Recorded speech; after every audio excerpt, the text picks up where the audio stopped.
Test. That works. That's good. That works. This is correct. And we're set.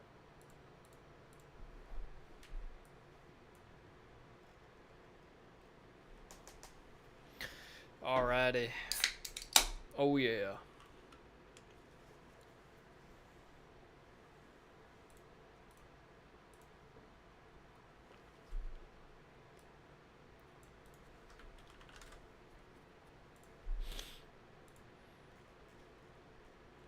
I'm gonna post the stream real quick.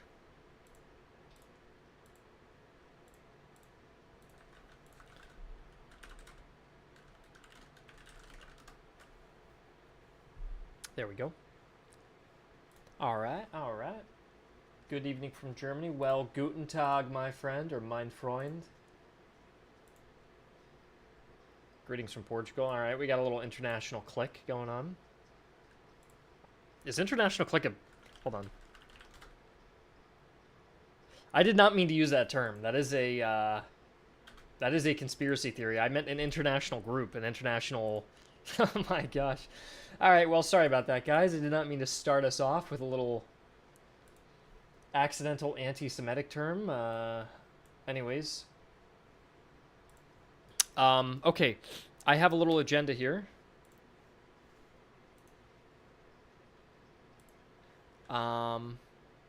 Where is it? There it is.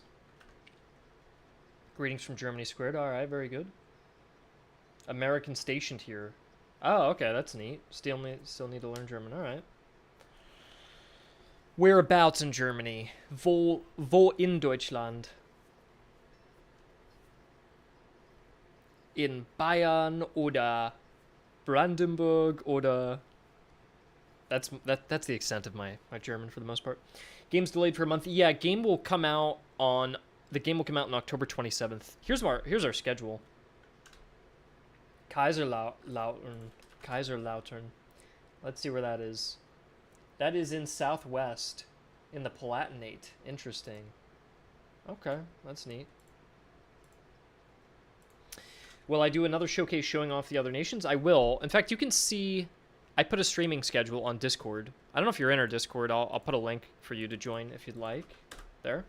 I have a link to our streaming schedule, so my next one's supposed to be on the 20th. And then I have the 4th and the 13th for Austria and Russia, and that will be all 5. That'll be everything. And then I have our schedule here of everything we want to work on. So this is everything I'm able to work on this week.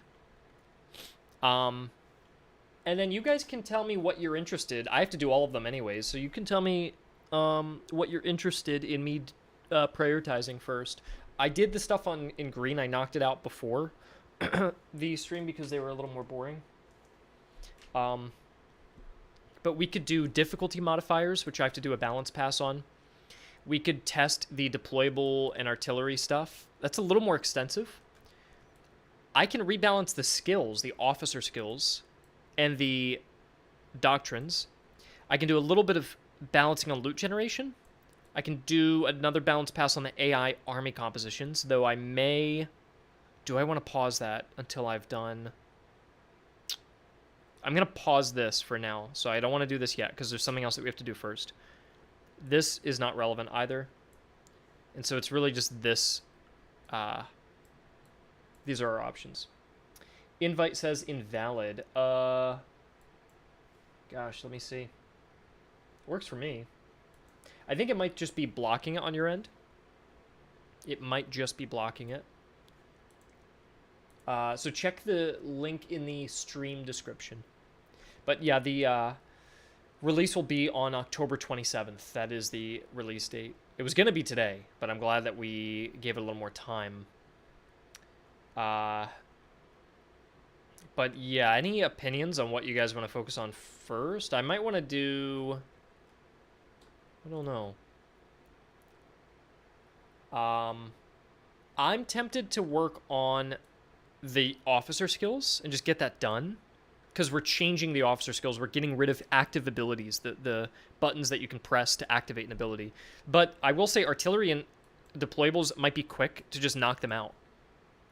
So we could knock out one of these and then jump over to something bigger like skills, and then knock out the other one and then jump back to like stratagems. Maybe that's what we want to do.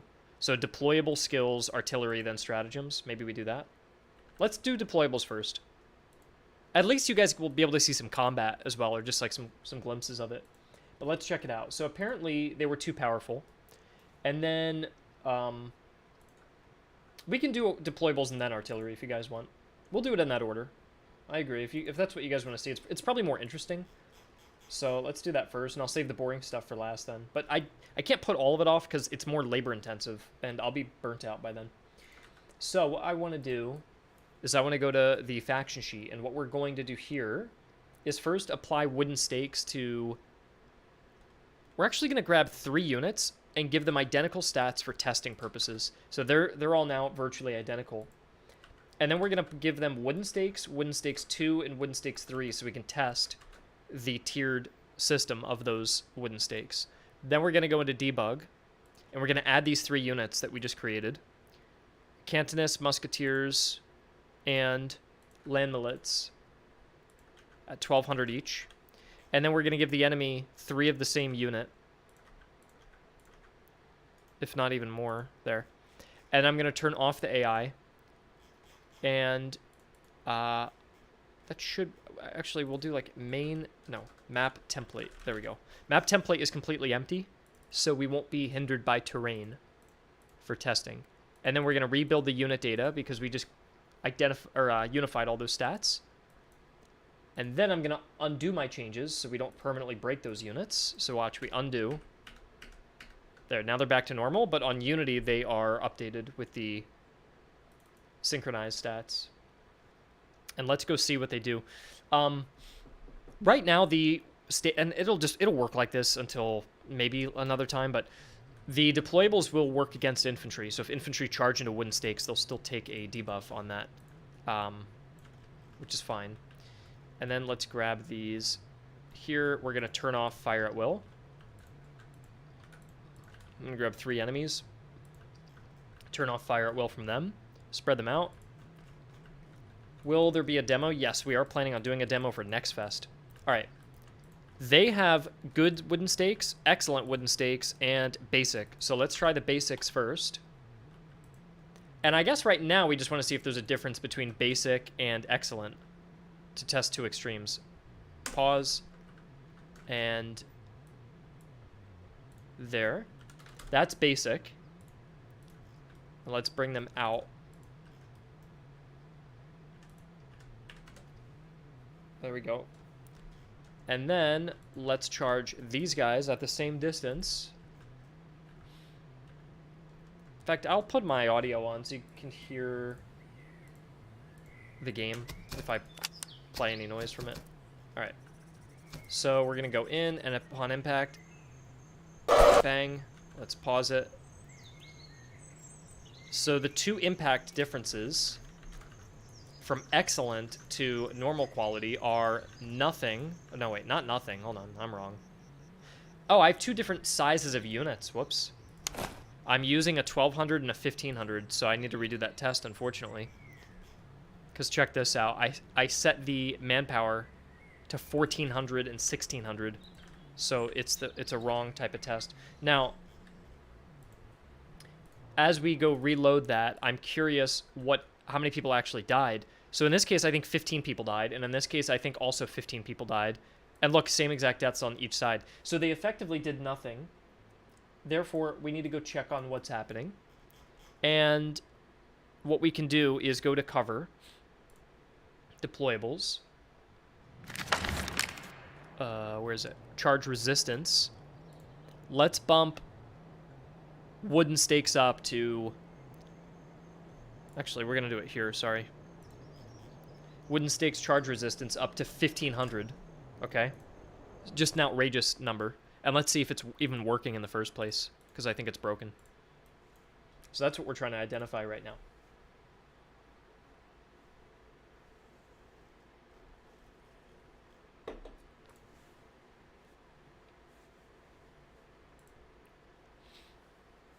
Did I see it right that there will be a pre-demo? Yeah, we're going to do... I'll show you just our schedule. So you can take a picture of this if you want. This is our work schedule. But this is everything we're working on this week. Everything we're working on next week. First week of October, we're sending influencers keys, so you can probably see like YouTubers playing the game. Then give it a week break to fix things that they might find that are broken. Then we'll have the Next Fest demo on the 15th, and so that'll be this week. And then a break after the Next Fest to fix anything that might be broken, and then the game will release October 27th. So that is the schedule, which is a little tight, but I think we're doing good on progress. There might be some things we want to touch up on, after release, but I think like all the fundamentals are there, all the content's in, all the mechanics are done, so we're just polishing. It's just lots and lots of polishing now. Like even what we're doing now, just like fixing bugs and just trying to test to make sure things aren't going right, aren't going wrong. I mean, testing to make sure things aren't going right. Yeah. Now let's check this out here. Okay, now they should have the same amount of troops now per regiment, which is good.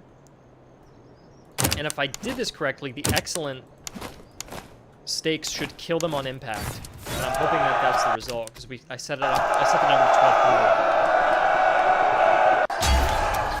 Okay, interesting. Alright. Let me go do something real quick.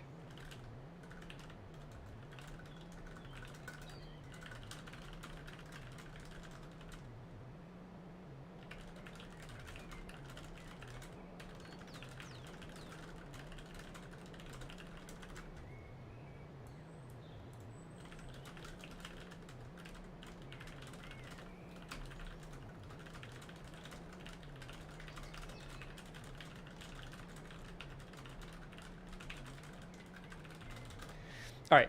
Yeah, it seems like they're backwards. So what they're doing is they're actually hurting the unit that's using them. And just killing a whole bunch of them. So I'm going to have them reverted to their old effect.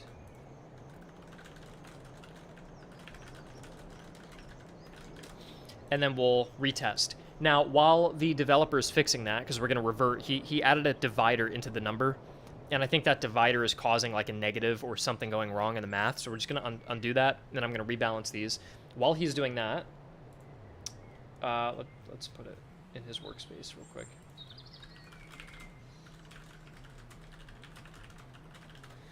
While he's doing that, we're going to test artillery. So what we want to figure out, what we want to do is we want to grab multiple artillery types.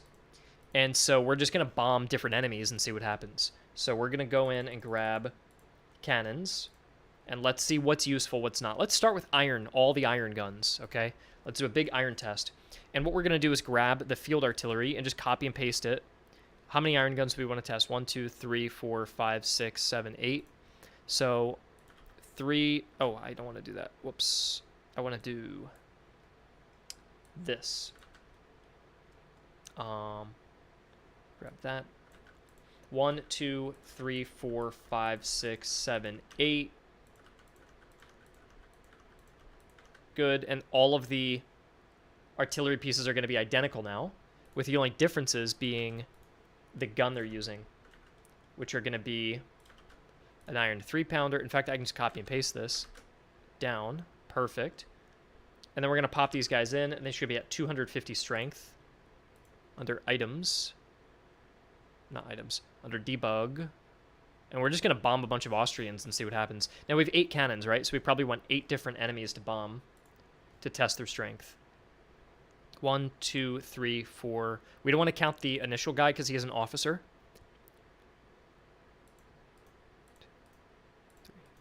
And an officer is going to provide a morale buff, and that's going to skew the test. So we don't want that.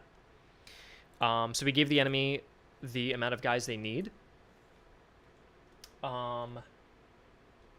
Yeah, we're going to go back to testing the wooden stakes later.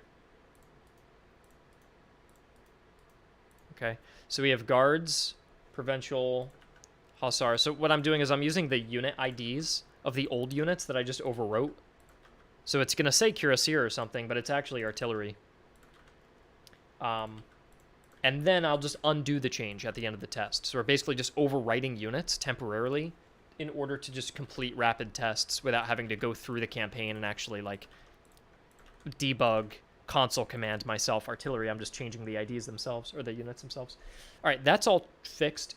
Now I have to save the data and rebuild units. Right. Do I rebuild items? Probably not, because I don't think I change anything. So this should work. And let's jump in and see. I think the wooden stakes are pointed the wrong way. Yeah, I can go check that out later. We're just testing... Oh, were you just making a joke? Yeah, they're working on the wrong side. No, that's correct, yeah. Will there be a deal for buying more than one copy? I don't think so. I don't know how you'd even set that up on Steam. I'm not sure. I'm not aware of that. All right, let's see what's going on, because it seems like some of these... 600, 400... Did I not change... Oh, that's why. These guys are meant to be over there.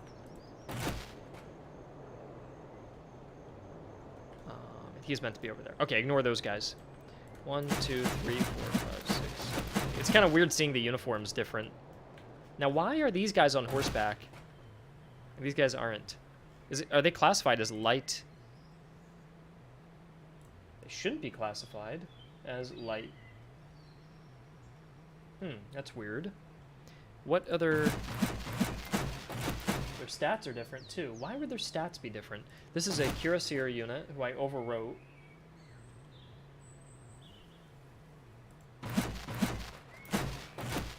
What else is different? The accuracy is different, the range is different. Well, the accuracy and the range makes sense. I'm just wondering why... Let me just check something. Maybe under templates, it's not actually pulling from the correct unit. They are Cuirassiers, who are currently classified as artillery. Well, either way, it shouldn't matter too much what they look like, because they're all artillery. I just don't know why some have limber teams and some don't. Okay. And we're going to tell them all to hold fire. And I'm going to grab Austrian Fusiliers. Now, keep in mind, I have no items equipped and no veterancy. So it could be the case that when you actually give them items and stuff, that they do much better. We're also going to put the enemy in like 2 rows like this, just to make our guns have a little more accuracy. There we go. And let's check if we can check the highest caliber. I think that's the highest caliber gun first. So we're going to fire... on the end. Now, one thing that's going to mess up the test a little bit is some guys are going to have to fire diagonal, and that might skew the math a little bit, but let's see. We're going to fire our first shot, and we do 67 kills. And it looks like only 2 shots landed out of, what, 5? So 67 divided by 2 is, what, 30... 67 divided by 2... 33.5. So that's doing 33.5 per shot. And then what we want to do is classify these guns. This is a unicorn, 12-pound unicorn.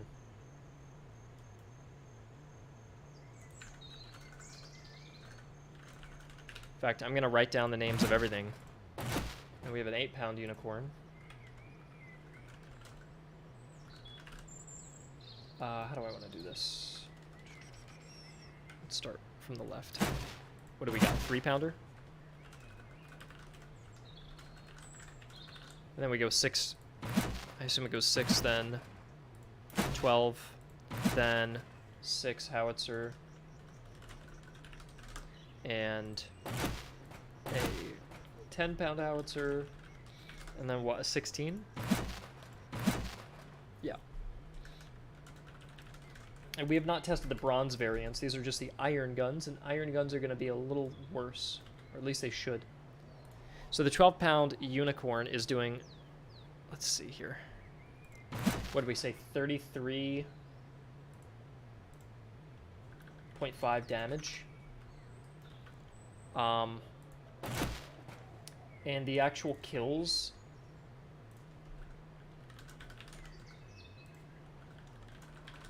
I think what we want to do is let's do the total kills in 3 volleys, okay? So we're going to have him fire 3 times. We're going to have him fire 1 more. And then we're going to see, It's not a huge number for testing because there's there's randomness and what could miss and what doesn't. But generally, it should give us a rough idea after 3 shots how many kills you can rack up with each respective cannon. And if certain cannons perform better than others that shouldn't, we can also check the reload time. Because if something has a really high reload time, but it's getting more kills, it could make sense because another gun's going to be able to fire faster and get more kills. All right, it's 128. And then we're going to fire one more time. We're going to have to go through the line and do this. It should get maybe faster. I don't know why they all say they have the same reload time. That's something that's interesting to me. That's very interesting, actually, that it says 25 seconds each, but I think this is firing way longer than 25 seconds. All right, here's the third shot.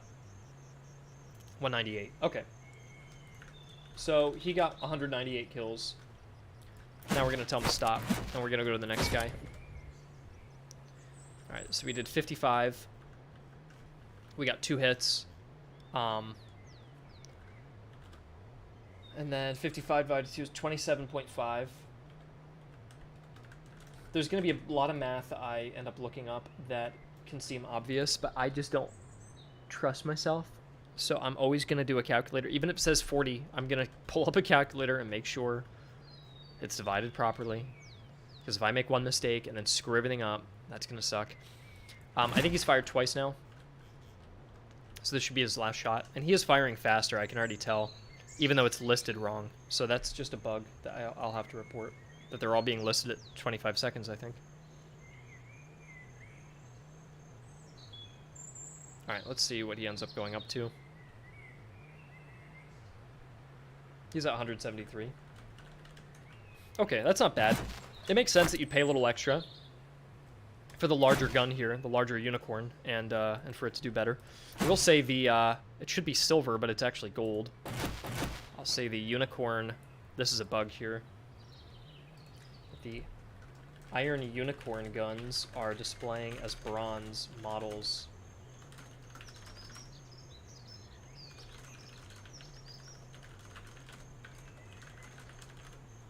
Okay, so those are actually using the wrong models. I also want to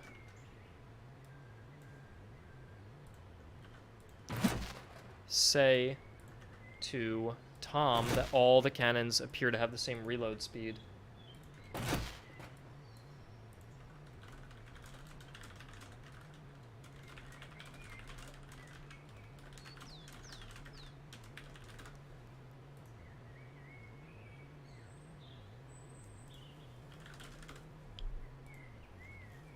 Okay.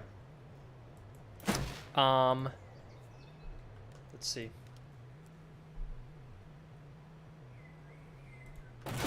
And then now we're going to fire on the next guy down the line with the 16-pound howitzer.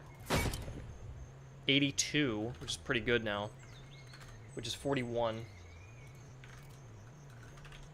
And let's fire a few more times. We're going to see when we go down to the lower caliber, let's see if the reload times are 25 seconds always. I'm actually quite curious. I don't know if any playtesters are here, but I'm pretty sure the reload times are different. I'm pretty sure this is just a display issue. I don't think it's the case that they're actually all firing at the same speed. Could that be the case? I don't know. I think that's the second shot. Let's see, 1, 2, 3, 4, 5, 6, 7, 8. How many times has he fired so far? 1, 2, 3, 4, 5. Reload times work correctly in game. Yeah, 1, 2, 3, 4, 5, 6, 7, 8, 9, 10. Yeah. So he's got one more shot left. We'll just watch him. Seems like this gun is quite good.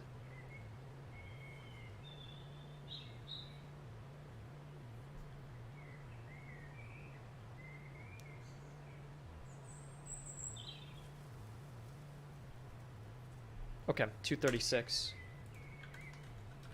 And again, there could be abnormal cases where a cannon's just missing. There is a lot of RNG because my accuracy is 60. I should have actually made my accuracy 100 so I could test. Well, no, because certain guns, look, all the accuracies are different depending on the artillery you have equipped. So we do want to see what the actual accuracy is. All right, we're going down to the 10-pound howitzer next. 39 kills, pretty crappy. Let's see how many actually hit, though. Looks like we only got one hit, but the accuracy is 60 compared to what? 65, 60, 65. Okay, we could let it get 2 hits and subtract 39. Let's see how many hits this gets. Still only 1 hit. Wow, he's getting unlucky. And we'll let him fire one more time. I think this guy's just getting unlucky. But yeah, it's really hard to test these. You would need to fire like 10 times per cannon if you want to get like an actual, like a better average. But I just generally want to see how they feel. Let's see here. 109. And I think he's only been hitting 1 at a time, so he just got super unlucky.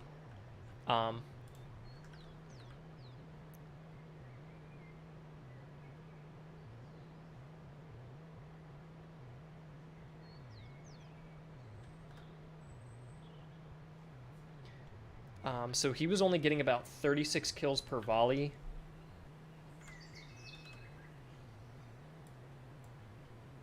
Prussian cuirassiers have guns. It's a I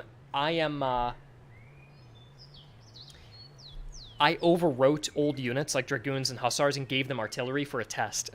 So they don't actually have artillery. It's just for a test. I used howitzers and they underperformed severely, got barely any kills and kept missing. Cannons work fine though. Yeah, that's interesting. I kind of messed up the test for these guys. I'm gonna come back to them because they were just missing so much. So I'm not gonna count theirs. Let's see what they do. Okay, 152, that's much better. And they scored every single hit. So what we'll do is 152 divided by the 5 cannons. That's 30.4 damage per shot on what? What is this? A 6-pound howitzer. And the accuracy is very low. Again, it's just random. But let's see what they do across 3 volleys. And then we're almost done. And I just want to look for anything egregious. I don't necessarily need to overhaul anything. At least I don't think so. Wow, they're like dead accurate. Let's have them fire again.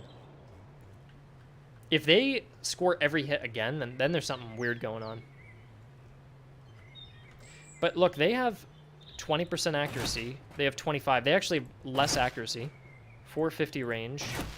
500 range. So they have less range. Worse accuracy. But they reload a little quicker. And they overall reload... Yeah, okay. If they hit all 5 again, I'm going to be very surprised. And maybe a little annoyed. Oh my gosh. I think they did hit all 5 again. That's tough to say. I'm gonna put them on the sideline as well. I'm gonna put these guys off to the side, and I'm gonna retest these 2 because they seem weird right now. And let's go to the 12-pounder. 30 kills, which is actually kind of crap. Only 1 hit. Actually, what? Okay, 4 hits. I think it's because the reload's quicker, I assume. No, 54 seconds. Takes tons of time to reload. It hit 4 spots of how many cannons? 5 cannons are firing, I assume. And that's 4 hits, and I think that's the miss. Yeah. Okay. So it's doing 7.5 damage.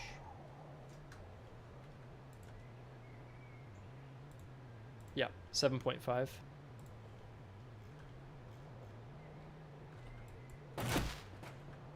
Are they shooting at their max range? They are not. They're not shooting at their max range. I'm gonna fire again. Let's see if we get more lucky. 60 kills. So it's almost identical. 6 and 12-pounder iron cannons are weird. For some reason, they're worse than the 3-pounders. Okay, that's interesting. It is odd that it feels like I'm going down in caliber, but getting more kills, and I hope that's not the case, but we'll see. 82 total, which is not very impressive. Okay. And that I can put away, because that test is conclusive enough to me. Okay, 25. This one makes sense. I got 3 out of 5. So I'm doing 8.3 damage per shot, and let's see what the actual total ends up being.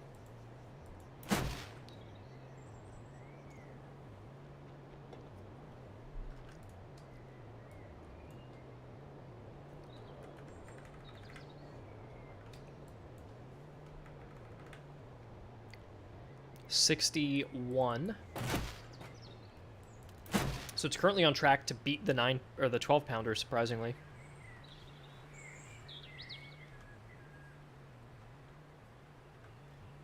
And let's see what we do now. 78. Okay, so we did not beat this. We did not beat it. Yeah, these tests are really hard to do actually because they can miss. 15. And how many hit? 3 out of 5. So it's 5 damage per hit. We're gonna let this keep firing.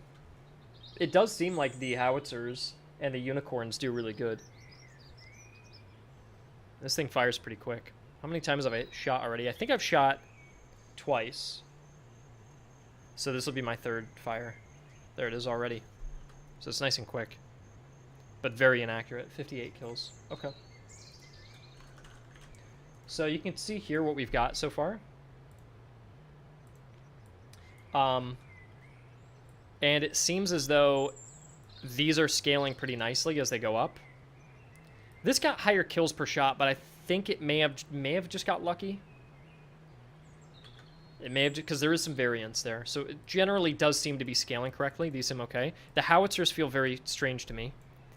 And the unicorns are doing very, very good. You can just see how crazy the amount of kills are there.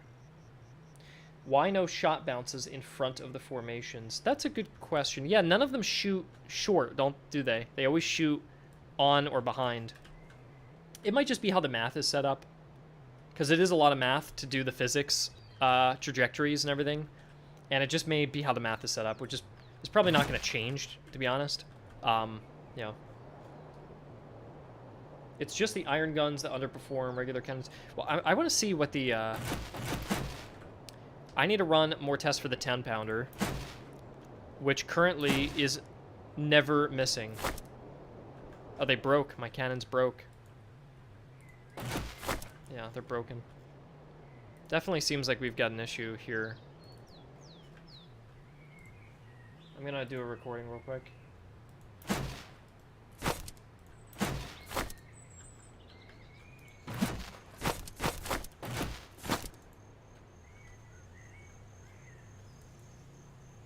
There we go. And I will put this in the workspace.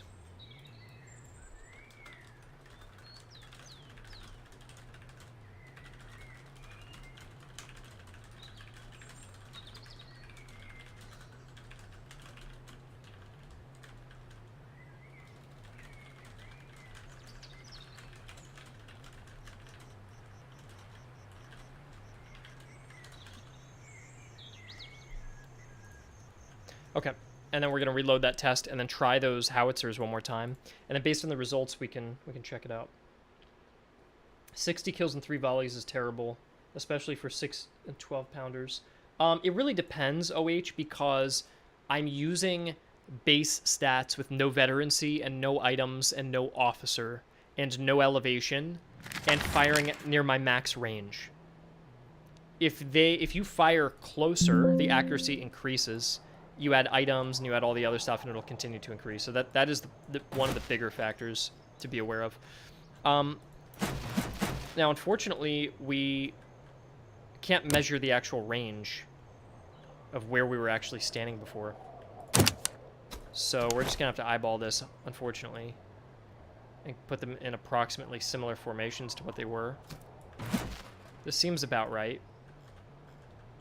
And we're going to have the 6-pounder fire. Hits every single target. Wow. Let's have the 10-pounder fire. And it's going to only hit once. Yep. Isn't that strange? And then we're going to have the 16-pounder fire, and it'll hit 2, I think. Yeah. So 2, 1, 5? I wonder why that's the case. Why is the 6-pounder 7.5 explosion radius? Oh, wait a second. Am I using the wrong guns? No, I'm not. Okay. 7.5 explosion radius, 7.5 explosion radius, 7.5. So it's the same for all three of them. Shell damage is 1.28, 1.4, 1.53. So it's got the lowest shell damage. The accuracy is 20%. Then it goes up to 25. Then it goes up to 30%. The range is 450, 500, 550. Well, that doesn't make any sense still. All right, well, OH, if you want an exploit for now, the 6-pound howitzers can never miss, apparently. Even though their stats are nearly identical to the other artillery, I don't know why they're being treated differently. It's very strange.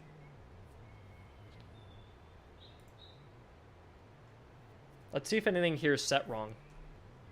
So it's the 6-pound guns that are really crazy right now.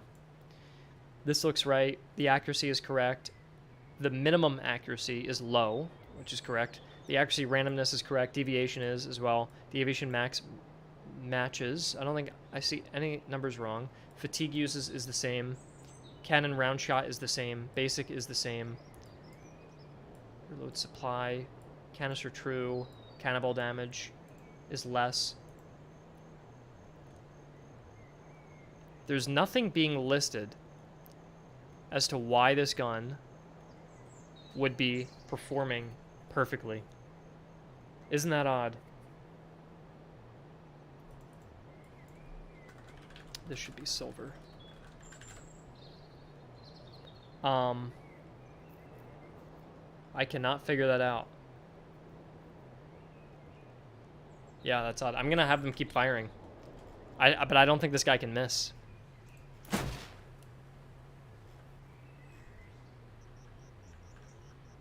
Here we go. Ready for another perfect shot? This guy cannot miss. Isn't that nuts?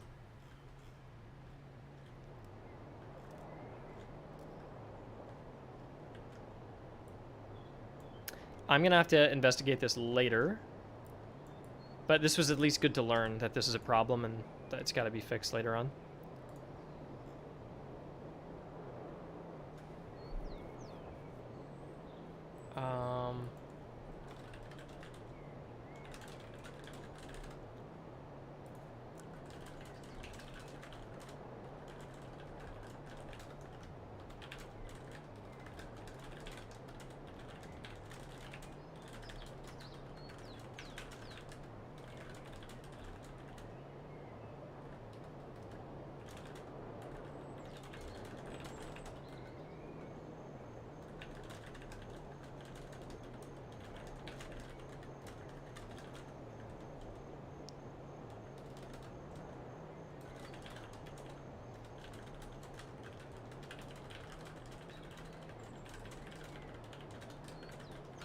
What happens if you give the accuracy to the same cannon? Yeah, I mean, we could try that. Let's see.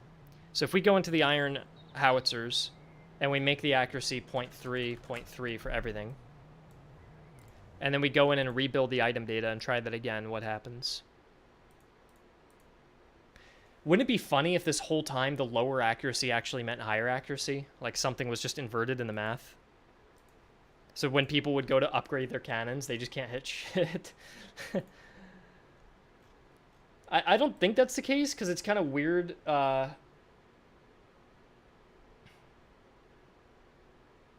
It's kind of weird that it goes fully accurate, then low accurate, then increase in accurate again. So I don't know. But we're just going to check that out. There. Okay, so now each gun has the exact same accuracy. This is a 6-pounder with 30%, 30%, 30%. If they all fire at their respective targets, the other two miss, and this one hits everything dead on. Well, isn't that odd? And the accuracy is now identical between them. So that's not it. Could it be the range? If I made everybody have the same range, what happens then? Maybe there's something that's saying that, oh, you're close range to me. If you're close range... Okay, hold on. Maybe I know what's going on. Maybe I know what's going on. There's a thing with, what is it called? Effective range. Which you might end up going into effective range quicker with a gun with less range. Maybe even by mistake. So I'm going to make all of them have the same range now. And now let's see what's going on here. They're a little bit close. Let me move them back. There. And we're going to set these up. And let's fire. Wow, still 100%. He only hits one, and he always hits two. So range made no difference either. Okay. What else can I test about this? You know, the only other thing I can think of is if I revert my change here, and there's some kind of hidden... Gosh, same effective range, same accuracy. Okay, now for the really weird test. If I took a 10-pound howitzer, gave it the identical stats completely, everybody gets the same stats. Literally no difference now. Is there some other crazy factor that's influencing this?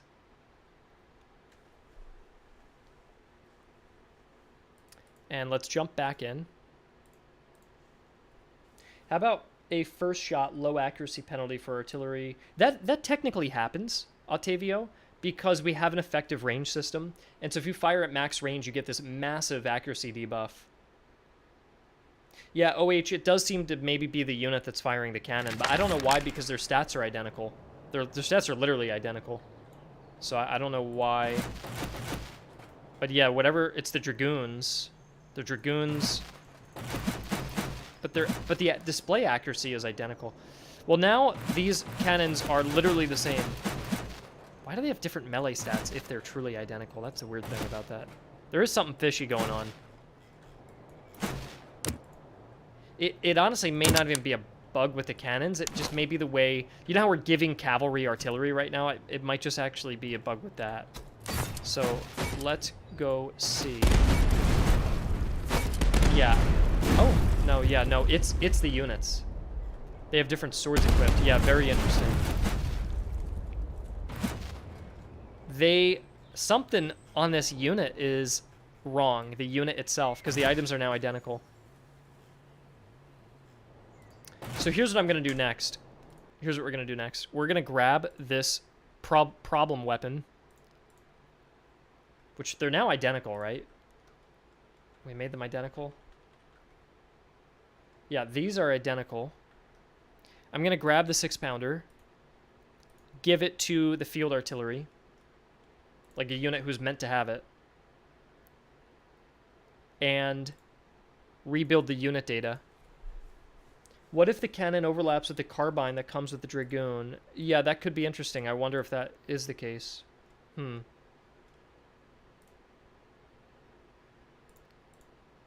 Hussar, training cannon, training musket, worn sword, offhand item. I really don't know. There's some hidden thing going on that I can't put my finger on. I don't know.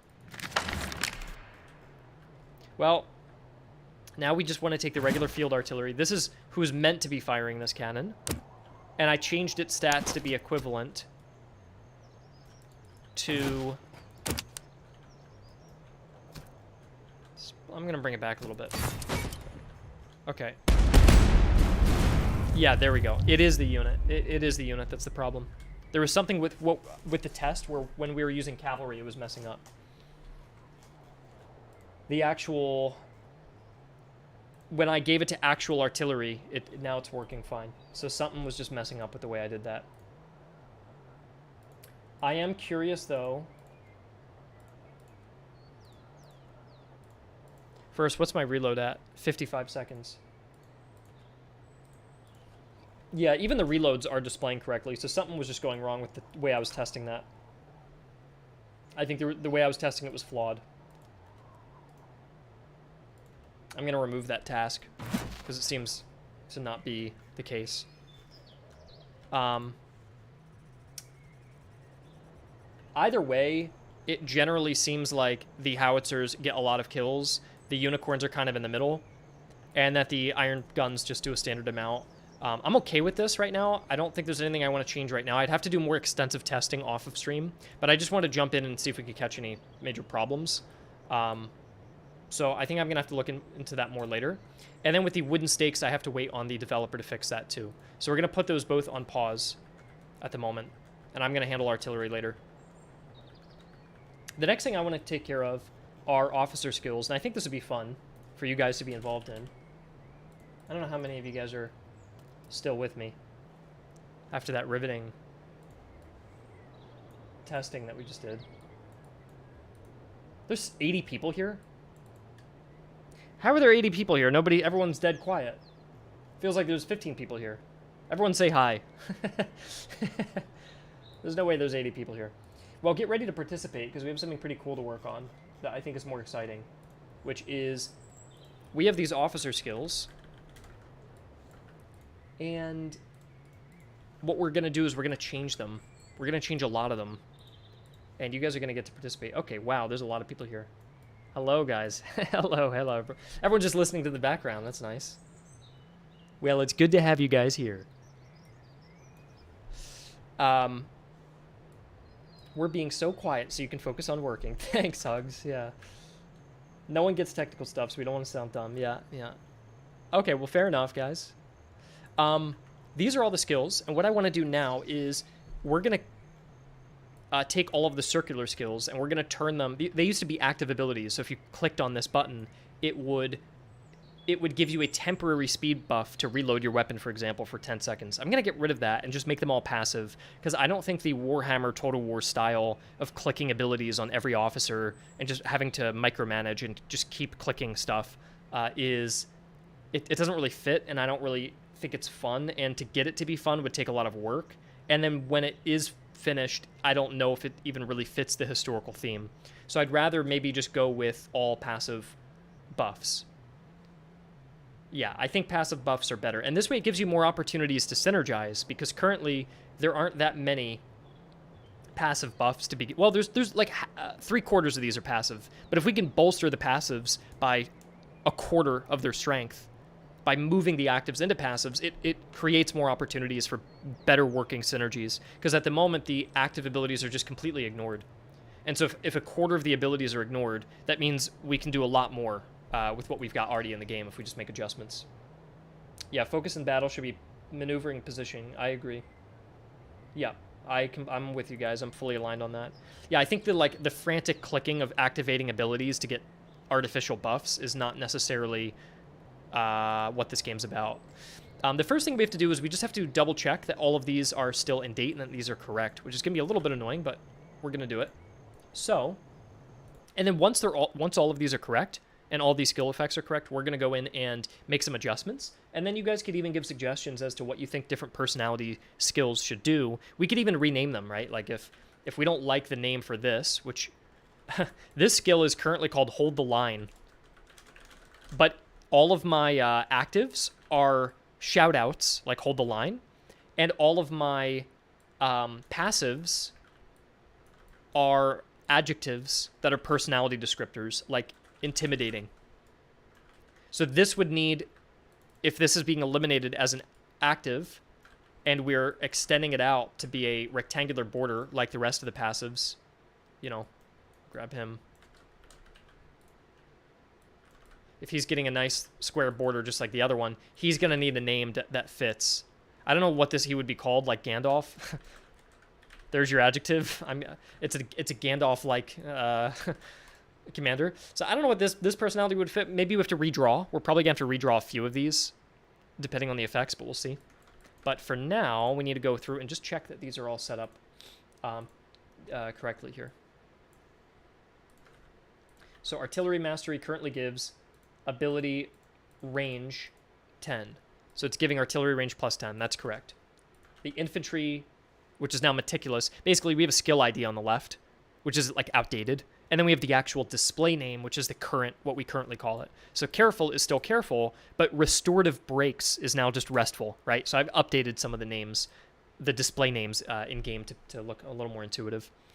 Anyways, meticulous should give infantry accuracy plus 10. It's giving accuracy infantry 10. That's correct. So these are correct. The cavalry one does cavalry charge damage plus 10%. Heavy cavalry,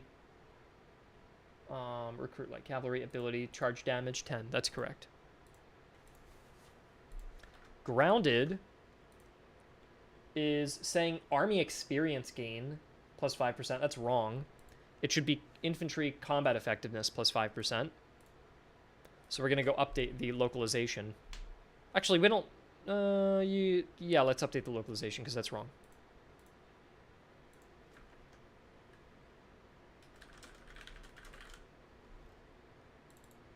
This should be infantry combat effectiveness. There. That's now correct. Careful is doing what? It's giving accuracy 10 and move speed minus 15. That's correct. And then once we've checked all these, again, this is going to be a little annoying, but once we've checked all these, we can come up with better ideas for some of them. This is the really fun part. Plus 10% move speed, minus 10% accuracy. That's correct. Restorative breaks is doing fatigue 20, move speed minus 5. Correct. This should just be stamina regain plus 20%. Yeah. Which is a pretty cool buff, actually. That's neat. Stamina gain. I wonder if there'd be like a stratagem that should do that. Or a doctrine, whatever we're calling it now. Because that'd be quite useful if you had a doctrine that made your army like regain its stamina faster. So this one just gives you range plus 5 for everybody, which is cool. Melee drill gives you melee damage plus 10%. And these are all percentages. Shock tactics gives 10. Okay, this one's actually doing something a little bit different. Melee damage. Yeah, no, this is correct. Morale plus 10, that's correct. This one I already know is correct. Vanguard is fire damage received minus 5%, that's correct. Strict is doing experience gain 15, but morale 10, that's correct. Alright, we're making good progress through these. I just have to double check them. This one's got like cooldowns and shit. These don't matter. So we actually don't even have to test these because they're going to get overwritten. We're redoing those. So everything that is an active ability is redone. So we have the opportunity now to create 1, 2, 3, 4, 5, 6, 7, 8, 9, 10, 11, 12 new skills, which is going to be really fun that we get to add 12 skills to the game because they're currently actives that we don't like. Grenade range plus 15. This is actually... yeah. This is different. So this is grenade range plus 15% and also doing grenade damage plus 25%. That's what this is doing, and that's correct. And let's go check Burley because I think that's actually being displayed wrong. Yeah, this is actually wrong. Oh, no, it is correct. It is correct. Grenade range 15%. Yes, I was wrong.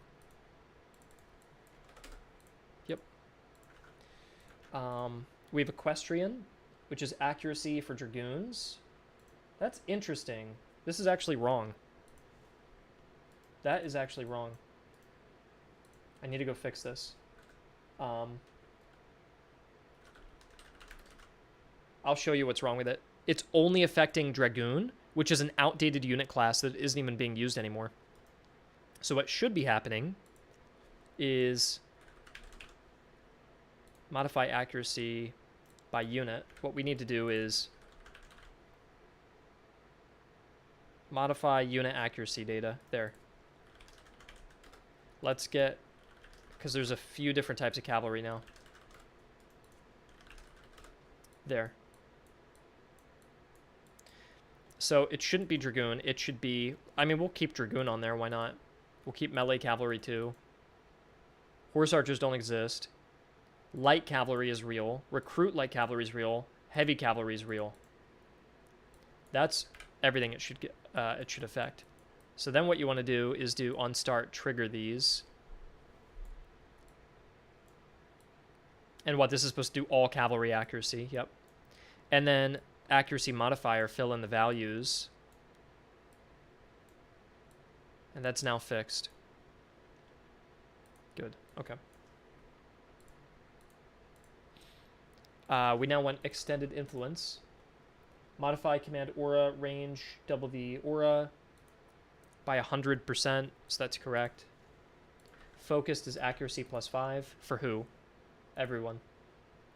Good, that's correct. Orderly gives you extra stamina by 20, that's correct. Frugal gives ammo consumption -25, but reload speed -5, that's correct. I feel like that's kind of a lame skill, so that should maybe be looked at as well. Fire damage received +5, morale. Yeah, this is correct as well. I like stubborn, that's fun. You get extra morale, but you take extra hits. I think that's a cool one. I think most skills, I don't know what you guys think about this, you tell me. I'll read the chat for a little bit because I haven't looked at it in a while. The high effects are great. I like 10% more because low effects don't give enough. Yeah, I agree with you, Dave. Range could be dictated by powder choice and ammunition. Most artillerymen would know. But your entire crew drill from then on, increasing fire. Why is it spelled melee or melee in the localization? Is it spelled? I think it's just, I think we use the English melee. Dave says the best effects are if you don't know which one you want because all are great. Choices are fun. Talk about AI design. Right now I can't talk about it, but that is a good question. I just don't have a break at the moment. But yeah, I think, what do you guys think about this? I almost feel like more traits should come with a negative. I mean, actually, a good amount of them already do. A good amount of them already do. But when we create the new ones, I like that. I think like half of them should come with a negative. And if something comes with a negative, it should have a big buff. Like, I wouldn't even mind if the other one said -50% ammunition usage in battle, and then comes with a debuff. And this way you're like, all right, I can last in battle twice as long, and I just have one small debuff to work around. It should always make, yeah, I don't think, OH, that every trait should come with a negative. Some players, you and I like that. I think a couple other people like that in the server. There's going to be people, though, who don't want to ever add a debuff onto their units. There's plenty of people who prefer that, and we shouldn't discount that type of person. So some of them, I think like half should just be a small buff, and the other half should be a big buff with a debuff. That's kind of how we did the items. Like, a lot of the items now have debuffs, but not all of them do. Like, why would the little pick, the musket pick, have a debuff, you know? But it doesn't give much of a buff. Reload faster, but uses more ammo. Is that one? We could make that one, Hugs. Come up with these ideas and remember them, and then when I ask you guys, I just have to test the rest of these. We will go through and we'll change some of these and alter them and improve them. And this might take a little while, but yeah. Zealous does a 10% chance to die, 15% charge damage. That's correct. But yeah, come up with some ideas, and I'm just checking that these are all accurate before we even do anything.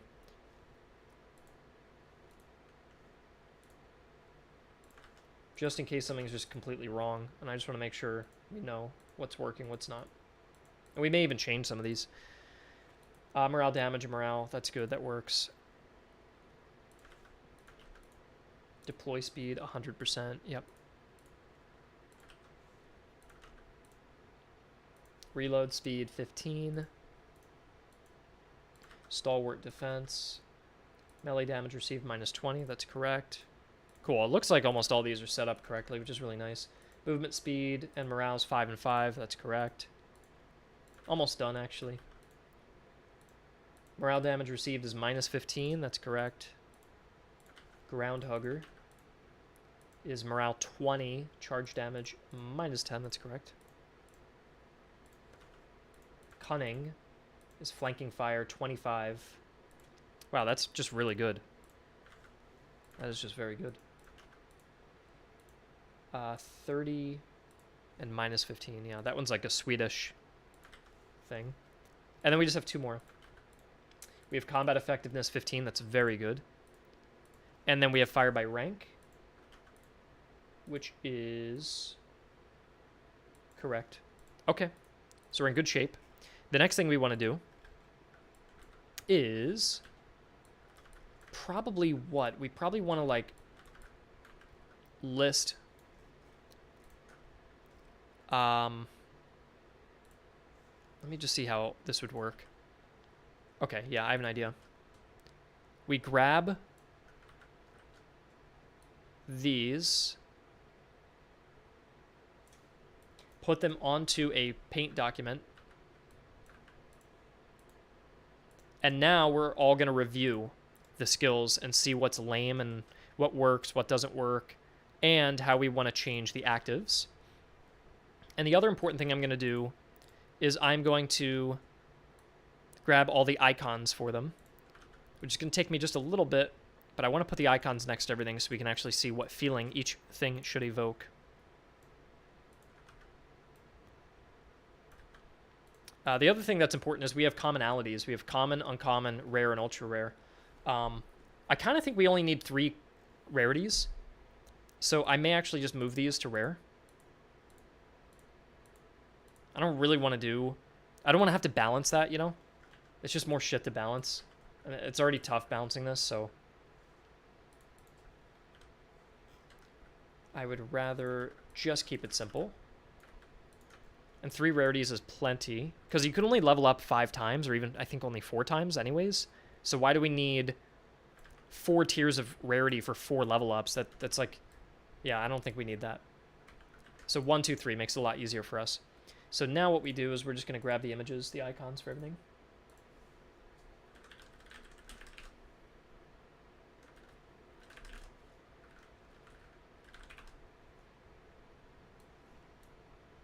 So check it out. Let's do that. Now, what do we want to do about spacing here? I guess what we need to do... This is going to be real annoying. You ready for this? We just have to move everything down a little bit.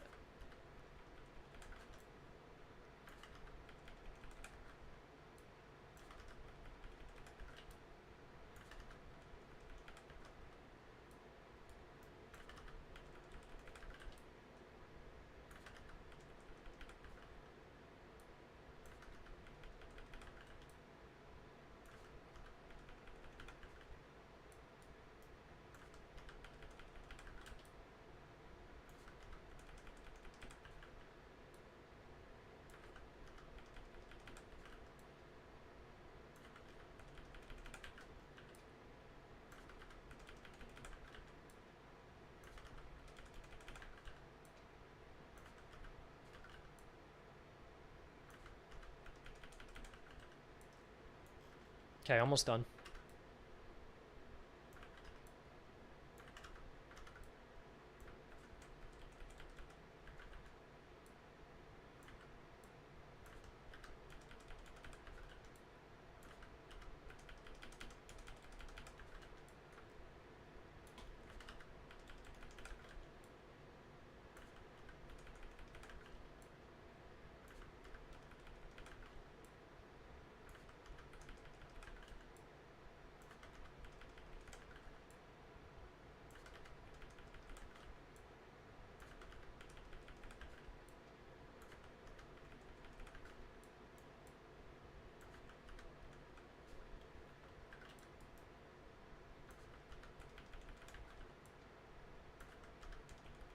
Okay. What do I want to do? Maybe move these like there. And so there's a clear distinction between the commons, which are going to be a little bit simpler, and then the uncommons and rares, which we can make be more extreme. So generally, I would just say the commons should just have less good effects, or things that are just not, that maybe they're just more broad, so that you don't specialize too early, maybe. Unless we'd go the opposite way, where you pick early specializations, but I don't think that'd be good.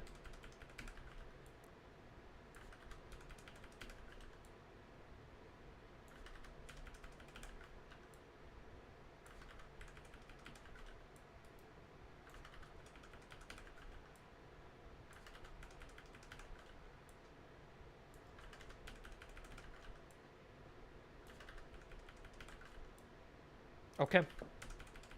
So now what we do is we bring the images in, and I'll shrink them down. Perfect. Look at the size. That's perfect.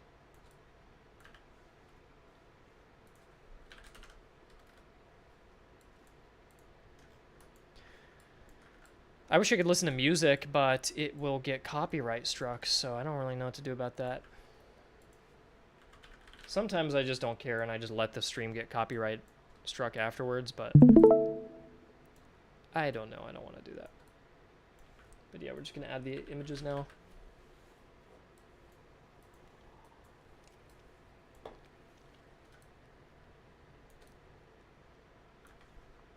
Also, I kind of feel like it's not a bad thing if some skills overlap with each other a little bit.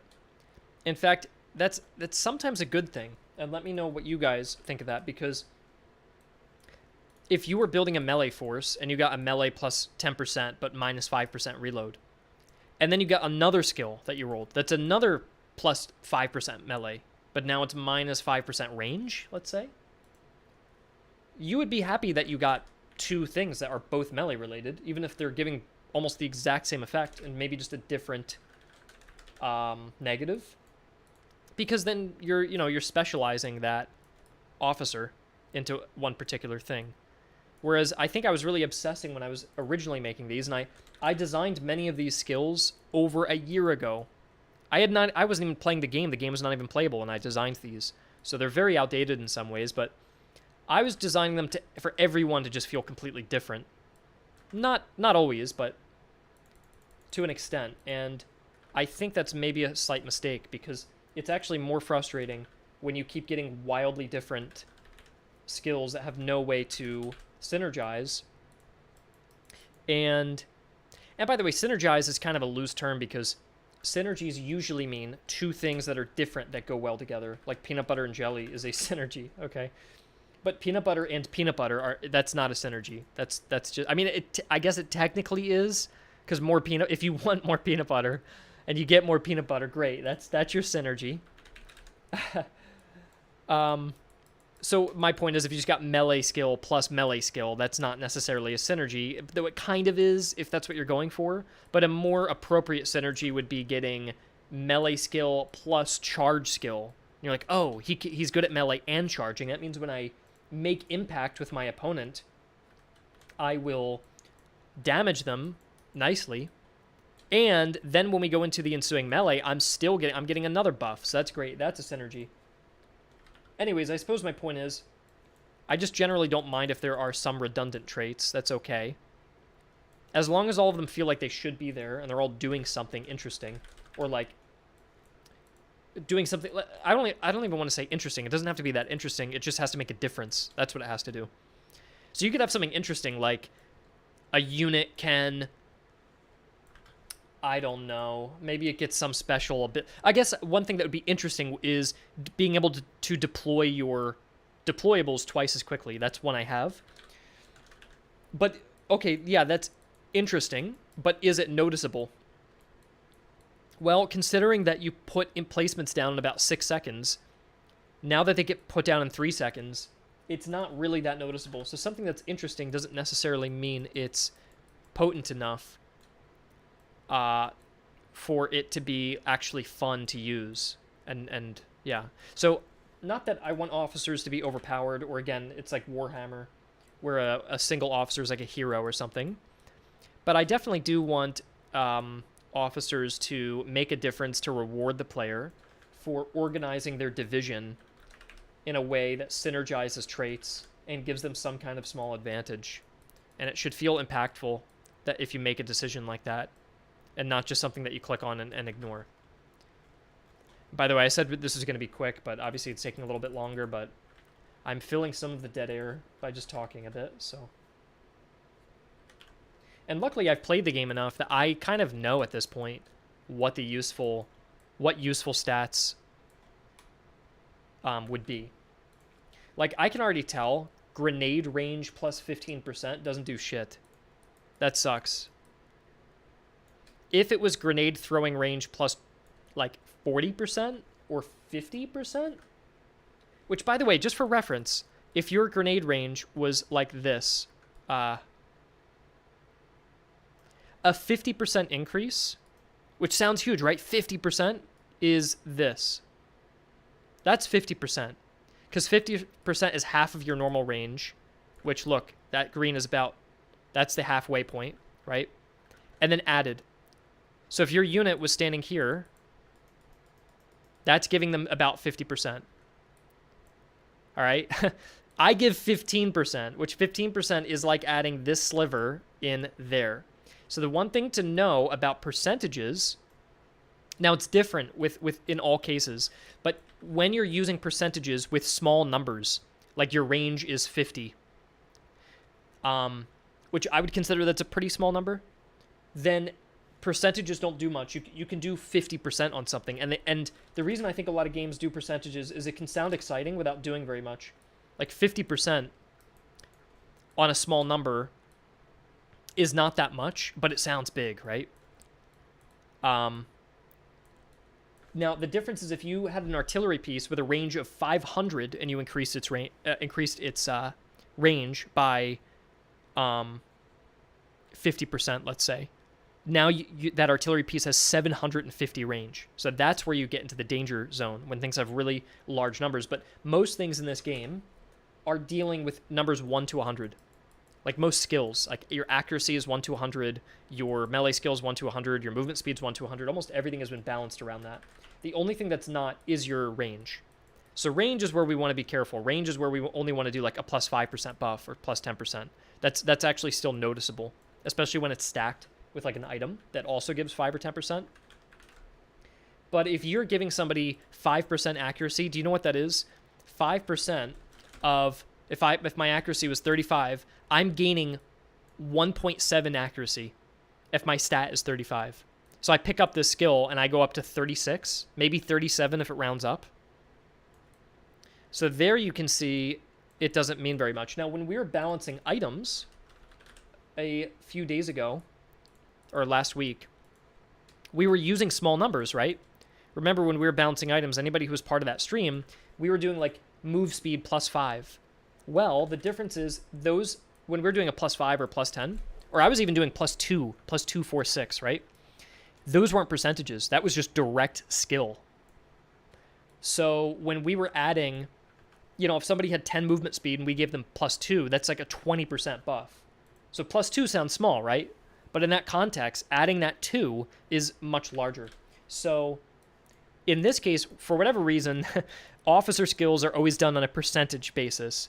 Items are always done on a skill basis. So when you get a item, it's always an integer, just a plus 5 or a plus 10 or something. A skill is always a percentage. Honestly, I think that in our next game, it should be backwards. Because here's the end result. Remember I told you that percentages have a bigger difference on larger numbers. Well, if you have items that give you like a plus 5, I wonder if it should be different. I'm not sure. If we had like a grenadier with 50, accuracy and a militia of 5 accuracy, and this item is like a cylindrical ramrod that gives you plus 5 accuracy. Here's my point, right? You give this to a militia, and he now has a 200 or a plus 100% buff You doubled his thing. You give that to a grenadier and it doesn't do much. But you would think a cylindrical ramrod, the grenadier would take better advantage of that. Just like if you were in modern combat, if you handed a militiaman a sniper rifle and then gave a modern, like a spec ops user or soldier, a sniper scope, the spec ops guy is going to do better with it.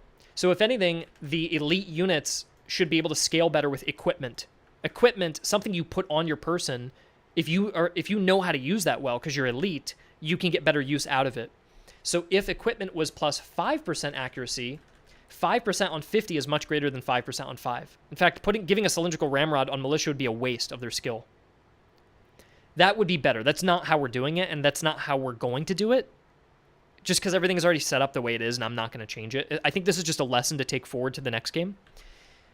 And the funny thing is, with skills, it's kind of the opposite. You would think an officer does a better job. An officer probably does a better job giving buffs to lower skill units who need inspiration. Like a great leader probably has a more profound effect on the lower end militiamen. If you're a lower end militiaman and there's an incredibly charismatic leader rallying you to attack, you'll follow him. If you already know what danger is and what's not dangerous and what's your own capabilities, and a leader said, follow me, it's still inspirational, but you know maybe as much as he knows or close to what he knows. So you might actually want to not do that necessarily. And so if anything, the percentages should go to the items, and the flat integers, which become diminishing on elite units, should go to officers. And so we've kind of done it the opposite way. At this point, I don't think it's worth redoing, in my opinion. I think it's fine the way it is right now. But in the future, I would probably change it. I don't know if that explanation makes sense. I'm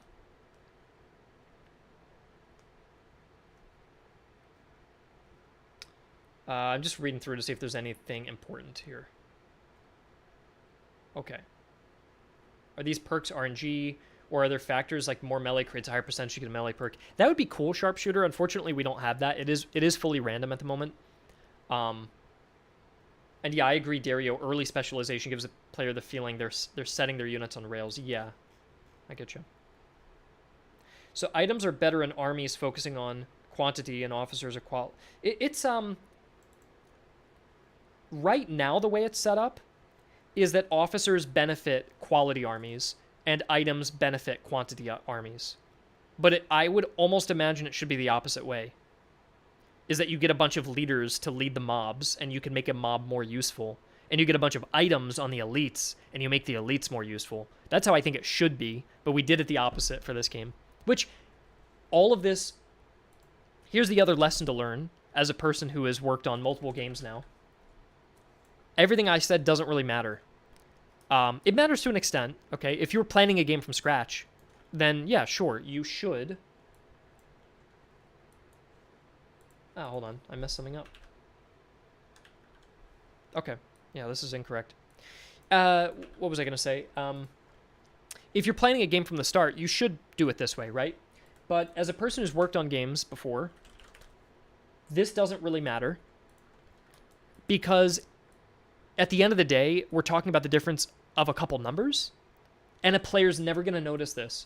This is something where this type of conversation, you could spend weeks on it. You could spend weeks debating. You could spend weeks with people in a YouTube audience or a comment section, all debating it back and forth, writing whole essays about how it should be, right?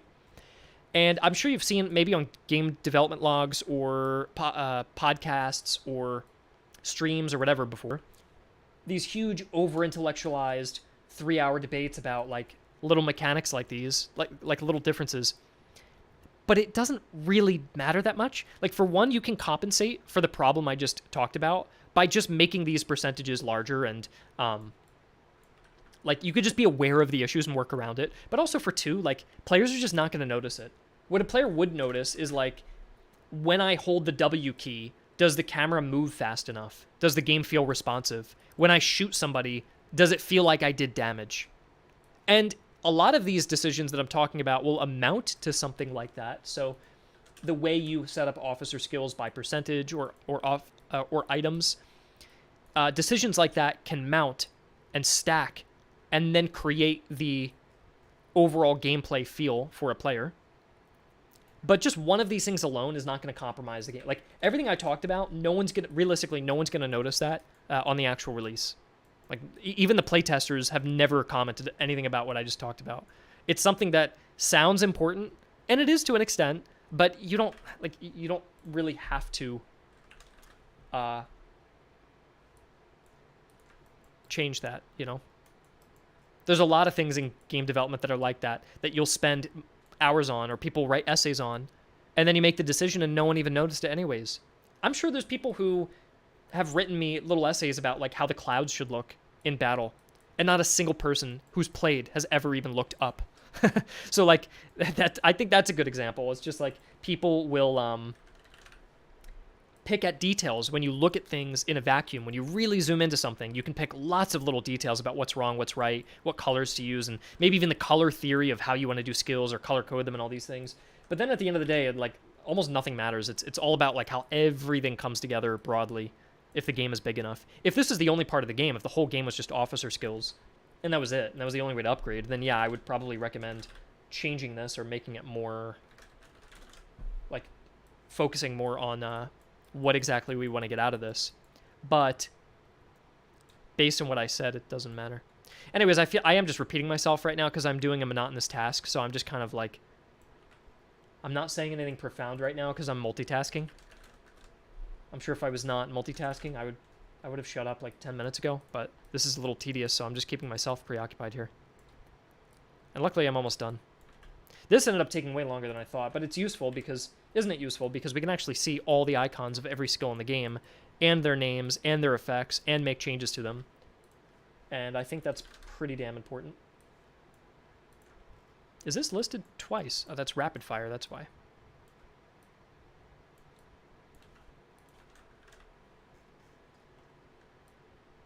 And the other thing we want to change, or review rather, is if any of these icons are wrong, because I think I actually noticed one is incorrect.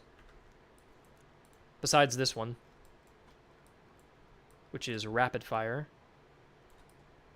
And this one should be efficient.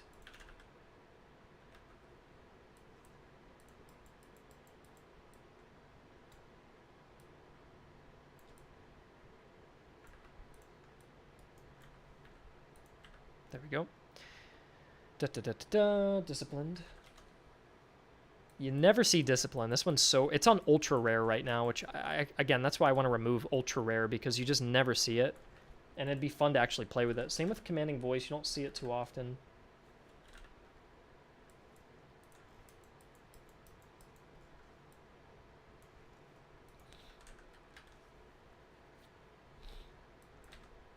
Actually, this is rally troops.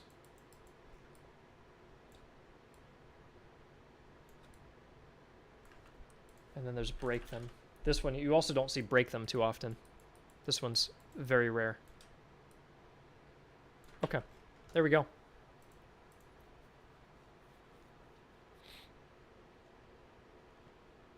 All the icons are very nice and thematic. Yeah, I think they look good. I've just noticed that the trees haven't changed. Harold would kill you. The trees have changed. The trees, I did make them greener. But if they were yellow, no one would notice. If they were more yellow, it would make absolutely no difference. But I still changed it. Okay. Let's see here. So we've got the commons. We have uncommons.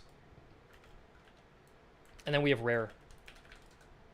So I think what we'll do, everything in red, by the way, is not implemented. They're blank slates. And in fact, the other thing we can do is remove. Yeah, I think I'm comfortable removing the IDs on the left. Yeah, we can get rid of those. Actually, let's keep it. You know what we'll do? We're going to take the IDs. These names on the left are basically the old names of the skills that are the identification names. And I'm going to put that on a separate layer and hide it because I don't want to deal with it at the moment. Because it looks a little ugly. And then we can re-reveal it later when I actually need to go make the edits so I know what the IDs are.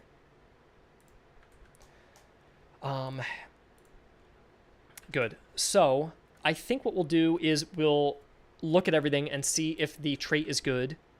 And I don't know. How do you guys want to do this? Do we want to... We could divide things into like groups to see things more systematically. Like how many things affect melee/charge, or how many things affect infantry. I wonder if that's even necessary though, because everything is pretty unique. I don't think there's much overlap as it is. So yeah, I think we can just go through and check everything out. Farsighted gives 10% artillery range. I think that's decent. It could be 15%, but I'm going to put a yellow squiggly next to things that we could change, a red X next to things that definitely need to get changed, and a green check next to anything that's perfect. Artillery range 10% could get changed. 10% accuracy for infantry. If you have 50 accuracy, you go up to 55 for all the units. So if you had a bunch of mid-tier units, you would gain a total amount of accuracy of 20 with this, which I think that's pretty fair. I would say that's fine. And Kaiser Waffles, I'm looking at what you're writing live, so if you want to go with me, you can write your comments as we go through it. Cavalry charge damage plus 10%. I think that sounds fine as well. I don't know if I would change that one. When that one comes up and I'm building a cavalry division, I take it. Like, I think that one works. Meticulous sounds like it would fuck, I can't talk. It would reduce reload speed. Maybe you're right. Maybe it could. I'll put a squiggly next to it and say reload speed question mark. Grounded. This is weird. Infantry combat effectiveness grounded. You would think this would be like some kind of like they're slow and getting like a cover bonus or something. So we're going to mark this with an X and come back to it. We don't have to come up with a new idea right now off the bat. We just want to mark it and move on just so we can get everything organized. So we're going to come back to that. Careful gives... grounded was about unit XP. It was marked wrong, actually, Kaiser. That was just a mislocalization typo. Careful gives... I feel like careful and grounded almost have a little overlap here. Like, this would actually work well there, wouldn't it? Minus 15% movement speed, accuracy plus 10%. I almost feel like the term grounded sucks. I feel like grounded is a bad adjective. I feel like the name could get changed, keep the icon, and then change the effect. And then careful means you're more accurate. I feel like if I see a telescope, though, I think of range. So I think this is wrong. So I would do range, question mark. And I'd rename grounded. Impetuous, extra movement speed because you run in, but you're less accurate because I guess because the officer's running and gunning. See how he's got one hand on the pistol, so you're less accurate, but you move quicker. I think that's actually pretty good.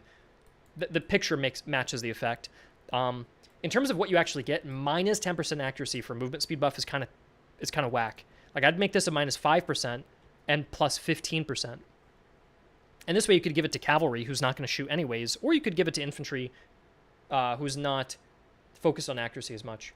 So I'm going to say, like, bigger buff, lesser debuff.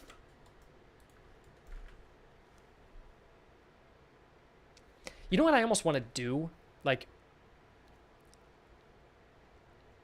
I'm curious if we, like, cleared out a lot of the effects and then just looked at the picture and made our own effects off of what we thought it should be and not go off of what it says right now. I kind of want to do that, if that's all right. I'm gonna go back. I'm gonna go back and we're gonna do that because you guys are here. Let's not have a bias. Let's not look at what I wrote a year ago. Let's see what we think it should be now.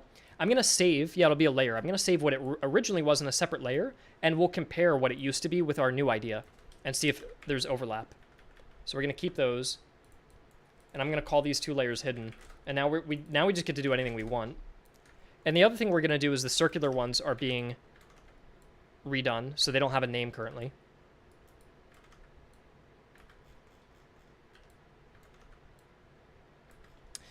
Industrious is wrong, by the way. So I need to update that one. Give me a second.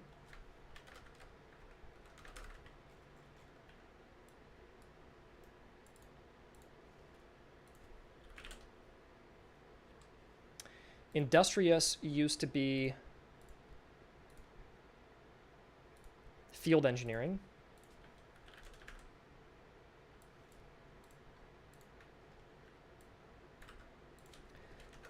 which should be this one.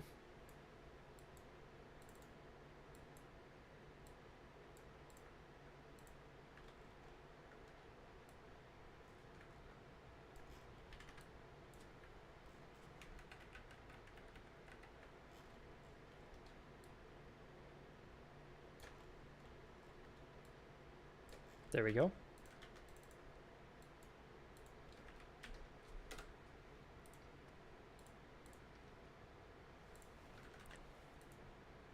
And then, where were we here? This is the correct image. So that was just a mistake that I fixed in the project.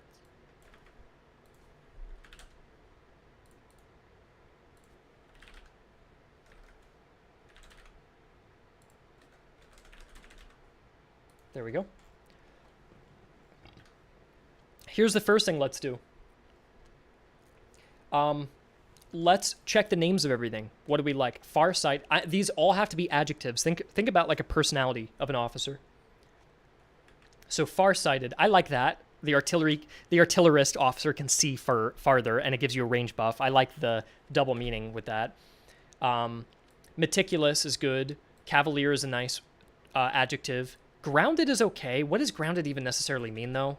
Like, maybe grounded's all right. I'll put a yellow thing next to it. I don't know if we want to keep that. Careful is a good one. Impetuous is decent, because that means you just rush in. You're, like, impulsive. Restful is good, because I know we'll probably have one about resting.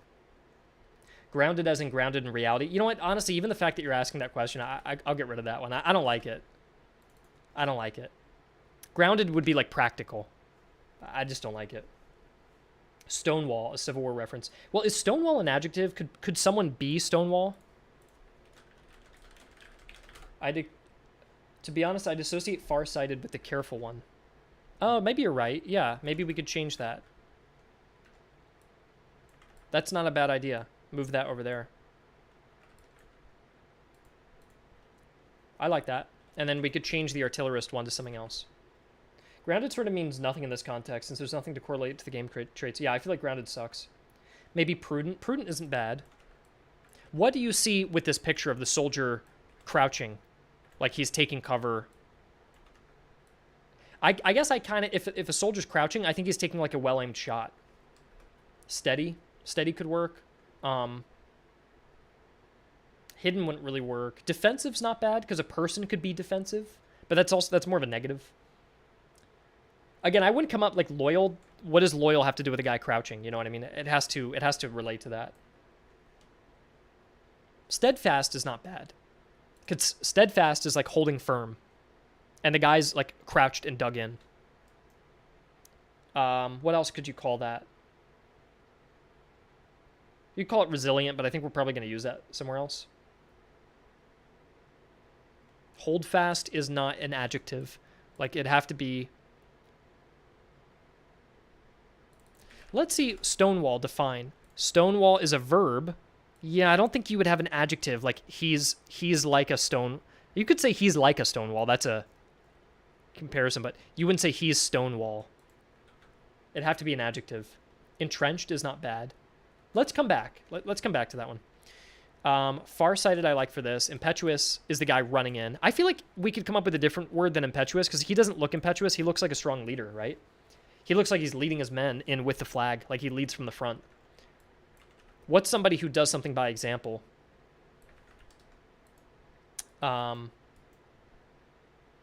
I feel like this should be like a rare trait if you lead by example like this. Glorious? No. Brave is a good one. I like brave. Brave is nice and simple. Yeah, brave is good. Simple's not bad. It has to just be, it has to be like if you were describing somebody's personality. Lionhearted is a cool one too, but I feel like we actually have lionhearted right here. So we'll get to that. Brave. Restful is perfect for this. This guy's literally like holding a sword down. Unless you guys think it means something else, like the officers being like disciplined, kind of. So we could do something a little bit different for that one, maybe. This is perfect for precise. I mean, that is literally perfect. It's like a meme for precise. I like that. And a person can be precise.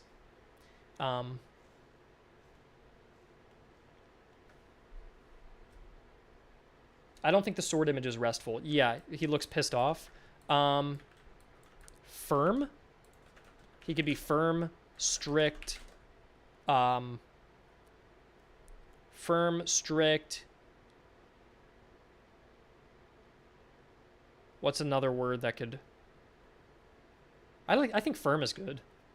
Because we have disciplined already. I have disciplined for something else. So we're going to make that firm. Disciplined is going to be... I have to clear these. What's my current disciplined one?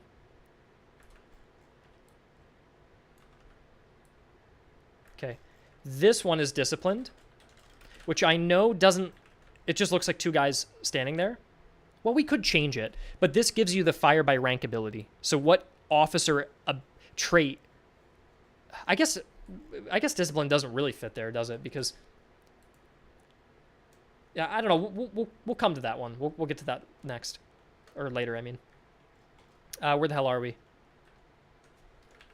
I need to clear out these. I like organized for the supply wagon. I think that one's very good. I also like elusive for the bushes. Do I have the original names? I do not. This one used to be fierce. Which I like fierce in this context. It could be lion-hearted. But I think fierce is, like, you would describe someone as fierce better there. Brutal with the hand for the whip. I feel like this one should be disciplined. Doesn't that look like it fits perfectly with the whip there? What about the guy? I feel like the guy charging in is zealous. Zealous. How do you spell zealous? Yeah. This one's confident. The guy with the jawline. That one used to be confident, and I think that fits pretty well. It gives you a morale buff, and he looks like he looks confident. Yeah, Chad. I like organized because he has a supply wagon. I like elusive because he's hiding in the bushes. I think that's good. Discipline's perfect for that. These are going to be extended out to squares, so a guy taking cover. And by the way, the circles are very outdated. If we think there's not a good term for the circles, we can get rid of it. Like, for example, if there's too much overlap between these, I feel like there is. That one might need to be redone. I would honestly say that this one should probably be redone. Call the one with the whip draconian. I don't think we need draconian. I feel like disciplined is fine. This one just shows a guy walking. I don't really know what this one would be. So I almost feel like that might need a new one. This guy shows... This guy's like holding the line. I bet we could use this one. That the officer's like holding his men together. Do we already show... We have firm. And we have brave. But what's this? Unyielding? I like unyielding a lot. Yeah, he's literally... Oh, you shall not yield, right? Is that what he says in the movie? You shall not yield... Or no, you shall not pass. You shall not pass, that's it. Unyielding is perfect regardless. Saying you shall not yield is kind of funny, because it's like, no, that means you can go. I'm wrong. You shall not pass is what he said. Unyielding is good, though. I like that. Or unpassable. This one I like. This guy's like sprinting. I feel like this could just be fast or agile. Do we already have agile somewhere else? Let me see if I'm already using it for something else that's better. Agile I use underneath zealous.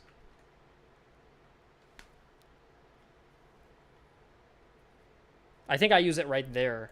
I think that one's supposed to be agile. Eager's not a bad one. I feel like, because the guy's just running straight in, I feel like eager is good. Fleet-footed, maybe. I feel like eager works well, though. Let's go over here. This one I used to call burly.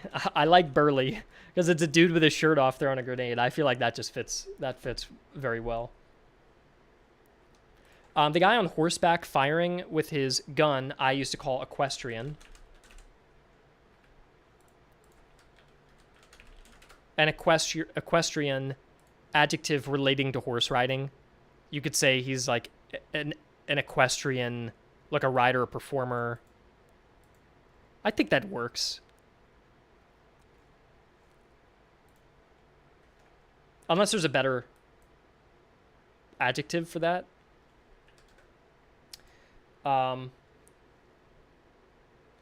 The guy yelling. What would the yelling guy be?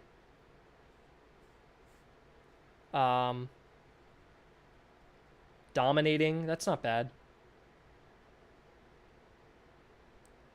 Shouter. Loud is a good one. I do like loud. Loud could give a command aura buff. Like the size of the command radius would be larger because he's loud. I like that. I like loud. I think that one's just nice and simple. This dude's like really aiming precisely.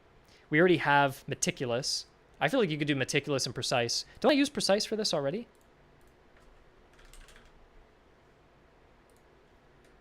Focused is not a bad one. I like focused as well. Do you guys like focused or precise? I already use precise, don't I? Yeah, I do use precise. Let's do focused. Sharp. Sharp is not a bad one. But focused is also good. This one I'd go agile because it's all the boots marching forward. Unless there's a better... Well, agile would mean you would jump around, like you're moving around quickly. Everybody's marching in perfect step here, which is not necessarily a reflection of agility. Lockstep. Is lockstep an adjective, though?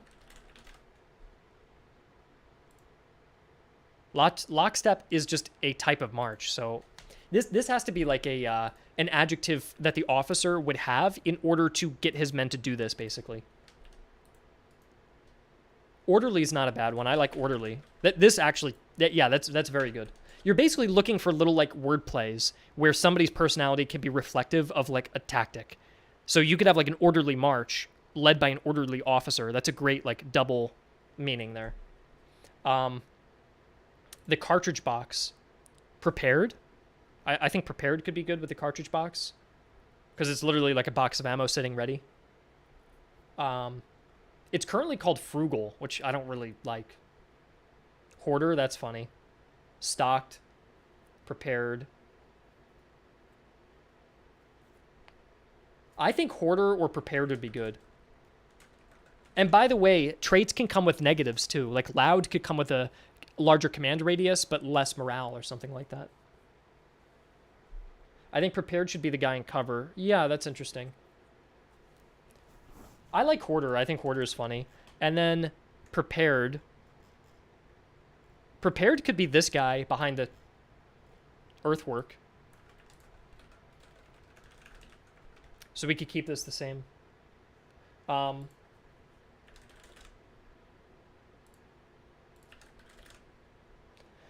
What was this one originally called? Crap. Reckless charge? No way.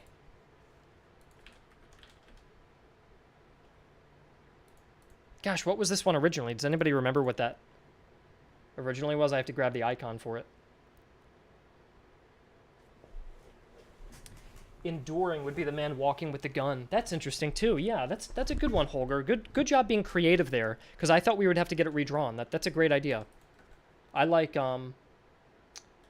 enduring. Yeah, that's great. Good job, guys. Everybody's coming up with very good ideas. I appreciate it. Yeah, I forget what the hell we had here, what the icons were called. I can find it though. So we had the guy running, which would probably be like charge in, quick march. So it'd probably be take cover. Take cover and push on is what they were, I think. Here.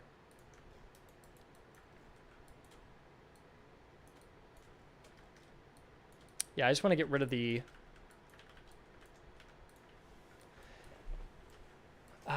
red strike throughs because we decided to keep it. And then enduring was, what did I say? Push on.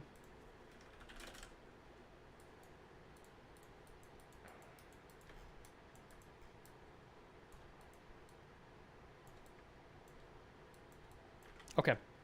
And then now we get here. I had gosh, this did not age well. You guys are really going to hate me for this. We thought... Well, I'll just say this. Anybody who knows the reference on this one knows the reference, but it was not... It did not age well. I'll just say that. It really did not age well. This one was supposed to be... No, it did not age well at all, dude. This one was... Yeah, I don't even know. I can't... Dude, I can't even... I mean, it didn't age well for numerous different reasons. Like, to the point where maybe it should just get changed. Because I feel like it's almost in bad taste. You know what I mean? Yeah, this is like the Trump picture where he was almost shot in the ear. Or he was shot in the ear and then he said fight. And... You know, I just thought it'd be funny. It wasn't even political. Like, you could not like Trump and think it's making fun of him, or you like Trump and you think it's glorified. Like, either way, it was just an iconic picture, so I thought that'd be a fun reference. There was once a time in the United States where when you had a president, if you didn't like him, or you did, you can still, like, when President Obama would, like, walk into a stadium, even if you're conservative or liberal, people would clap, right? And it was the president. Like, even if you disagreed with it. I think things are different now that I'm older, which is a shame that there's no such thing. So if you put something like this in, it almost means like an endorsement or something. And I don't really think, I don't know. Like, I don't know. It's a shame. And then the whole Charlie Kirk thing, obviously, with the political assassinations, it probably is not a good idea to have. Yeah. But, like, we used to be able to just, like, make jokes or have pictures and things like... But it's just... I think it's just different nowadays. And I think I do have to get rid of it. Really overthinking it. I don't know. Am I over... You guys tell... Should I keep it or should I change it? No one cares? All right. You guys tell me if you guys are... Is anybody here offended by that? I don't think it really takes a stance. It's just aged a little poorly. Keep it. Just to be safe, I would remove it. Keep it. It's a meme. Yeah, no one cares. I have no issues. All right, you guys are mature. That's cool.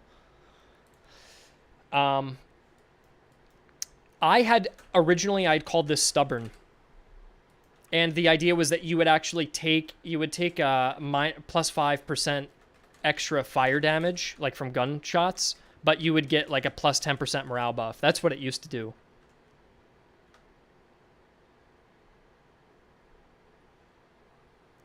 Which, again, I think if you're an anti-Trump person, you think, yeah, fuck that guy. And if you're a pro-Trump person, like, it has something for both people. So people can go and, make their own judgments on it. Yeah. I think inspiring would be good instead. Stubborn's good. Defiant. I think defiant's not a bad one. If the guy's, like, being shot at and he's still pushing on. Defiant is a pretty cool one. I feel like we could save inspiring for something else. Like that one could be inspiring. You know what I mean? So let's save that. This one I had called savage, but it could also be bloodthirsty. Because somebody could be bloodthirsty.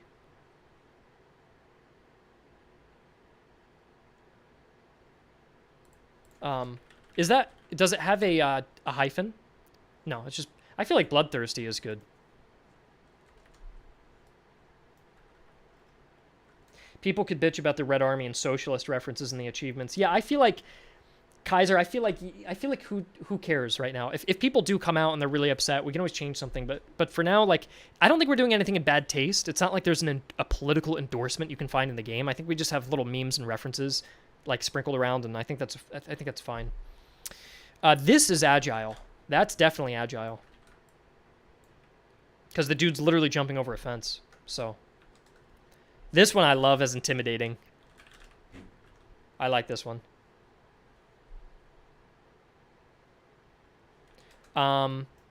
This one, I forget what I had.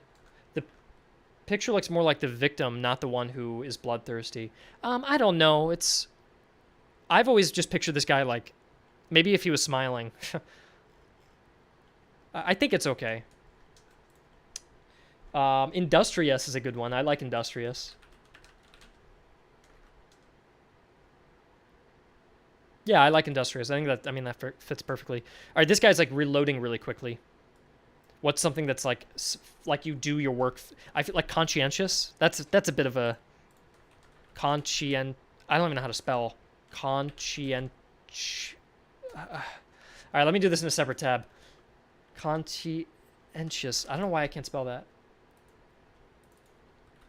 Someone help me out. Efficient is a good one. I like efficient.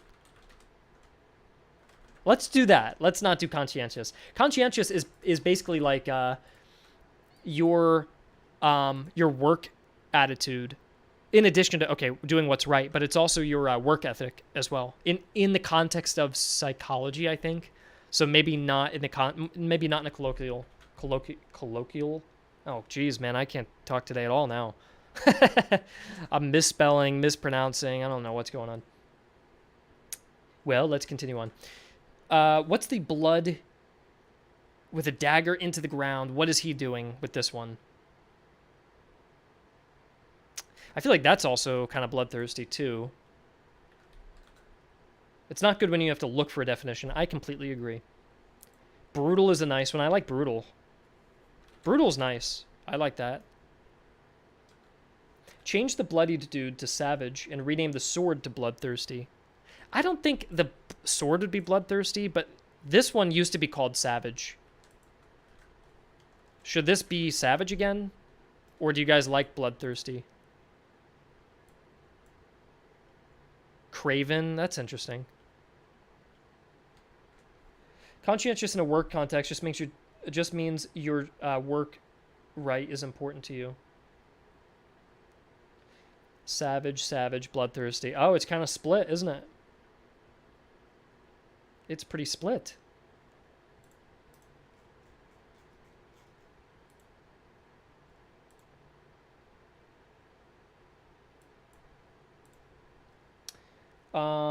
I think more people say bloodthirsty, so we're going to keep that.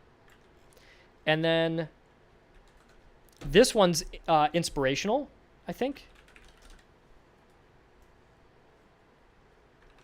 Is that what you guys wanted with the other one before? I think inspiring. I think inspiring's better. Yeah, inspiring is a more... Yeah. Now we have our final set. Lots of traits. Lots of combinations. This one used to be called efficient because it has the watch. Which now, in retrospect, I feel like this guy should be different now. Because I feel like efficient fits the watch way better, right? It could be like timely, actually. Timely. Studious, yeah. Timely, I feel like fits so well with the watch. Punctual is a good one, too. Coordinated is also very good. Coordinated is not a bad one.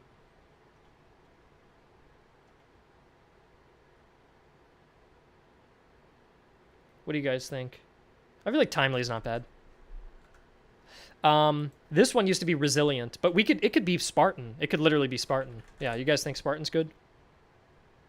Because that is an adjective for a person.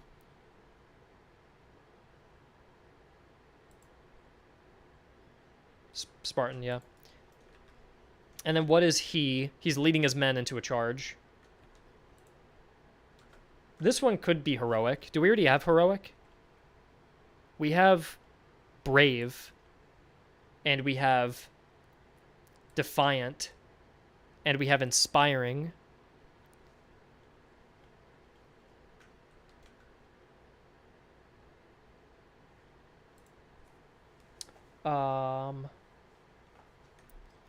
I don't know if he necessarily looks heroic. Heroic is like the S tier brave. Yeah. Courageous is not a bad one. Because he's leading from the front. He's telling his men to go, instead of, come on. Commanding is not a bad one. He is ordering his men to go.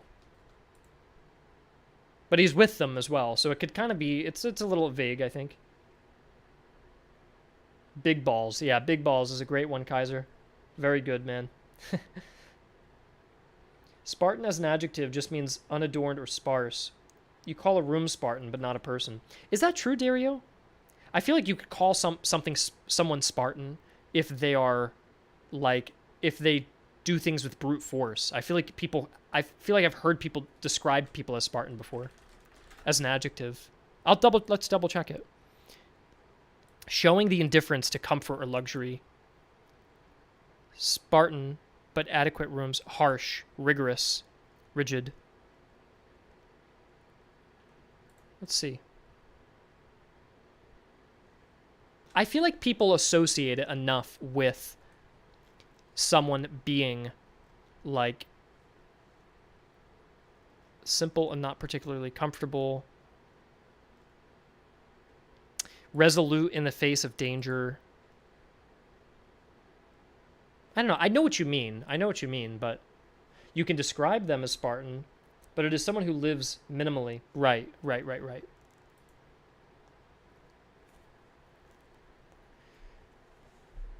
Let's mark it off for now, and we'll come back to it. Let's jump down. And this one has also been tough as well. This guy, there's bullets whizzing by him, and he's just still going by. I think courageous fits. Yeah, courageous is good here. I don't know why the swirls are so neon. That should be changed. I'm gonna put in a request to get that fixed real quick. 1 second, because it shouldn't be that.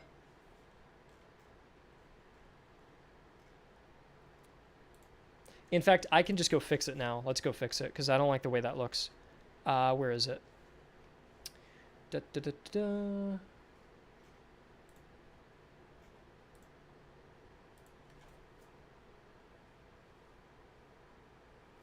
Oh, there it is. Yeah, this is much better. That's what it should be using. And it used to be called something like hesitant or something, but it wasn't a bad one necessarily. It's not cautious. I think it's cautious. Yeah, but I don't like these purple swirls. I really don't like how that looks there. It should be this.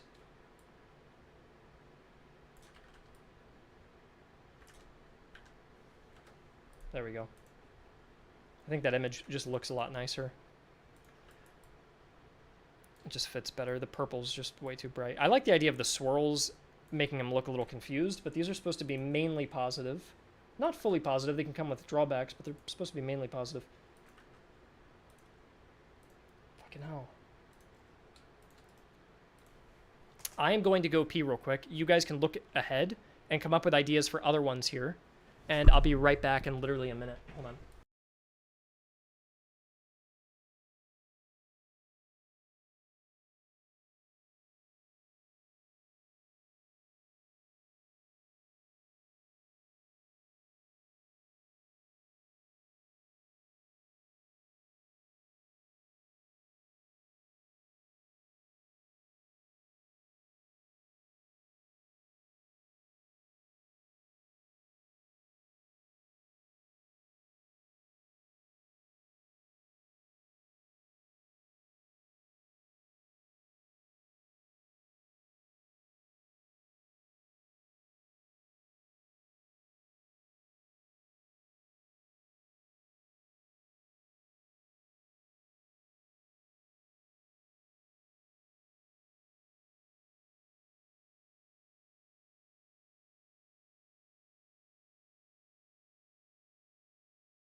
I'm back.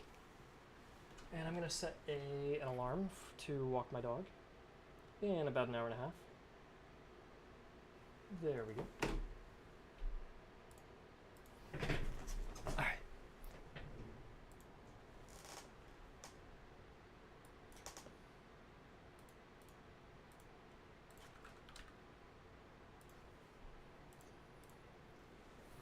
All right, let's go here. We're definitely doing cunning. That's what it was designed to be, actually. The guy who's thinking, what is he going to be?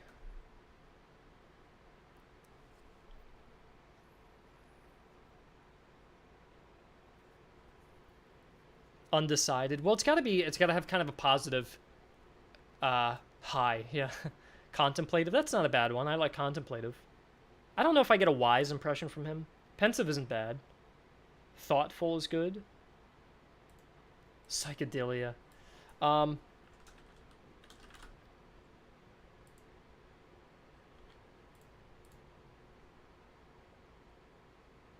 Someone said enlightened. Pensive fits the era. Yeah, I do like pensive.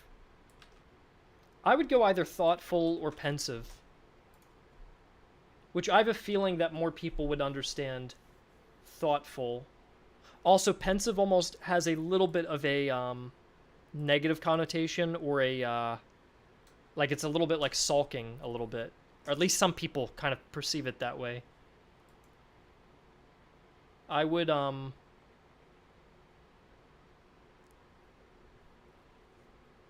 careful.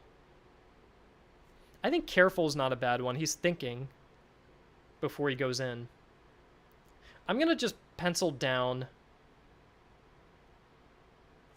cautious for now, and we'll come back to that if we need to. I would remove the fox. I like the fox. It's a little over detailed. I don't know like why there's so much detail in the eyes, and then they don't even have any detail there at all. But I like cunning. I think cunning's a cool one. Isn't careful already used? Possibly. I like the fox. And then this one, the full moon. This one I think was supposed to be savage. That's why it's the wolf.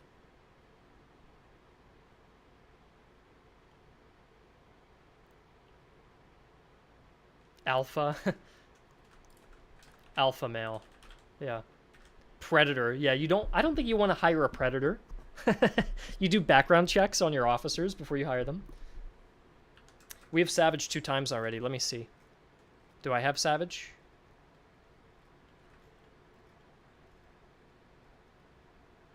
I have savage 0 times already. We have this guy charging in. Looks like he's like lowering his bayonet to push in. Whereas like these guys are just like moving on. They're just walking through. This guy's about to charge in. So they get up close and personal. I don't know what you would call that. By the way, how come this is the same as this? That's odd. Hold on. Shell them. Let's take aim.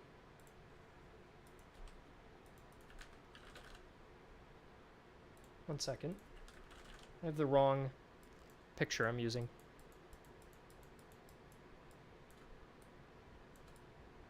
There. Line breaker, that's interesting. Yeah, that's a tough one to come up with a trait for, I guess. I mean, it's a little ambiguous. You could kind of...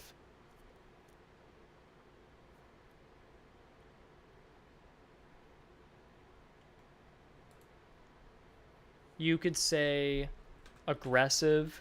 You could say calculated's not bad. Calculating isn't bad. I like that. He does look like he's calculating. You could say aggressive. You could say confrontational. You could say direct. You could say forceful. Combative is a good one. You said I do aggressive for the guy with the sword. That could work. I'll put that as an option. Locked in, yeah. I feel like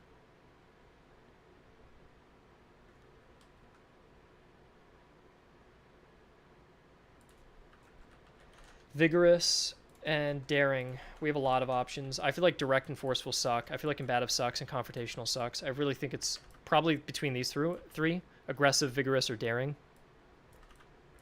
I don't really see daring from this. Because daring, it doesn't look that as risky, maybe. We do not have decisive yet. Yeah, we don't have decisive yet. I feel like, yeah, people like aggressive or vigorous. Let's get rid of daring.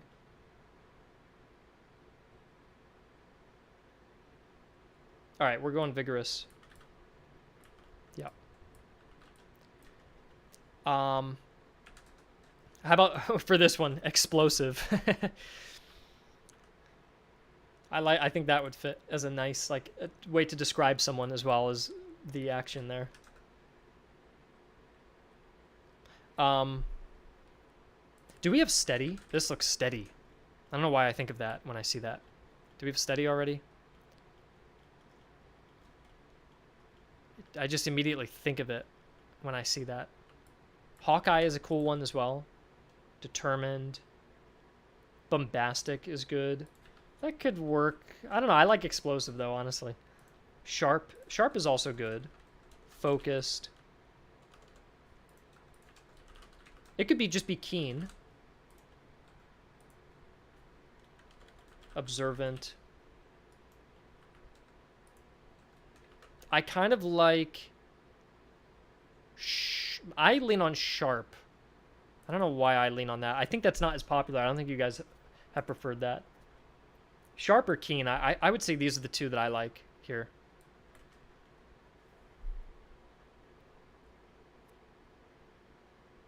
Let's put the Google definition of both up. Define sharp and define keen. So the secondary...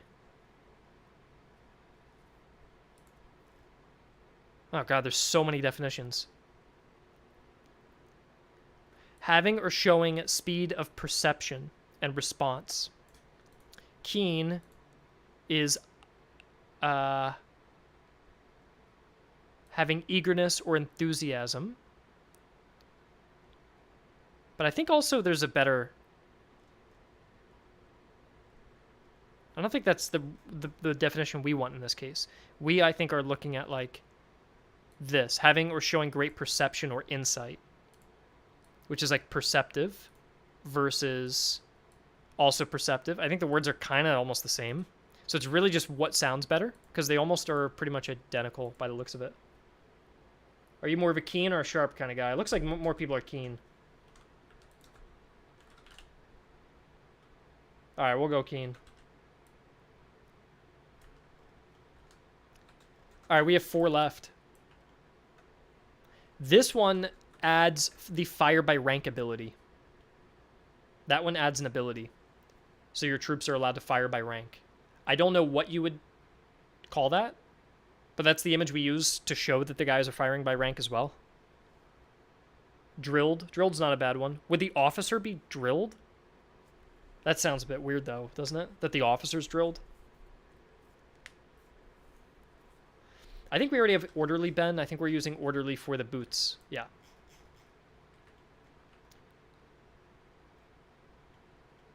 Drill master, is that an adjective though? Like, would you say you're very drill master? You don't really do that. You're very drilled. That's also weird. It could be like, it could be regimented. That's a bit too much of a, yeah, I don't know. Regimented doesn't necessarily fit there. And it's, yeah. Drill enthusiast. It'd have to be an adjective to describe someone. That's the pattern I like with these.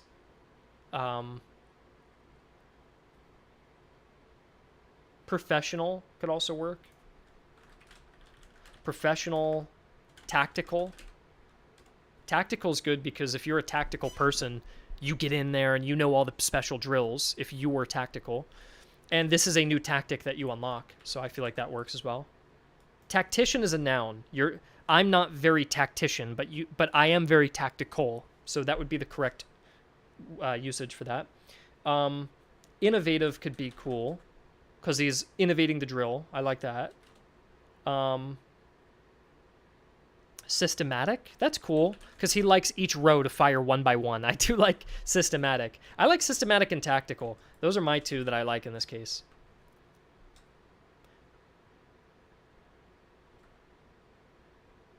I will say, though, like, this is the best trait in the game, probably, or one of the best traits.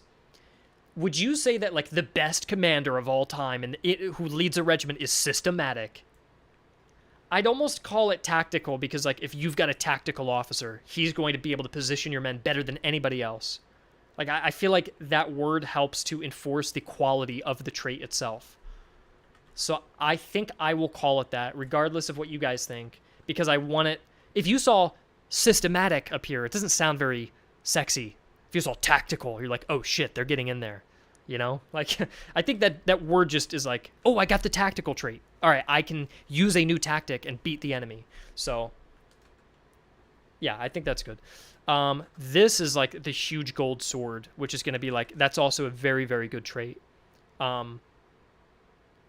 Tactical, yeah. These two are very important. Decisive could work. I don't know what the guy on the horse is.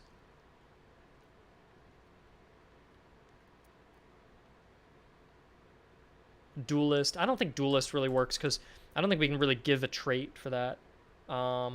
Chosen. What would you call a commander? You basically want to call ignore the picture for a second. What's a commander that's like once in a lifetime? What would his, like, legendary? Legendary would actually work quite well. Like, oh shit, I rolled a legendary commander. I've got to pick that guy up. I think that would be good. And then you see the big gold sword, and you know that that guy's special. Right now, what we're looking at with these final traits are like, these are supposed to really stand out. These are the 4 best traits in the game. So ignore the picture just a little bit.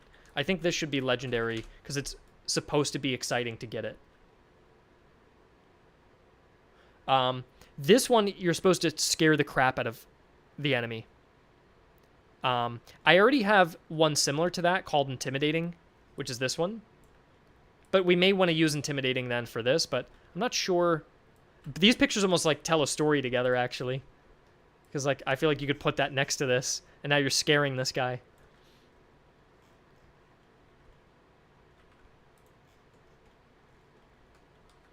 It could be, like, shocking, but that's not an adjective. That's not how you describe someone. Scary is a, yeah, I would say, like, terrifying. Why not terrifying? Infamous is also good, but I think terrifying is good. Legendary and terrifying are very strong words, so yeah. If you had a terrifying and intimidating commander, that would be pretty cool to have one of those. And then what is this one? I would say, like, noble, because he is a noble on his fine horse, but he's also noble in his personality, you know? I feel like that would work well.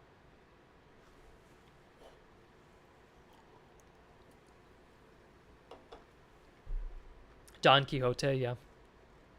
Gallant is also a good one there. What are we doing with the Spartan and the guy leading the charge there? I also like calculating better than cautious. I think that's a better word in this case. I used to just have resilient, because Spartan armor, you know, with the big shield and the helmet, I was just gonna call it resilient before. Would you rather that, or would you rather call it Spartan? I'll put a vote.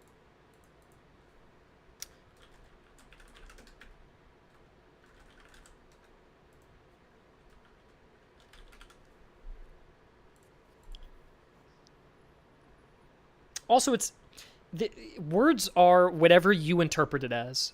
Like, if you look at it and you think Spartan means armored and resilient and tough, and that's what the word evokes when you think of it and you look at the image, then that doesn't mean that's the wrong thing to choose necessarily. Even if the definition on paper is not that, if you want it to be as accurate as possible to the true word's definition, you probably wouldn't use Spartan. You probably would use something like resilient or something else. What I currently use resilient at the moment. I think we already used brave. Do we use brave anywhere? We do use Brave. Early on, we used it.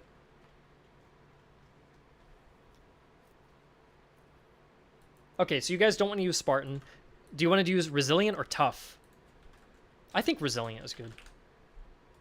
Role model for the officer at the front. The thing is, Ben, it's not an adjective. It'd have to be like, you'd have to describe someone as, oh, I'm very role model. Well, that doesn't really work. You could say I'm very resilient, or I'm very timely, or I'm very courageous. But what would you call this guy pointing his men into the charge? Forthright? That's not a bad one. Inspiring. Do we have inspiring anywhere? I feel like inspiring is a good one. I don't know if that he looks inspiring, though. Yeah, we already have inspiring with the flag. Assertive is interesting.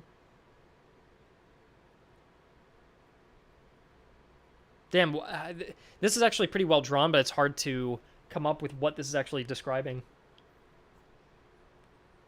Let me see what I currently use this one for. I currently use this for... Gosh, where's cunning? I think I call this one steadfast. No, I don't. What's above steadfast? Determined? I call it determined. Because he's sending more and more guys into the fray. That's what I currently use. I don't know if you guys like that. That's what it currently is in game.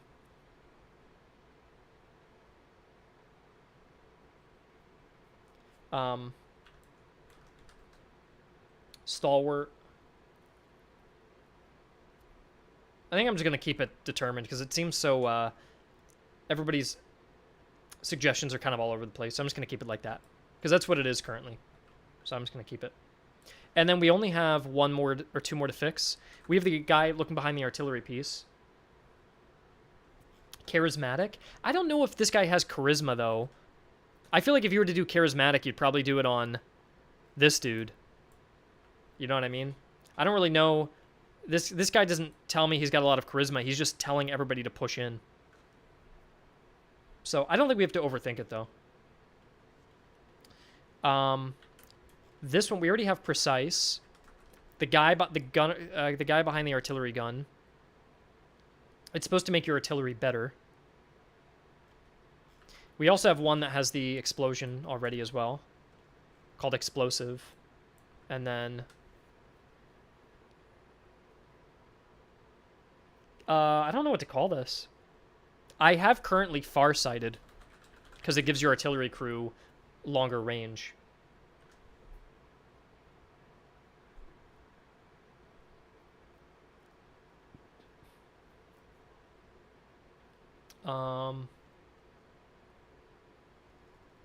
We used farsighted already, though, with the telescope.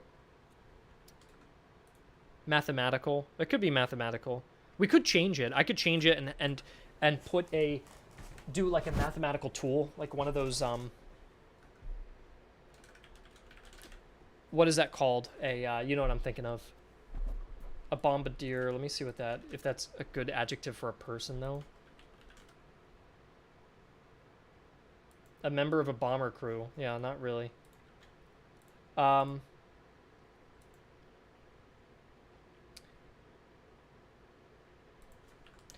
thinking of like the math tool that you use, like a maybe I'm thinking of a protractor.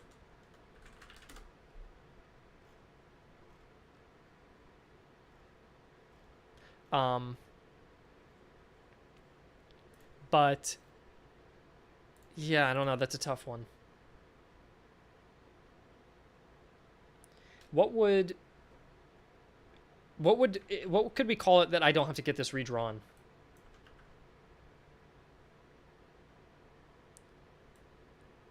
Because I feel like if I call it mathematical, I should probably get it redrawn. But somebody who aims at the back of the gun.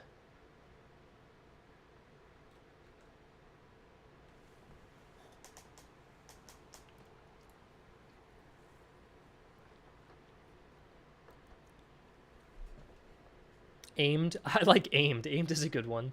Calculated. I feel like calculated is good because look, he's like really measuring. It could be even measured. You could do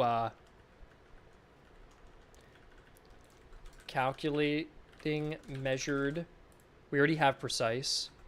Or accurate. I feel like if I wouldn't like accurate because we have stats called accuracy, so I don't want to use that. I feel like I'd be between those, and I feel like calculating is good.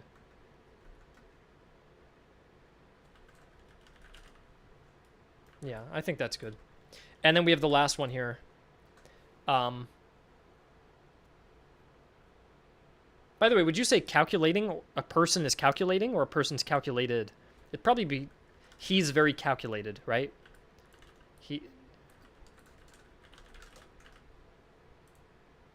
Yeah. Stable's not a bad one here.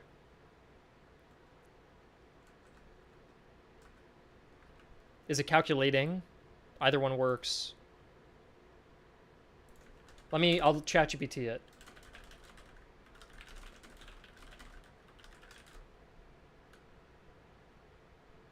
Calculating is active.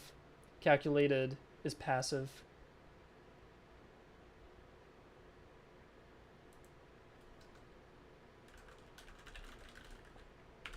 But describing personality, it says, calculating, someone who is shrewd, strategic, or manipulative. They actively plan out how to get an advantage with cold logic. Calculated, someone who appears deliberate, careful, or intentional. Their actions aren't impulsive. Yeah, calculated is actually more accurate in this case. They actually mean two different things, interestingly. And calculating is more manipulative, and calculated is more mathematical. So calculated would work in this context. And then what are we doing with this one? This is our last one. I feel like stable is good. Or do we already have steadfast? Steadfast could be another one too, if we're not using that. Braced is a good one too, but that's not, braced isn't a personality trait, but steadfast is, or a person being steady. I feel like if you're going to go steady, go steadfast.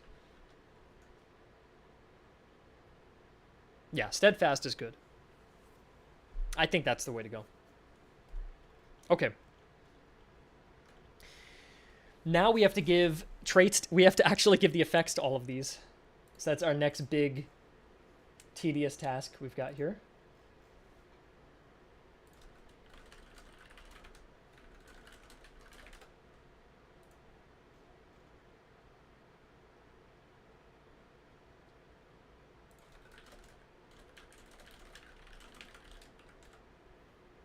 We have a new item, by the way, that OH suggested that we just put in the game.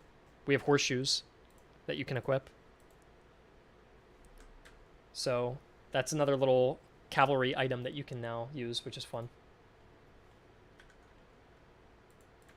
Okay. And then calculated.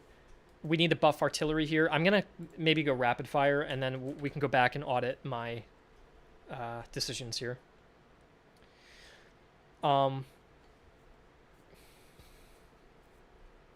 Calculated.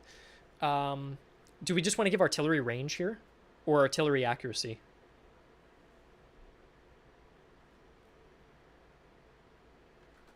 Well, we give, what is this one? Maybe this one be reload speed, because you're just firing off faster and faster. The only two things we can do with artillery is artillery range, artillery accuracy, and artillery reload. Those are like our only parameters we can really work with.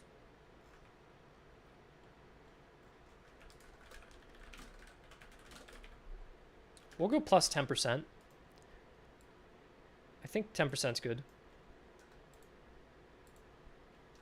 Do we want to give a negative? Artillery accuracy plus 10%, but artillery reload speed maybe like minus 5% because he's calculating. If we do that, we could bring up the accuracy up to 15% to compensate. Anytime we give a negative, we make the positive even higher. And if we don't want a negative, then we make the positive smaller. So we could go 15% and minus 5%.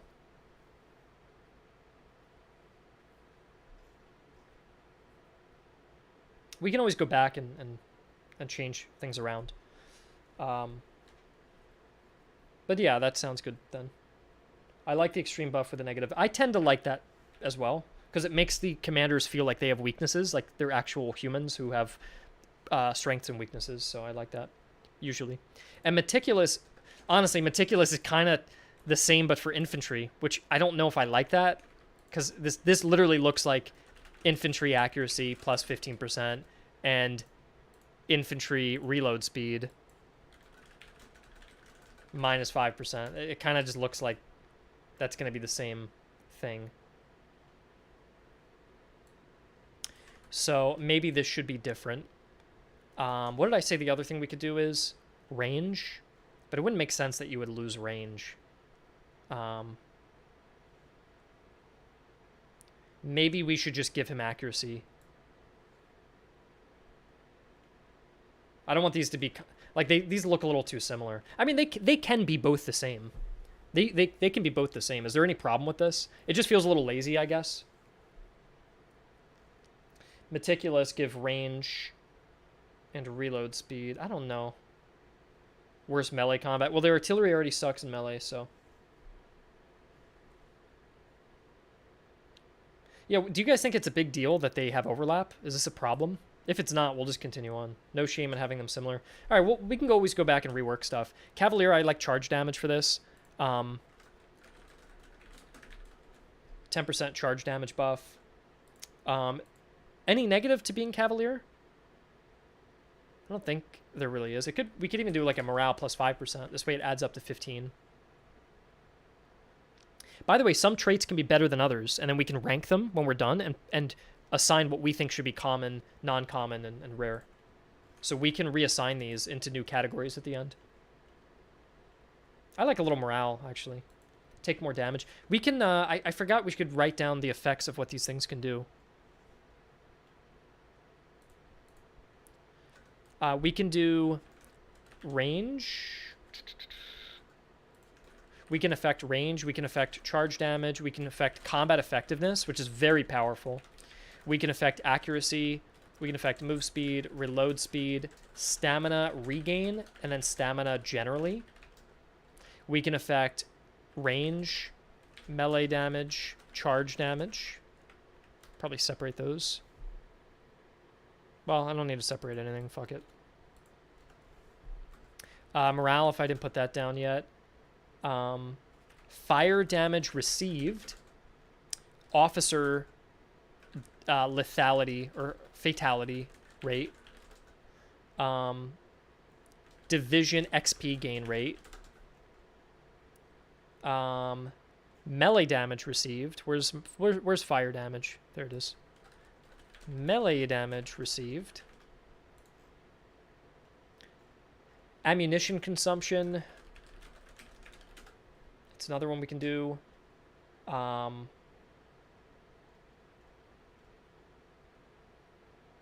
Fieldworks deployment speed. We can also do cover effectiveness, like how effective they are at using cover. Morale, officer aura size. Reload speed. I think you can also do officer aura morale. How much morale the aura itself gives. Flanking fire. You can do that too. And then you can do fire by rank as a ability. So that's everything we can change technically.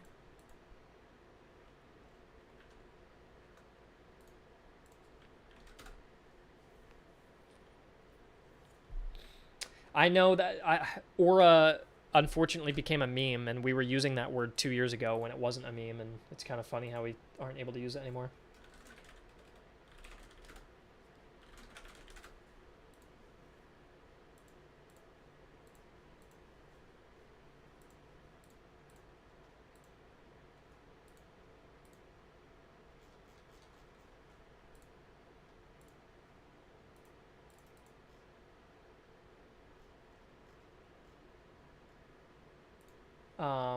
Anyways, sorry. Let's continue on. Cavalier, someone said they that when you're Cavalier, you take risks. It could be the case that if you're Cavalier, your officer death rate, fatality rate, it increases by 5%. It could be that case. And then we can make the charge damage rate higher. Do you guys generally like the pattern? It doesn't have to be this exact math, but do you like the pattern that we're doing with negatives where we have pros and cons? I think people probably prefer that to most traits. If they have better accuracy, should they have less ammo consumption? Yeah, they could. Steadfast. Steadfast I don't think needs to come with a negative necessarily. I think we should do a negative if it's appropriate. If like being Cavalier means you jump into the fray, there's something that could be negative from that. But yeah, I'd say steadfast would be, maybe you'd, if you're steadfast,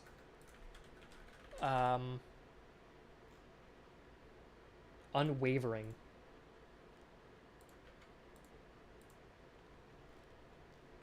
I don't know. This is one of those things where it's like the design by democracy is going to be a little tedious, I think. I may, if it's this many things, I may have to just like nail these down on my own. Maybe. Unless you guys want to like, how about let's do this. I think if I were to do all this, this is going to take me like an hour and a half. I think you guys should tell me roughly what you expect each trait to do. And then it's my job as a designer to balance the numbers and the effects off call when I'm just focusing and not talking. Because if I'm talking like I am now, I'm not really focusing. And if we just have people vote on every single thing, then I'm not really doing my job. So I think you guys should give me like a general idea of what you expect from something. And then it's my job to kind of fill it in. Okay, with steadfast, I'll put it in yellow. What do you expect from steadfast? Just throw stuff out. You probably expect, like, someone said morale, and less movement speed. That's generally what I'm seeing. Like, less charging, question mark. Yeah. Farsighted, I would imagine, like, range at the cost of maybe some sort of initiative, which initiative could be interpreted as reload speed or movement speed or something because you're focusing on spotting enemies. Or we'll say less morale damage, yeah. Brave, I would say, what would you get from Brave? I would think I don't know what I would give off the top of my head for that. I don't want to just make everything morale, you know? It could be charge related. Charge damage. Easily morale buff. Thing is, like, almost all of these could be morale buffs. I'll put a morale question mark next to it, though. Increase on damage taken, question mark. Yeah. Firm. I would say, like, melee damage received bonus. So if you get charged, you hold your ground better. And maybe a morale damage received buff as well. Precise, I think that would be just be like a small accuracy buff. Fierce, I would think that would be like a good charging buff. Charge in melee, maybe. And zealous is very similar, but I would say charge at the cost of casualties and sloppiness. I'll interpret that however I want, but that's generally, I think, what that would be. Confident, I usually just have that as like a morale buff. I don't really know what else it would do. This gives you a supply crate, so it gives you a supply wagon. That one's simple. Elusive, I like move speed and cover usage. Disciplined would be XP gain rate, but lose morale, maybe. Prepared would be cover effectiveness, but slow moving, maybe. I know I'm flying through these now, but if we were to go through 50 of these together with the stream delay, it'd be tough. I am going to read what you guys are saying, though, and if you disagree with me and I like one of your ideas better, I'll scroll up and swap it out. So there's no harm in correcting me if you think there's a better idea. Elusive could be movement speed in open order. Maybe. Maybe only light infantry buff. This could be a light infantry only buff. Possibly. Enduring would be definitely stamina. Definitely stamina. Unyielding is very similar to firm. I would say like maybe just more extreme, rare version of steady. There's nothing wrong with that. Or not steady, a firm. What I mean there is like if you have two traits and one has like a golden glow behind it, the unyielding could be like the legendary rarity version of being firm, I feel. It could just be a bigger, more extreme version of that. Um, that's how I'm feeling about that. Eager would be move speed and a bit of stamina. Or even move speed but lose stamina. So you like you're almost a bit over eager that you rush in and you get yourself tired because you ran in without planning. Whereas enduring is like slow and steady, like the turtle. Yeah. And then burly, I think, would be grenade throw range. And maybe something else. Is there anything else that this should benefit if it's got a strong guy throwing grenades? Maybe melee damage as well, because he's strong. Or it could just be grenade damage. But I feel like that'd be weird. How would being strong make your grenades do more damage? I feel like melee's better. Because he's strong. I feel like that works. Equestrian would be cavalry accuracy. I think that's good. Maybe even speed as well on horseback. Loud would be like larger aura, but negative morale impact, maybe. Because your guys are like getting yelled at, but because he has a larger aura, he can provide a local morale buff better to the people within his radius. But if you're outside of his radius and just a regular soldier under his division, you have a small morale negative impact. Focused, this looks like infantry accuracy, but that's similar.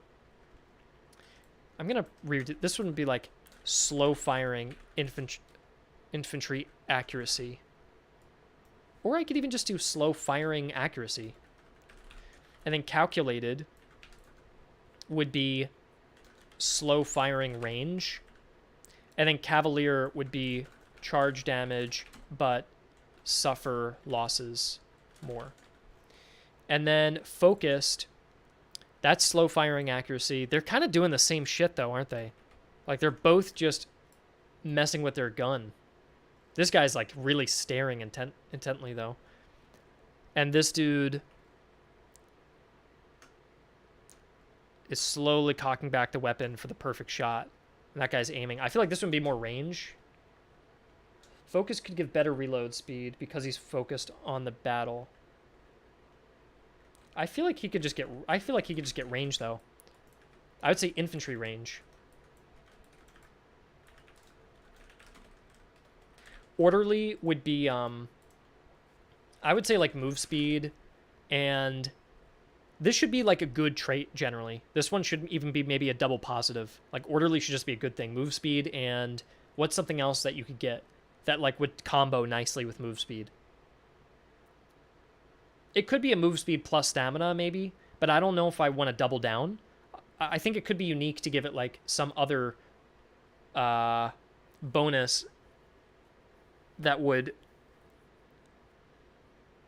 I don't know if I like stamina. Feels like the obvious pick.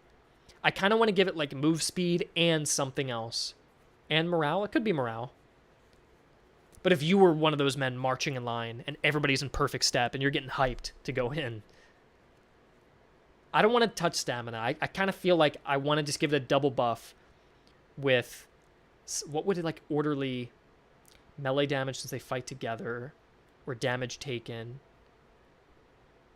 I feel like because they're in good order, it's harder to break them, right? Because the men are sticking together. They're in a really cohesive, disciplined unit. So I would say like move speed and morale damage receive buff. So if you get shot at, you take less morale damage and you move quicker. That's a cool combo to me because it's like the men are walking straight in and moving in perfect discipline and just not breaking. I think I like that. Hoarder would be like extra ammo, but slower move speed maybe.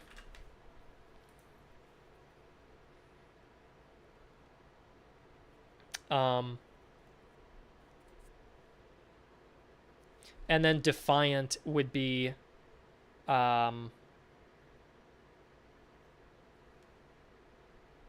Maybe a higher morale,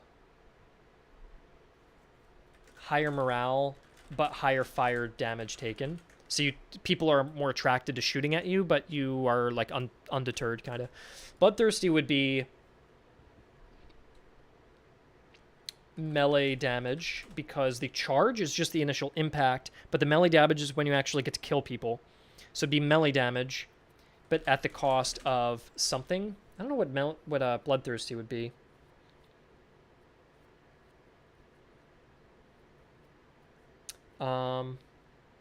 What is it at the cost of? Maybe you have less morale, yeah. At the cost of morale. Agile would be like move speed, and that's stamina. If you've got agility, you've got stamina, because you can swing around, jump around. I feel like this should be primarily stamina, then move speed, maybe. Or is there a better one that would be good? I feel like orderly might be a good one for stamina. Let me take a look real quick. We have enduring for just a pure stamina buff. We have eager for move speed and a little bit of stamina. We have orderly for move speed and morale damage received. I love that. I think that's perfect. And then agile's primarily stamina at move speed, whereas this one's move speed and then so it's like eager is focused on the quickness, and then agile is like the longevity and move speed, I think.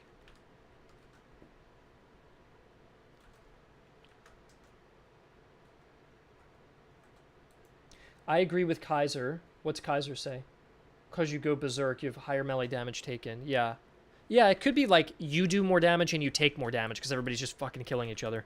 So higher melee damage, but higher melee received as well. So it's like a double-edged sword. Intimidating would be lower morale for your own men because they're a little scared of you, aren't they?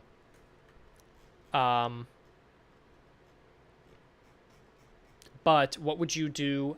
Is there like a, let me check the stats we can do. Melee damage received. Let me just check something. Can we do like the morale damage when you shoot somebody, they get more scared?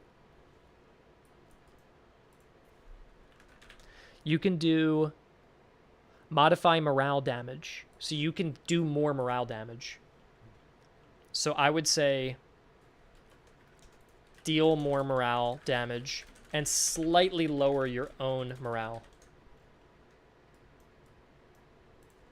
Like your base morale is just a little bit slower because your own guys are scared of you. But when your guys shoot at the enemy gets scared. So that's a bit of a double-edged sword as well. Industrious, I currently have it as like you can put your defenses up in twice as quickly.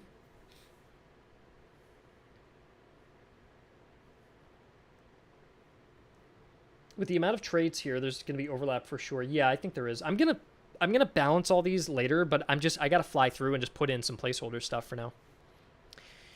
Industrious would be, I'd like place down deployables. Well, you know what? Let's just do. I feel like that's useless, honestly. I would say cover effectiveness, because you can like build up your cover a bit more. And why don't we combo it? Why don't we do cover effectiveness and emplacements go down quicker? Let's do both, because emplacements go down quicker is a little lame as it is. Efficient would just be reload speed. I don't even think there needs to be anything else, just a small reload speed buff. And brutal would be melee damage buff. Brutal, I feel like, is a cleaner version of bloodthirsty. So we'll say brutal is a slight melee damage buff, but very slight morale damage, or sorry, morale debuff maybe. Because this is like, it'd almost be like merciless, kind of, that this one you get your own, like everybody's just bathing in blood and people are dying. I think this one is like, oh, my thing froze. It's a good thing I saved. Well, we're not responding, ladies and gentlemen. I saved it, so I don't mind. I think I just saved it as well. I also have the stream. I can rewind in the stream, and I can check everything we wrote. So that's a nice thing about recording all this. Let's give it a minute, because My other stuff isn't responding now either.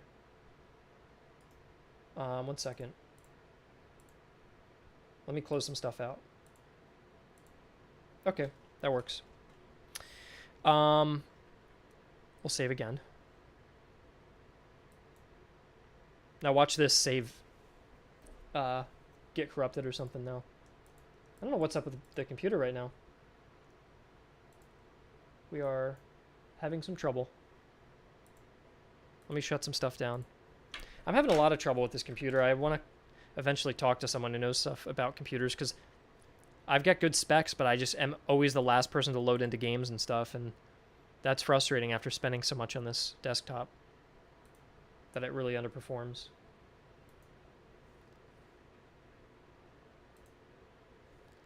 What is going on here?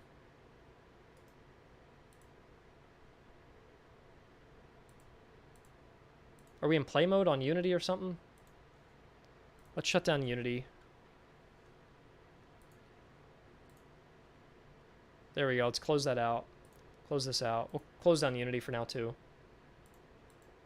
Are you putting everything? My computer only has SSDs actually. But I did get hacked. The computer got hacked and was taken over to mine Bitcoin, I'm pretty sure, for a while, which is kind of a crazy story. And I think that may have damaged the graphics card, but I don't know.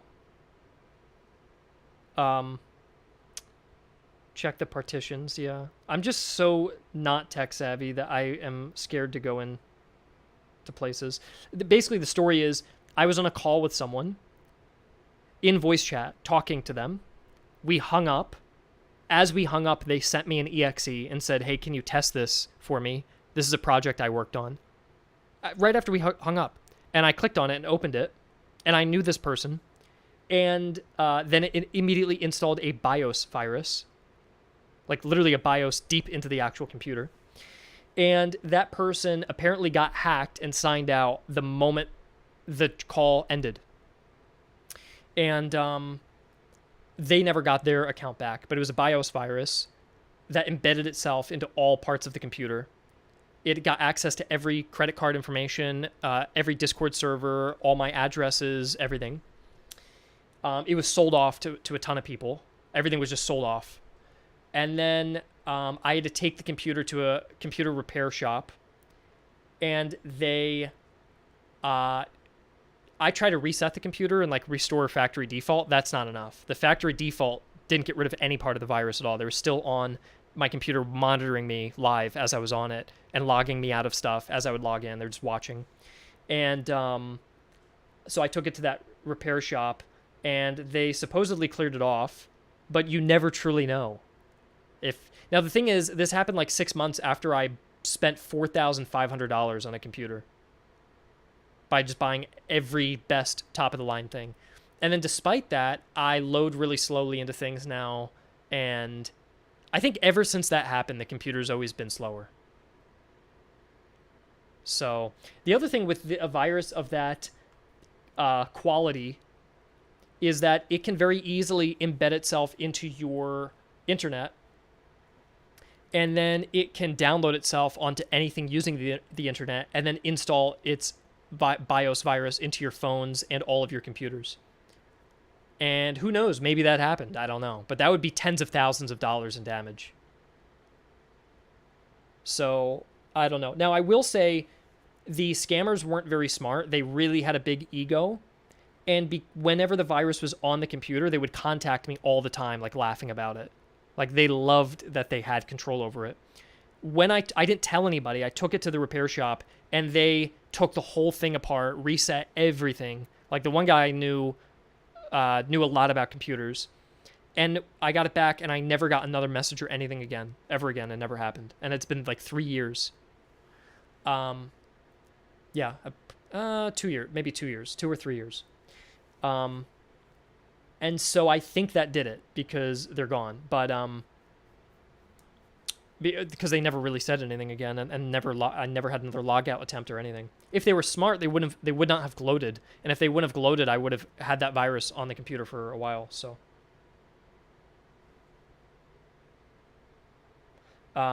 they were Turkish. They were Turkish. But yeah. Griff, go to control panel. All right, are you going to check if I have the virus in the computer? I have task manager and control panel here. There's nothing, I know enough about computers that I can look at like this and know there's nothing crazy going on here. Like I'm not using, unless you see something weird, I don't think I'm using an absurd amount of anything. Like look at my graphics card, which should be here. And this is using only 5% utilization. And I have a Stream, Unity, Paint, Google Chrome, and 2 4K monitors. So 5% seems perfectly reasonable, I would imagine. Like, I don't think anything seems out of the ordinary. Yeah. But it just feels like the computer got burnt out. Like, it feels like ever since that happened, my wife has a computer with a 2060. That was a hand-me-down. That was my old computer. And she loads games faster than I do on this. Can you check your core temperatures? How do you boot up? I don't know how I boot up. I just boot the computer up. I don't know.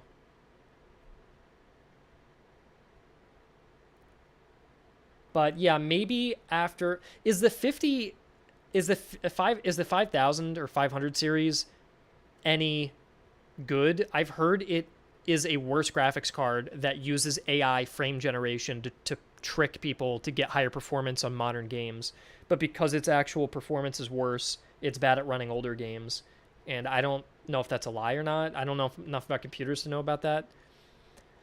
But maybe I'll just like upgrade the graphics card or something to be safe and just... But I've heard that that series, the 500 series, or is it 5000 or 500 series? I've heard it's not good. So, but I've got a 4090 and I've just been disappointed. Anyways, enough about computers. Inspiring. I would just say this would be like a massive morale buff, and that's it on this. When you reset, go into BIOS and safe boot. Well, Kaiser, you and I will have to do this another time, I think, because yeah. What would I do after safe boot? Like, what would be the purpose of that? What would I check? This one I'll go reload speed plus move speed. And this would be melee damage receive buff. Maybe a morale damage receive buff. Determined. Let's see what else we can use. Determined would be maybe maybe charge damage plus morale. I don't know if there's anything more fun to give that. It could be charge damage plus speed. So you guys are like running in. Courageous would be like minus fire damage received. I feel like that's it. Like he's like dodging bullets. They're just steady through the gunfire. Or a morale damage received buff. But we use that a lot. We use the morale damage receive, and we've used it somewhere else as well. This could also be a morale and a morale damage received. Like, honestly, dude, I feel like you can say everything is morale, morale, morale, morale. So you gotta have to, I think you have to be creative on some of these and just go with something else now and then. Calculating would be like a slower movement speed because you're taking your time before you get in. But higher combat effectiveness, I kind of like that. So you're better in combat, but you take your time. And like combat effectiveness are all of your stats. So it's a very slight buff to all your stats at the cost of speed. I think that's good. Cunning is like flanking fire damage, but higher fire damage received. So when you get shot, you get really hit. But if you flank somebody, you do good. Maybe that. Slower reload. It could be slow reload, but I don't know. I feel like foxes are quick, right?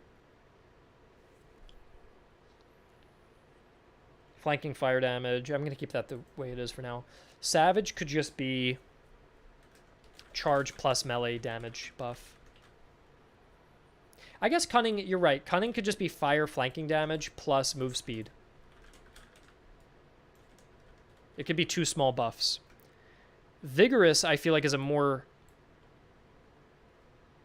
This one's like charge damage buff plus stamina buff. I feel like that's cool. Stamina and charge damage is a cool combo. And keen is like observant and careful, isn't it?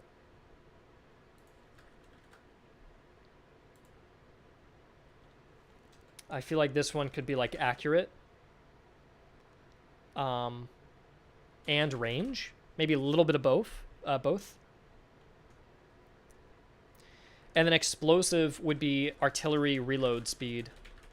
Because you're just firing, just blasting off. So I think that's good. Noble. I feel like this would just be maybe morale buff plus morale aura size. Maybe. Because he's just like... Well, I'd honestly do that for legendary. And then tactical gets fire by rank enabled. I don't like the image for noble. It doesn't really match. I feel like it's kind of awkward. Like this tiny little horse with a giant piece of grass. Whereas everything else very like pops pretty well. But I don't know. Noble could just be the aura size. Yeah.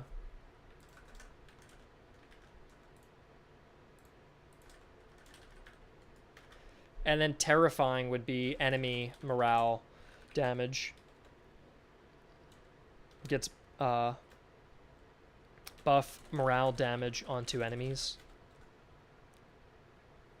More extreme version of terrifying. And I think this kind of does this for now. And I'll balance these out tonight. But I have to keep moving.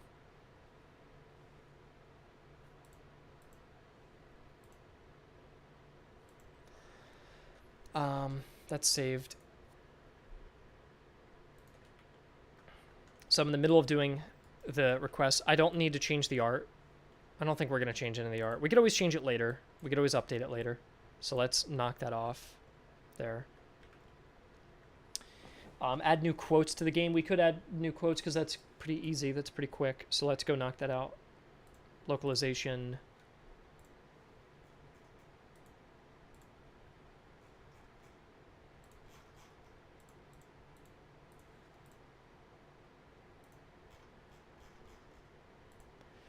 Here are the quotes I have. Oh.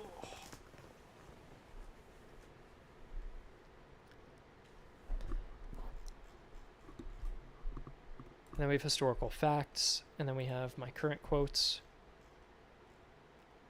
I don't love these. I think I'm going to get rid of those. I don't love my game advice ones. I'm going to get rid of those because they're outdated. Okay, and then we're going to go to localization and find our quotes.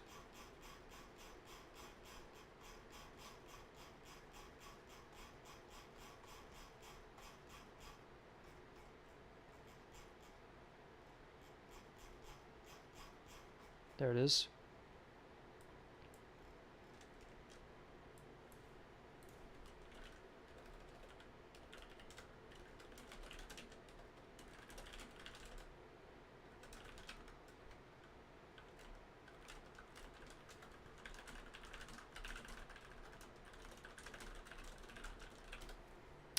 Okay, these are more quotes. We're gonna...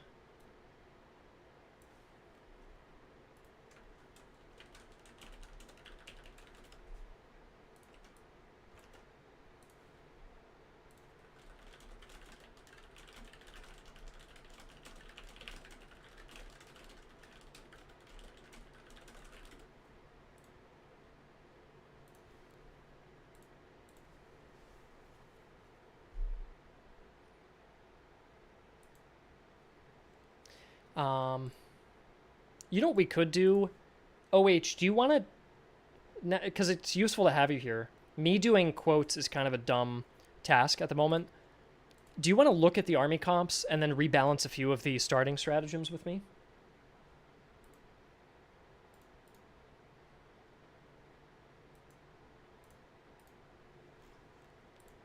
Because we could take a look, and then other people here as well can participate in that.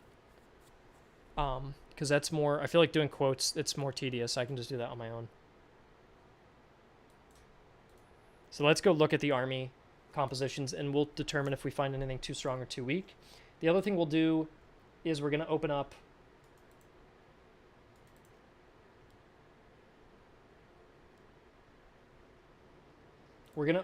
the,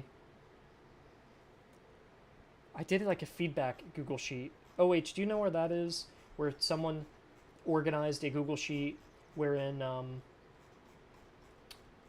everybody determined their ratings of each army. I think I may have sent that to you. I'm not sure.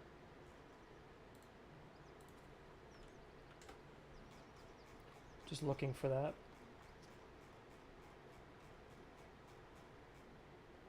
Composition rankings, there it is. And I don't think that everything got filled out, but we can see a lot of things got filled out, it does seem.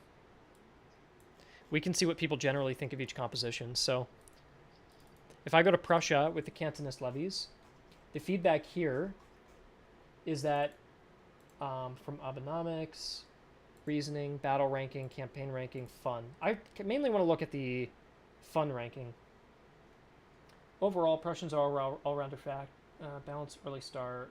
I think this looks fine. 500 reservists. That's actually very strong.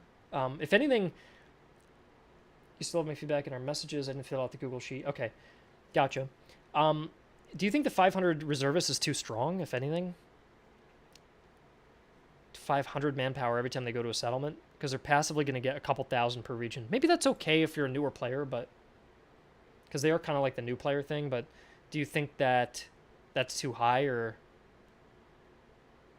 what's everyone else thinking of that? 500 manpower is crazy. It is a little crazy, yeah. It could be like 250 or 300.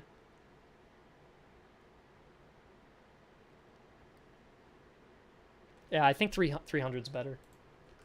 I'm going to make a, in the change logs, I'm going to create a separate list for composition changes.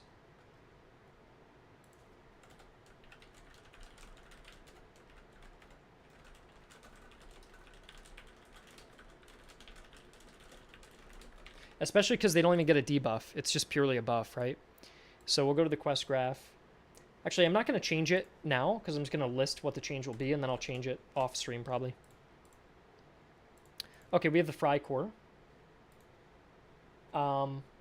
People rank the Freikorps in terms of fun ranking. Depends on the situation. Test of the army. While the initial Prussian start lets the player test around the ropes, the Freikorps takes out the training wheels and replaces it with a nitro boost. You got to be careful not to fall into the pit of running out of manpower. Constant balance. Fun ranking, 50, 70, depends on the situation.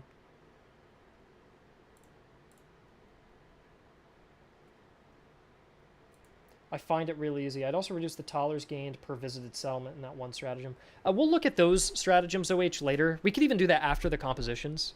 But let's look at the composition specifically now. Lose 5 reservists per day. That's not very much. If you're not paying attention, that could be a lot. But I don't think that's very much generally. And then prisoner rewards are doubled. I think that's pretty decent. I don't really know if I would change this. Does anything else look bad here? You get a bunch of crap to sell off at the very start. So if you find a shop that gives you extra goods sold modifier, you can get even more money from that. I think it's every regiment in the whole army, Kaiser. But yeah, I don't see an... Freikorps is balanced, but they don't... However, they don't snowball easily. Yeah. I think I'm okay with them. I could give them more resources if they needed it. But they get Hussars at the start and Jaegers, and that's not a bad combination.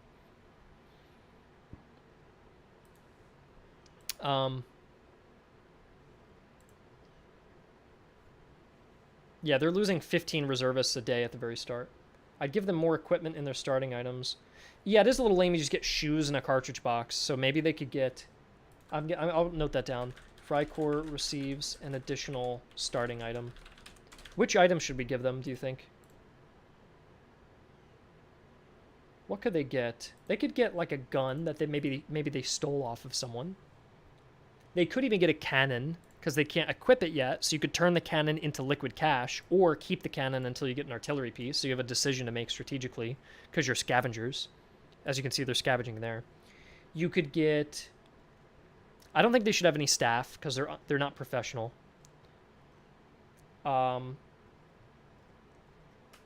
They could get maybe like alcohol or tobacco. I don't mind tobacco. Tobacco could work.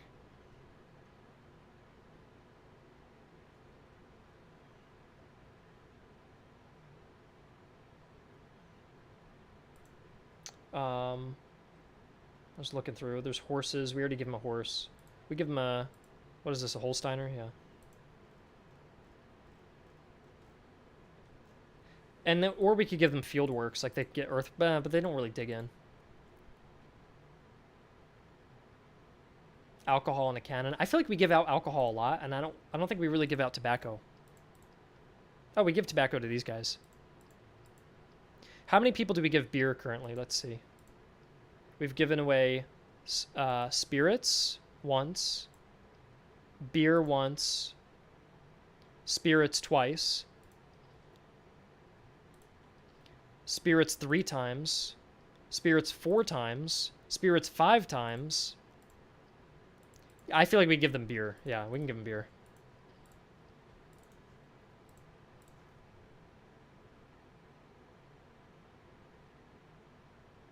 Coffee. How many people are using coffee at the moment? Coffee. Where is it? Does anybody have coffee? I don't think anybody has coffee to start off with. Coffee is not bad because it's about being fast. In fact, it gives you a reload skill. And the Frycore's main bonus is reload skill. So they could definitely get coffee. Their whole shtick is their reload speed. Look, it's a 60 reload speed on their Jaeger. It's the fastest reloading infantry in the game. But some of the German units, especially those who were captured, the Saxon troops that were captured, would refuse to fight if they didn't have their coffee. They wouldn't even fight. So we'll give them decent coffee rations. Especially because they are conscripting people, and they conscripted the Saxons. So I feel like that is quite thematic. So I'll add that in.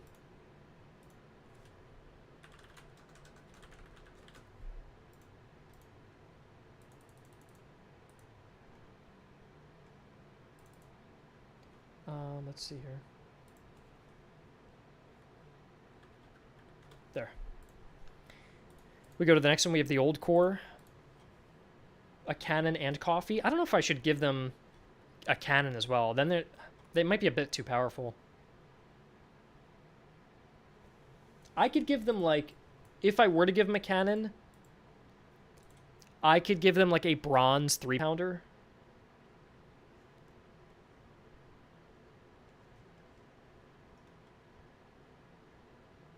The purpose of the captured banner and uniforms in the early unit merely as a cash boost. Yeah, it is just a cash boost. An iron 6-pound gun. I don't know if an iron 6-pound gun would be useful, though. If you actually saved up and got artillery, the field artillery starts off with an iron 6-pounder. So it'd be useless. Then you would just sell it off. It is kind of a useless cannon to find, to be honest.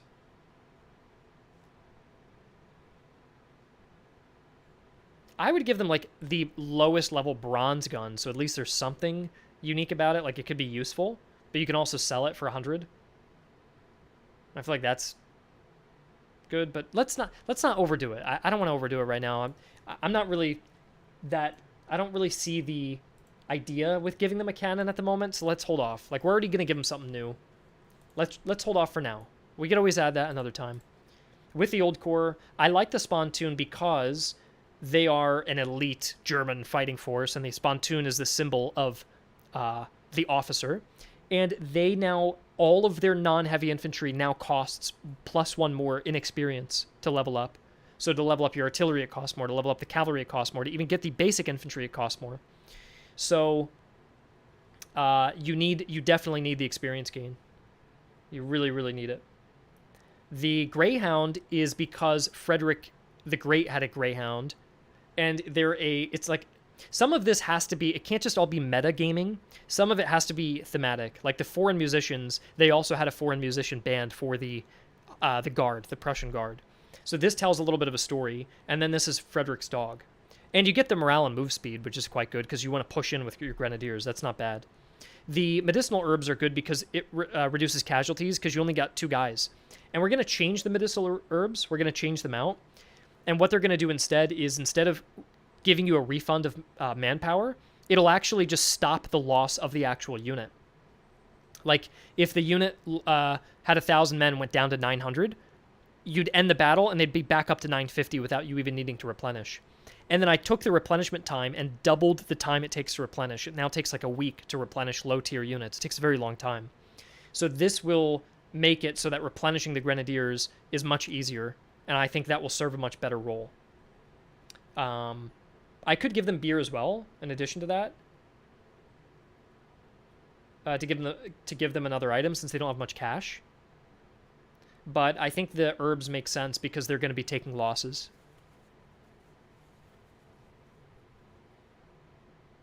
Should we give them beer as well? You want to add an extra item? Just a regular one? Yeah, maybe a basic.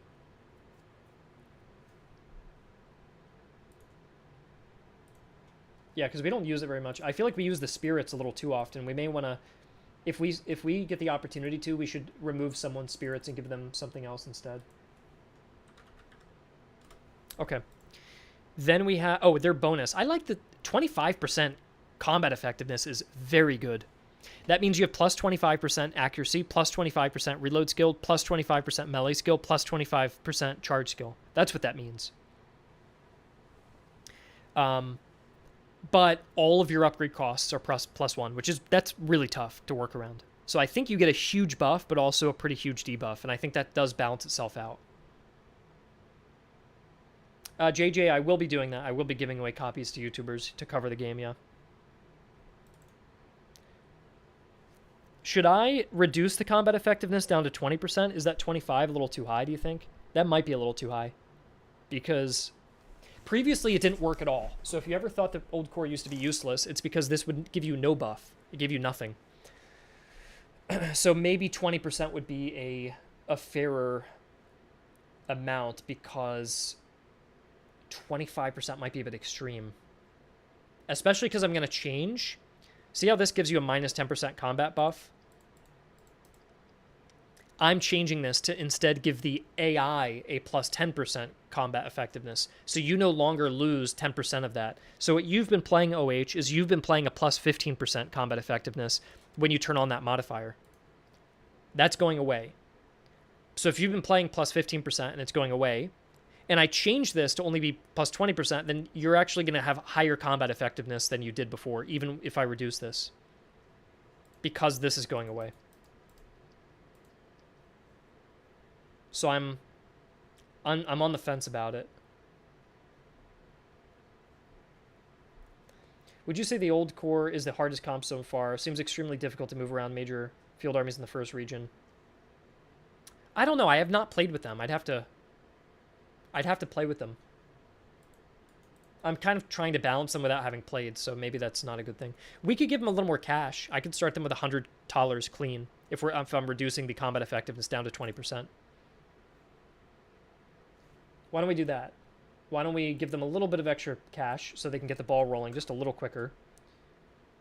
Old core now starts with $100 instead of 75, and combat effectiveness plus 20% instead of plus 25%. Panza, you have access to the game, right? Is that what you're saying? By the way, after this, someone remind me, we need to go through the difficulty modifiers. I'm going to make one more change to these. We're probably going to make it even harder, and then we're going to take the base difficulty and bring the base difficulty down a bit to compensate. So what I'm thinking of doing is removing an entire division from almost every army that you face, making everybody easier, right? But then I'm going to add a difficulty modifier that adds a division. So whatever the difficulty is now, you guys can keep it if you play with the modifier. But if you've been finding that the game's a little bit tough, without that modifier, everything's going to get a little easier again. That's kind of what I want to go for. Because some people like to be outnumbered, and some people get really, really intimidated by it. And I feel like new players should not be getting outnumbered as much as they are now. So yeah, it's going to be the difference between a full division. In fact, it may even stack. It may even be that in Region 1, with that modifier on, the enemies have 1 extra division. In Region 2, they have 2 extra divisions. And by Region 3, it's 3 extra divisions. And by the way, we increased the max amount of divisions that the AI can field. They can now bring 6 instead of just 5. So in Region 3, they could bring a larger army. So I think I'm just kind of reshuffling the balancing a bit to make it more extreme for the hardcore people and less extreme for the people who just want a casual game. I don't think the whole game should be advertised on the basis of being a tryhard and being constantly outnumbered and knowing every exploit to win. Even if I like to play like that, I don't think that's how it should be the default experience. It doesn't feel right. So that's what I want to change with that. I don't want to make it too easy. Like, it shouldn't be boring. But I also don't want people just losing constantly at the beginning of the game, which is kind of happening right now a little bit. Okay. So this seems fine. You suggested OH to change the Crownland core to have accuracy. I pretty much agree with that. I think we could probably just change that. Because people keep saying they're missing constantly. And this already gives you max range. So should they just get plus 10% accuracy instead, or even plus 15% accuracy, or what?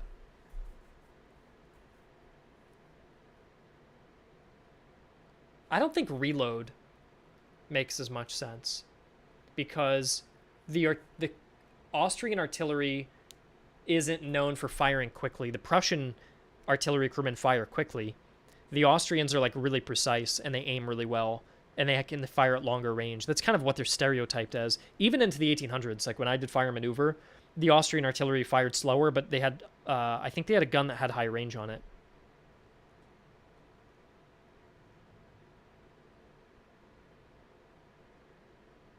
I think maybe accuracy plus 10 to their artillery would be good. I guess the only issue is it'd be artillery accuracy plus 10, and then you immediately go here, light infantry accuracy plus 20. They're kind of the same. It's just accuracy buffs.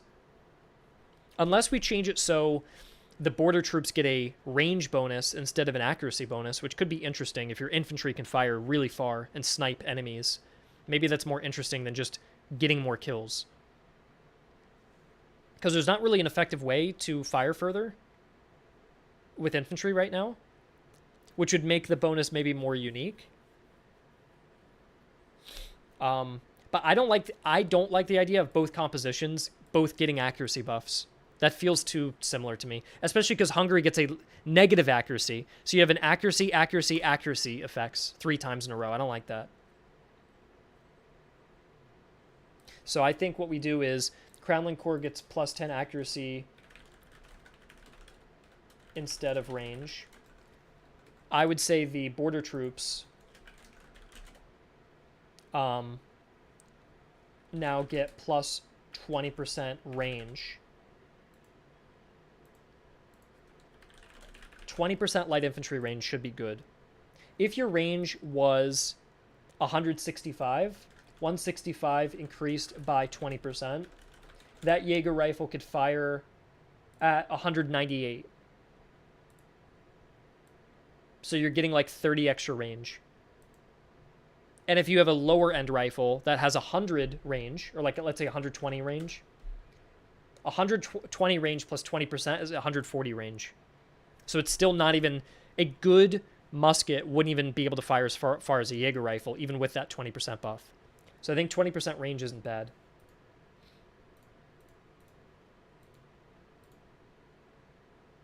Because they're already quite accurate, yeah. So let's just do that. And then infantry melee, all infantry melee is minus 20%. Look in the description. It even says long range fire. Yeah, you're right.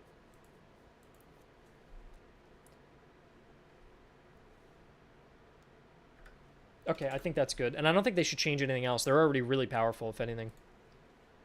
Even if they only start with a few items, they're powerful.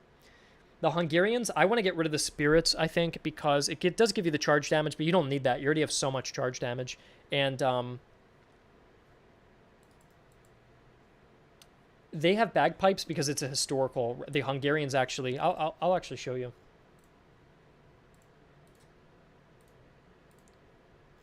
Here. Give them sabers instead of spirits. Yeah, I could probably do that. Here. Here's a Hungarian bagpiper. Did I miss him? Here he is. So I'll give them a saber instead of the spirits. They come with... Let me see what saber they already come with so they can get something interesting.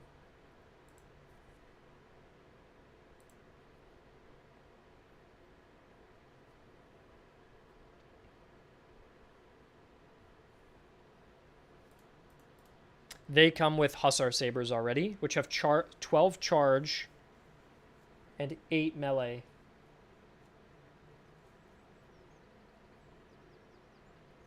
And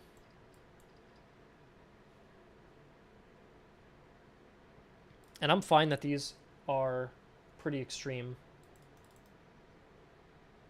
Yeah, because the base stats of cavalry will be lower, but you use the weapon to really get the stats higher. I think that's generally a good idea.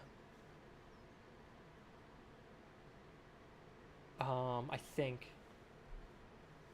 it could be the case that these numbers are too high as it is, because I am looking at, like, if we go to melee, if you have a superior Palash sword, you get 15 charge attack and 21 melee damage, which is maybe a bit extreme.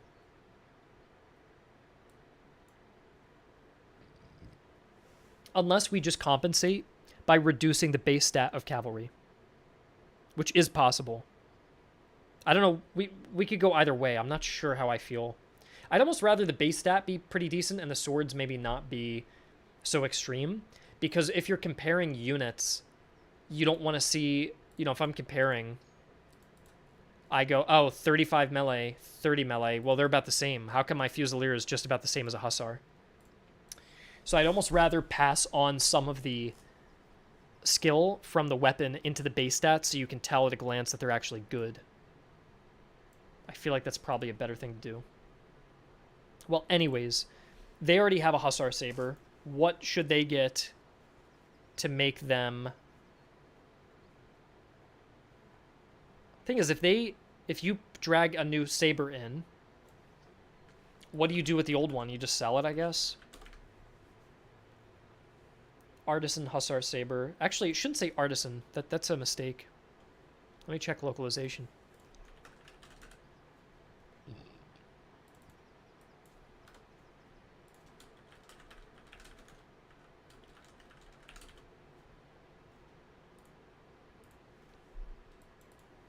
It should just say excellent at the end. I used to use artisan. That's like the old naming convention.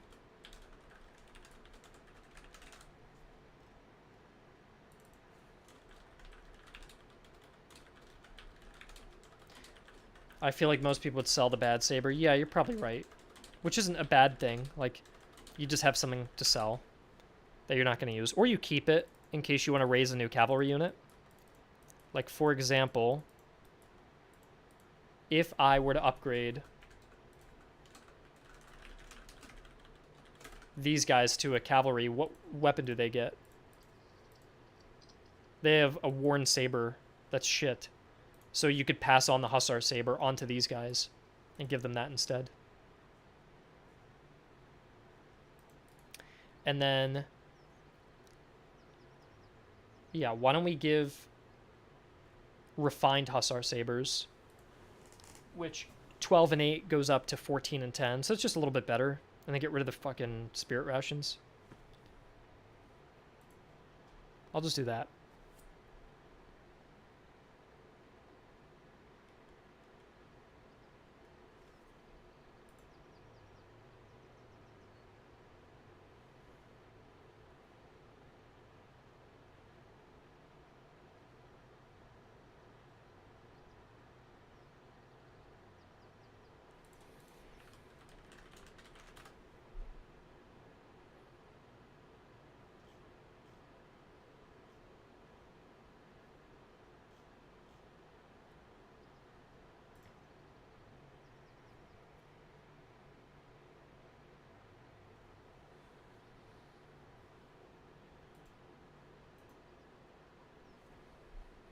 Yeah, let's just do that then. Okay, let's do a refined Hussar Saber.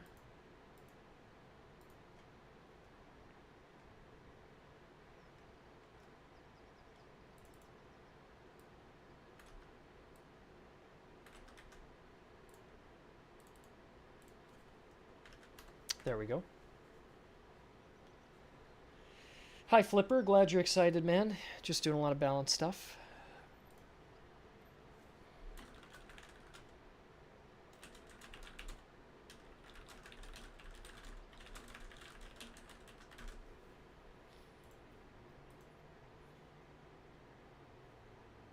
What else did I just want to check? I don't remember. I'm going to go back.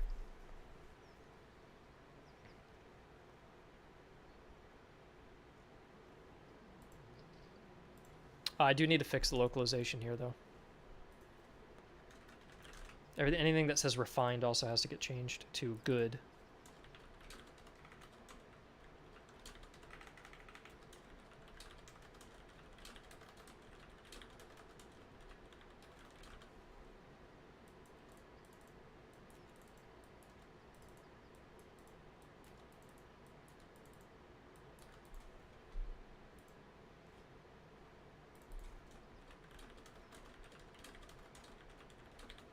Maybe you can add buglers. Oh, that's interesting.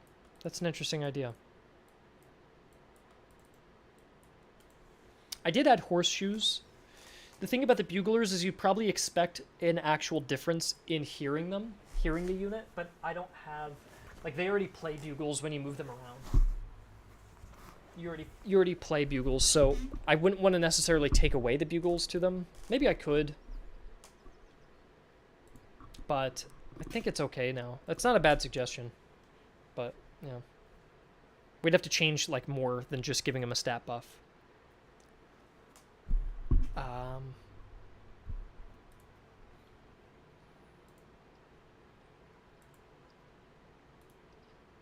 Also, we could probably give the Hungarians the new horseshoe item.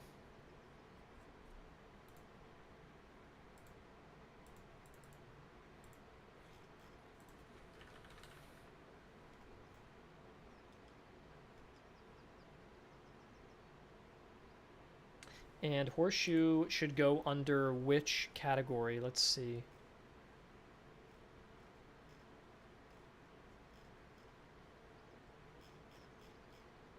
Footwear, maybe? No. Because you can already put boots on the cavalry. You should also be able to put horseshoes on them, too.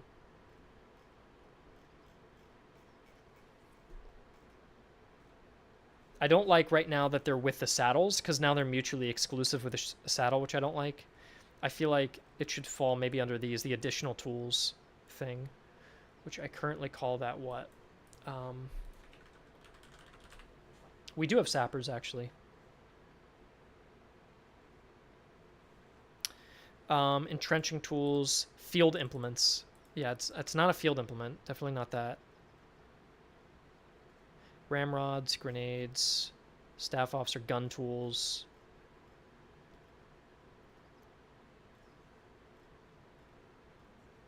Saddles, footwear, apparel, religion, mascots, horses, treatise. It almost needs its own category, honestly.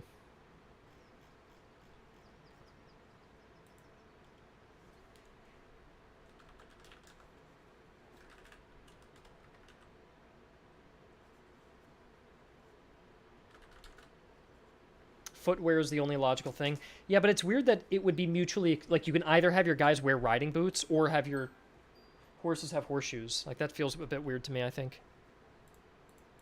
So I would make it, like, I'm just going to give it its own category, just called horse add-on. And I'll finish that later on. I'll implement that later.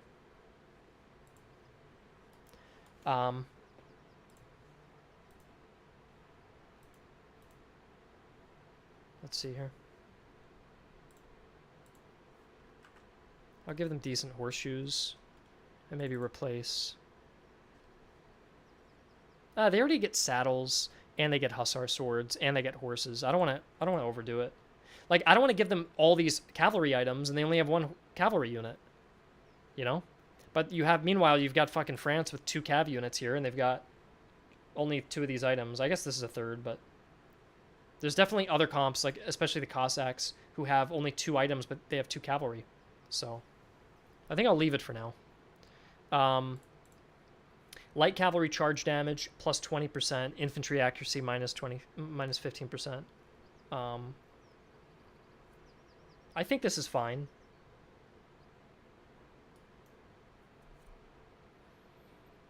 Light cavalry charge damage. This was already debuffed. I think this is all right. And I downgraded their cavalry as well. I think this is fine. So Austria and Prussia are good then. Let's jump over to Russia. Recruit tier units cost minus 40%. Is that too extreme, do you think? Should it be a little bit cheap, like a little less?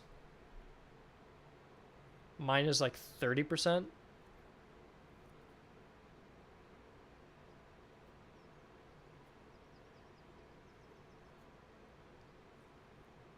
It is for newer players. I wouldn't go minus 25 because it's only the recruits. I would maybe just make it minus 30% because everybody thinks it feels very powerful right now.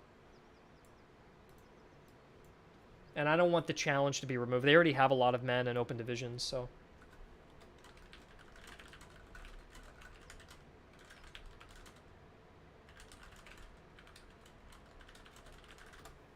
Yeah, let's just go minus 30%. I think that's fine.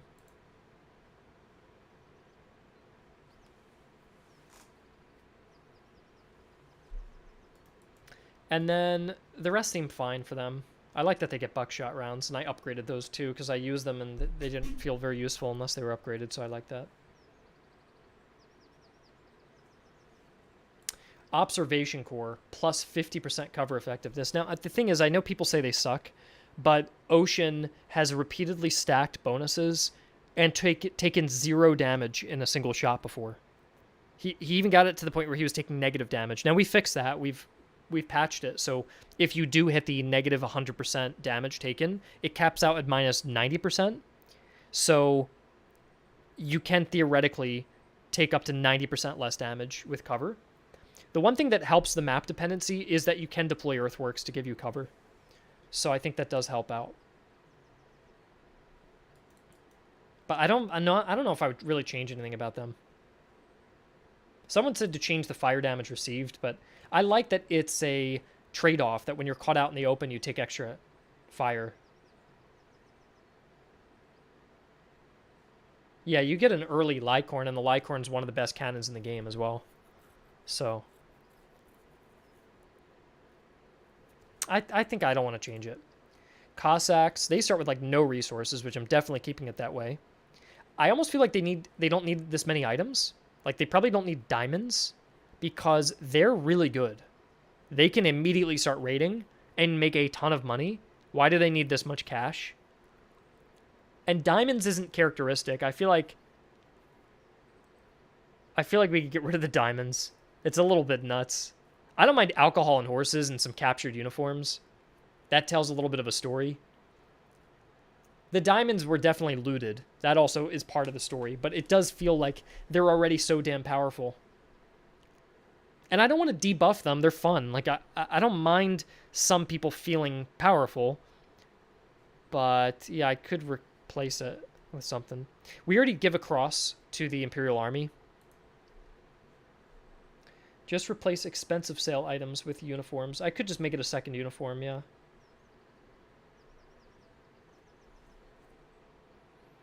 But the Freikorps already get the double uniforms, which I don't know if that really matters. Pelts is interesting because they're Russian with fur. Yeah, that's cool. I like pelts. That's a great idea. Because pelts are very Russian. I'll just make them basic pelts. And replace...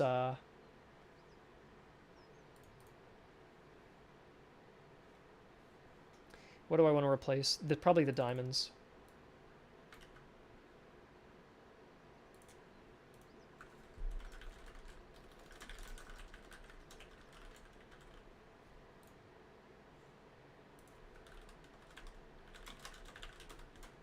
Yeah, that's fine. And these guys are now done. Now we go to Britain. And now people say Britain's tough. People say the English here are really tough. And it's hard to get the ball rolling. I think their bonus is great. I think maybe what we could do, because they're getting this plus division cost, we could just give them more money. Or more items. I'm not sure. But I've heard that they're just really tough. They're fine on vanilla, but trash on hardcore. Yeah, because on hardcore, you don't have time to drill. So I do feel like they need some little buff to get them going. Because I think people are struggling with them a bit. I don't get the surgeon much use. We are changing the casualties restored. That's being overhauled. And plus 40% is going to be very, very good. That's actually way too high. Plus 40% for a basic surgeon? Really? Hold on. It's going to get updated though regardless, but that is really high. Let me check. The surgeon...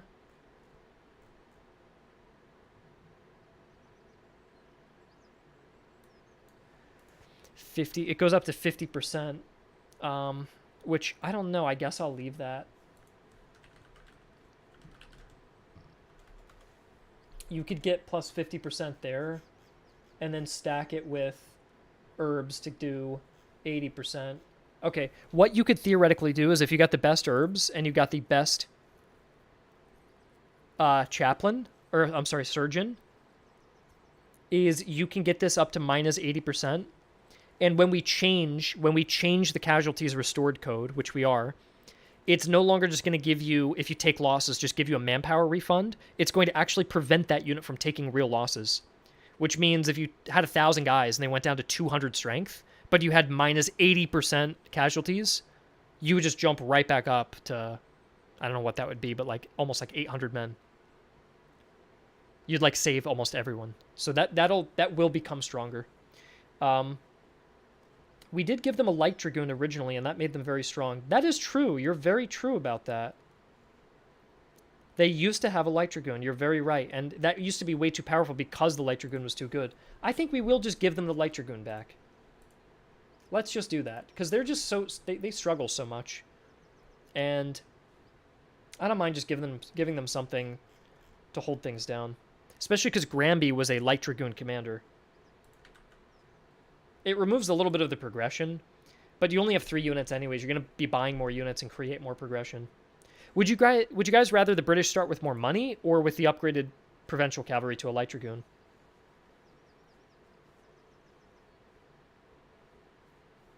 Does the code happen at the end of the battle, or can you see it happen during the battle? It happens at the end. At the end of the battle, it'll restore the unit.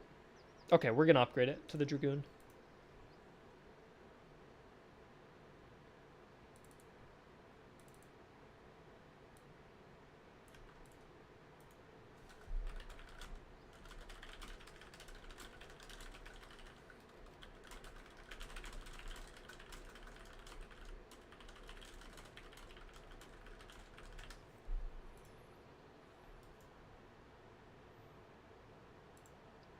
And Hanover is quite powerful.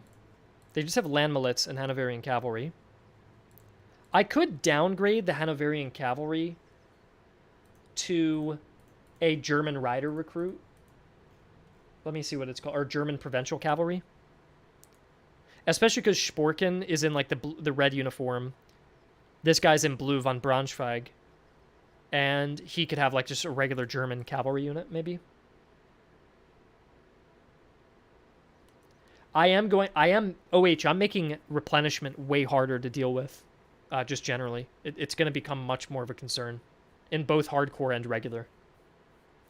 Also, keep in mind the backgrounds might get changed before release. Just keep that in mind. I don't mind Hanover. Do you think they should just be kept the same? It's balanced. Okay. Okay.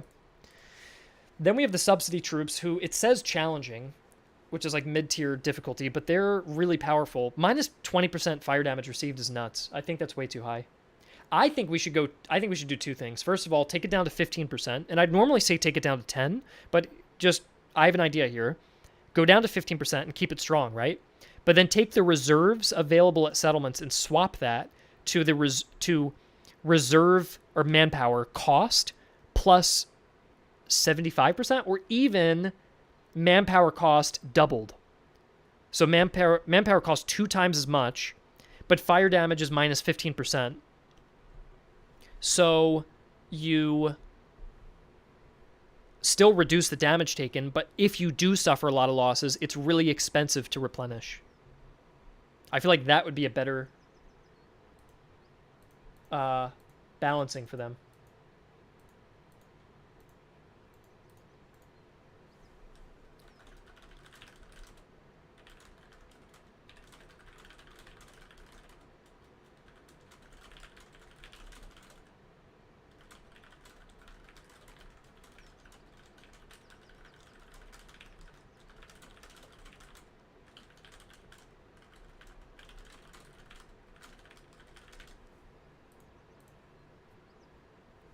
I'd make it 75% less available at settlements because it makes sense that there's subsidy, since they're subsidy troops, they're not common. Let me see if it even works.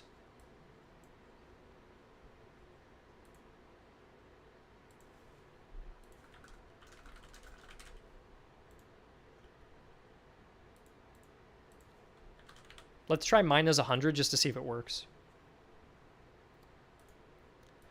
Isn't the subsidy troops supposed to be the local Hessians of British aligned with the German crown? How come they find it hard to recruit on their own land? Because the population's small. That's why. Because Hesse is the smallest German state in the war. Unless you want to count like Anhalt, Dessau, and like some of the principalities aligned within Prussia. But as an independent state, it's the smallest independent state waging war. And the war is on its doorstep, so a bunch of its population's being just wiped out.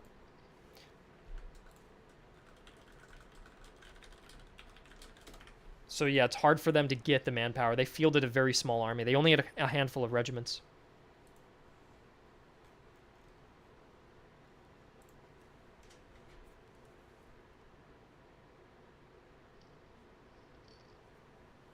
I just want to test if this works. If going to a settlement, I put it at minus 100%, so there should be no one at a settlement to take manpower from, which actually is kind of an interesting. It's kind of an interesting. I know I did it by accident, but it's interesting that manpower would be unavailable at settlements. That is an interesting debuff to work around. Let's see. Yeah, that's interesting to me. Like that you'd have to get your manpower through battles. I wonder if someone else should get that debuff though, rather than the Hessians. Because it's really interesting, but I wonder if someone else should get that instead. Like, would the Freikorps get that, where they can't purchase recruits, they have to conscript them instead of getting... But I do like that they have desertion, that they're constantly bleeding. That there's some urgency to that I do enjoy. What if the Cossack... What do the Cossacks currently have as their debuff? I don't even remember it. That would be interesting if the Cossacks couldn't recruit, because nobody wants to join them in Germany. That they have to steal. The Reichsarmee states are also quite small. That's true. That should be a negative modifier. I don't know if that should be a negative modifier that you can never use a part of the game's mechanics. Like, why is that... lose 1 taler per regiment daily when not using raid or force march. Okay, I mean... When are you not going to be doing those things, though?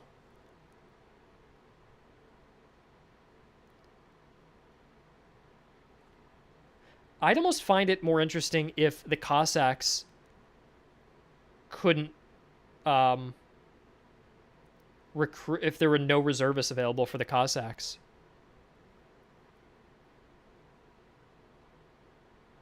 Because nobody would want to join them, and they are a band from far Eastern Europe in the steppes. I think that makes them interesting because they're burning everything down anyways. It synergizes with their bonus, because if the bonus is we're burning down everything anyways, I don't give a fuck. I don't need to recruit anyways. So you can work around that malice, but when you beat an enemy, you need to take its prisoners in and keep it going, keep raiding and pillaging and just stealing shit. If the whole theme is about stealing and looting, you also have to steal the bodies of men that you're taking from villages.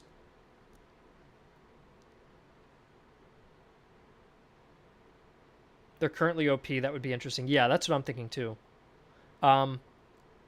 Just out of curiosity, I wonder if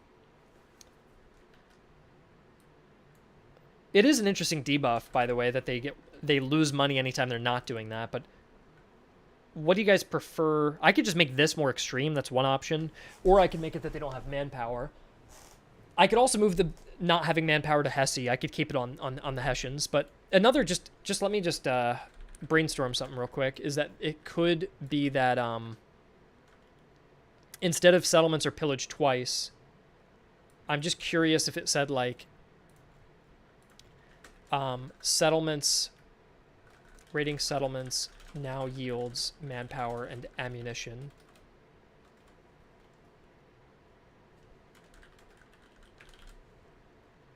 And then this says manpower and ammunition cannot be purchased at settlements. Like that's an option.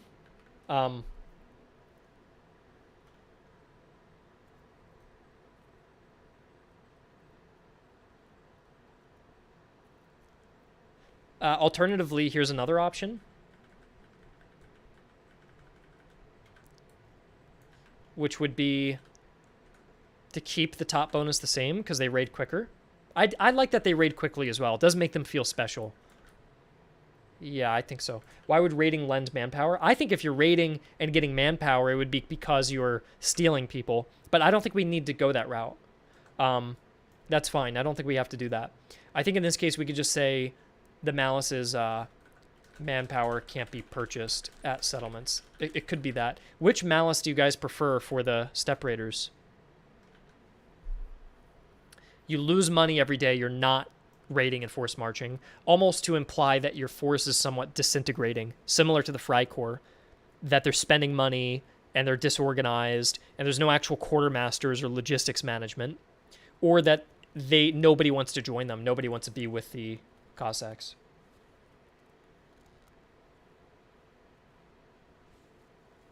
I like both. We could move this to someone else, but yeah, I don't know. We think the manpower is more interesting. My next question though is do we want to give it to Hesse though, with the blue shield, the subsidy troops? Do we want to give them the idea of no manpower?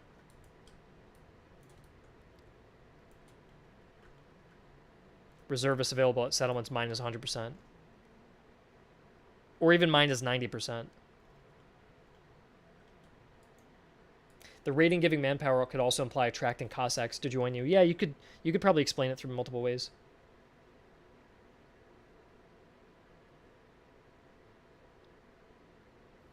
I'd give it to Hesse and make it negative 75%. Yeah, I'd probably say so too.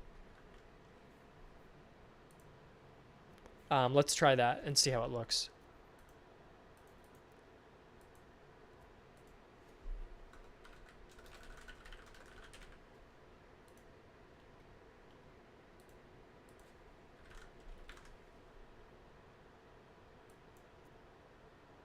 Do you guys like the can't be purchased or minus 75%? I would say if you made it can't be purchased, the fire damage should stay at negative 20%. I think if you made it a 75% manpower available, then we can reduce the fire damage received bonus.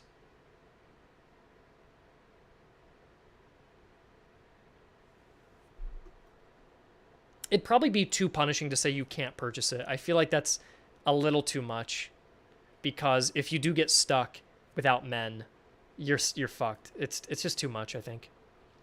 So I wouldn't do that. Damage received down to minus 15%. Let's try that.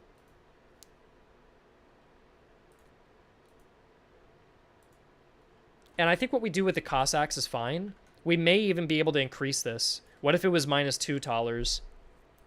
What if it was reservist cost double? We could do that too. That was the other idea, Panza. Because the subsidy troops receive money every day. So you can use that money to buy the expensive reservists or use the money on something else. But hopefully you don't have to buy those reservists because you're taking less fire damage. Do you guys prefer the cost or the availability being less?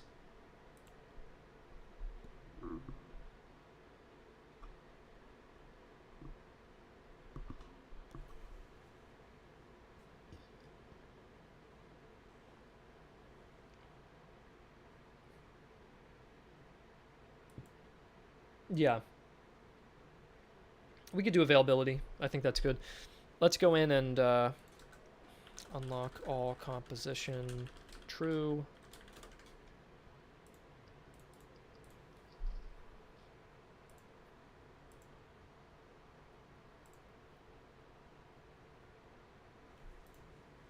Ah, gosh, I may want to redo the composition images, but that's a tough one. I don't think we have time because of the encounters.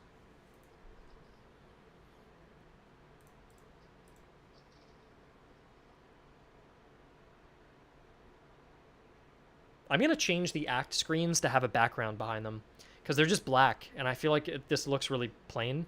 So I'm going to get backgrounds made for each act. I think that's going to look nicer. Let's go over to a village.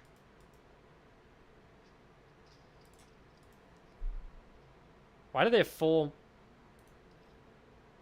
Oh, I guess it's not full. It's just that you can only buy... I feel like minus 75% isn't that much. I just bought a bunch of manpower. I wouldn't mind making it like minus 85% instead. Because that felt like... That didn't even feel like a debuff, to be honest.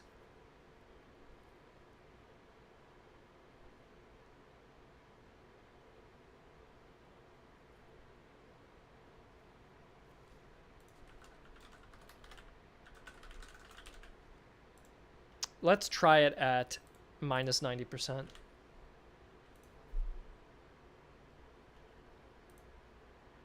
And see what that feels like now. Will the background be newly commissioned artwork? Yeah, it's gonna be newly commissioned. Also, change the large bag grenades to a small one. You effectively start with 2 grenadier units. Yeah, I would probably agree with that too.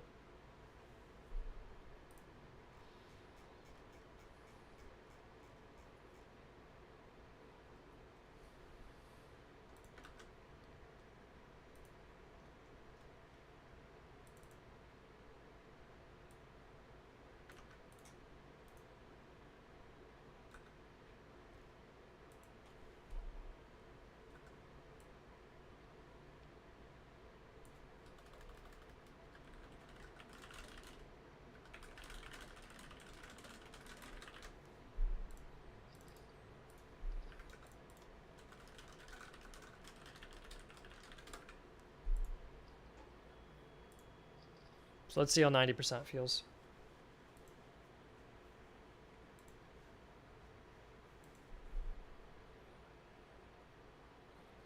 It's nice I don't owe anybody anything today. I can just sit in my office and just work all day. And my wife is in training in New York for her law job, and I don't have any obligations at all. The Russians are invading Scotland.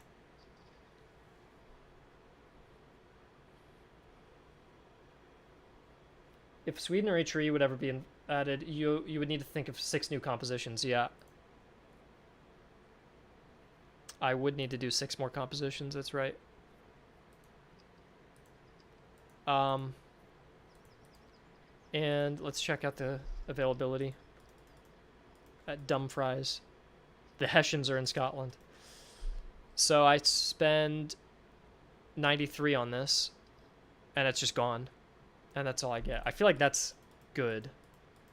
How much am I getting here? This is plus 400. What do other places say?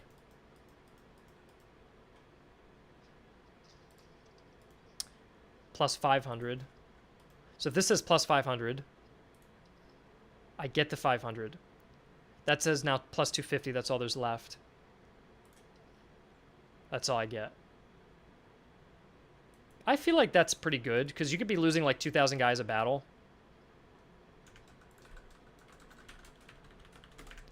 So, yeah, you only get to buy like a little bit of manpower at each place. This feels good to me. There you just bought the whole town, and that's it. So yeah, you feel small. I feel smaller like this, and I feel like that's a cool like elite force. And then let's go test the positive stratagem and make sure I'm getting the bonus.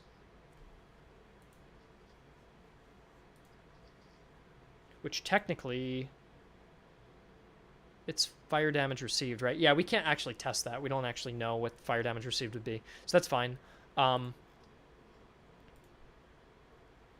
I don't mean we can't test it. I just mean it'd be more extensive. I thought we could just jump in and look at a stat, but I can't do that off the top of my head. So that looks good. Let's take a look at the other compositions. I think the subsidy troops seem more fun now.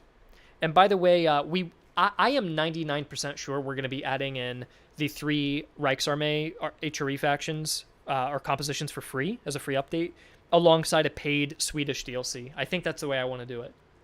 So if you're, and they both come out the same day. So if you want to pay money and support the game, you can. And if you don't have the cash and you don't want to buy it, you still get something cool. I'm pretty damn convinced that's how I'm going to do it. And I want to do it before Christmas. Do you think that's too soon? Because I originally had the game coming out in September, and I was going to do that update / DLC in December, early December. But now with the game coming out in late October, that'd only be like a month and a half before that DLC would drop. So that feels a little bit soon. At the same time, would you, if you bought a game and a month and a half later they had a free update and a DLC, would you be upset about that? Like, it does feel too soon. But if you were playing the game, would you complain? Would you be like, oh, I just spent the $30 or $25 a month and a half ago. I don't want the extra content. Maybe it is just too soon. Maybe we shouldn't rush it. I don't know. They would launch at the same time, so anybody who doesn't want to buy it would get something completely free. So I don't think... People will just grow tired of it, and then a DLC will drop. It's perfect. Yeah, I don't know. I could wait till March to build up a little bit more anticipation. This way we could make like a trailer as well. I think maybe spacing it out would be better. If we launched in September... Yeah, I don't know. I feel like the answer is that it's too soon. But if I was a player, I would love that. But I do agree. I think Colonel Beans is actually true. Let the audience savor the content first and then drop more. Yeah. Yeah, I feel like people will still be figuring out the game. Like, you guys have 100 hours in it. You guys are still figuring out the game. And we've been playtesting for over a month now. And there's still a lot of stuff to do. And yeah. Okay. What the hell was I about to check? Oh, my concept art. Yeah, this was... Oberst has some great ideas for the army comps. And he had good ideas for the unit trees and everything, too. And then he had item ideas as well, which is really cool. So he's been, like, really helpful.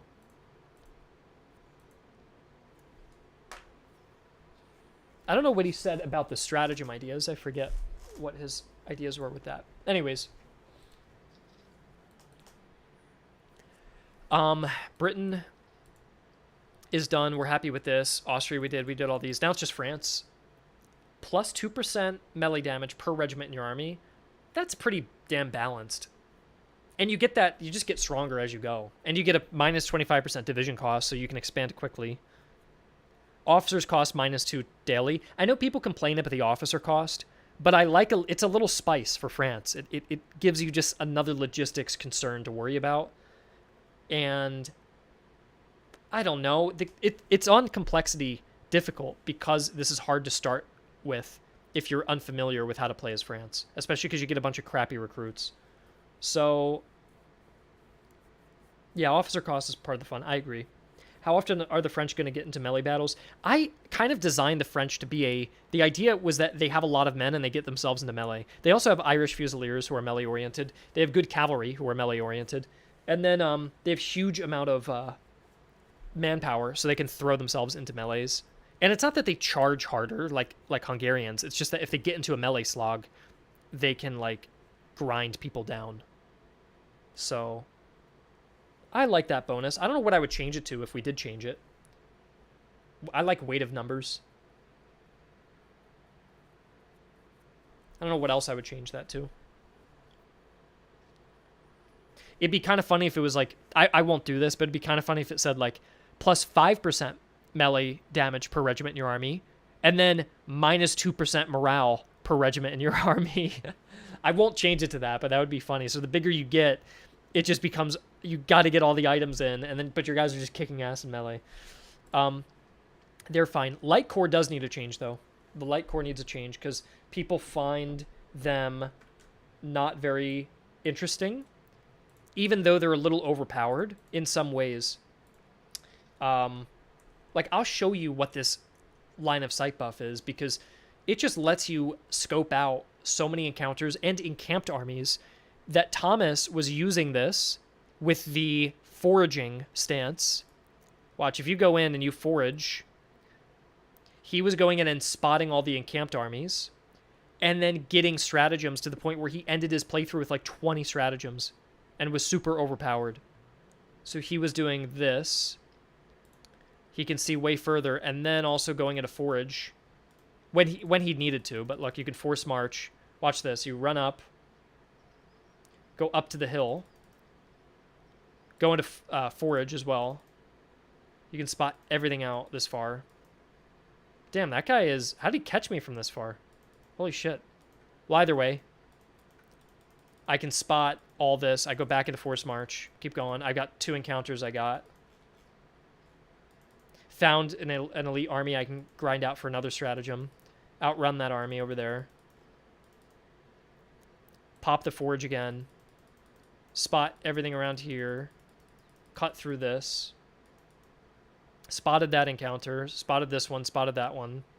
Spotted that army down there. Go back to the force march. So I've already uncovered like a huge chunk of this map. I would say, like, if we want to make this more interesting, what people would probably suggest I do is make this different and say, here's what people would actually enjoy. If I said,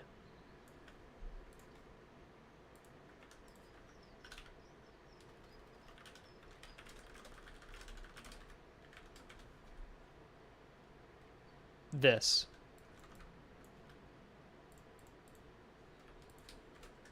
You could even go with like that.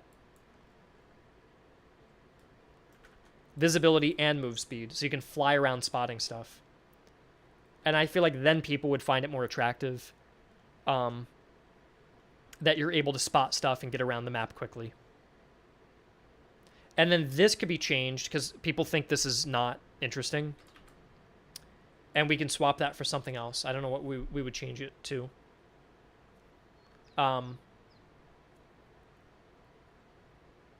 Maybe some kind of negative that you've got to worry about because you're spotting so much. I'm not sure what that would do.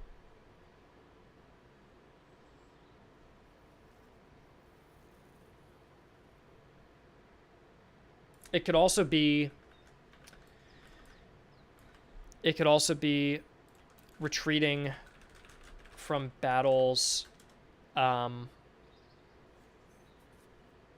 causes double losses. Instead of the 50%, it's now plus 100%. So if I got caught and had to retreat, I would sustain a lot more damage. So like here, if you get caught and you have to retreat, you take more losses from it. I think already you can see how many losses I take from that. Look how big that chunk is. So it's kind of like you can spot things and move quickly, but if somebody catches you, you're like a ninja. You can get around quickly and spot stuff, but if somebody catches you and you need to run and escape, it's really tough to unless you fight your way out. That's the idea, at least, but we could do something different if we think there's something better. Maybe they consume more food because of the extra. Yeah, that's true. They could have some kind of logistics concern where because of all this extra visibility and marching, they consume more food. It's also kind of like a Napoleonic debuff, like you're marching through Russia and you're starving, and it's very French. The only thing about the melee damage received is we already do a melee damage debuff to the Grenzers. They already have that exact thing. Whereas I wanted to make these guys very much on the campaign level. And plus, as France, you want the cavalry. Like, one of the biggest bonuses is their heavy cavalry. It's a little too hard to get right now, and I can improve that. But I don't know if I want to make them be hurt in melee, because France is supposed to be good at that. So I'd rather keep everything on the campaign level. So it could be like food consumption plus 10%.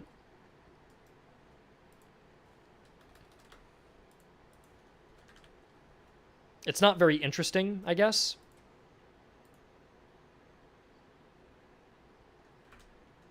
%'s not very much. It could be like,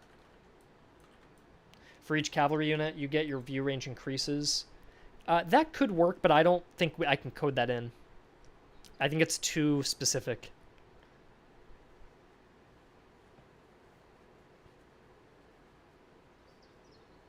Maybe,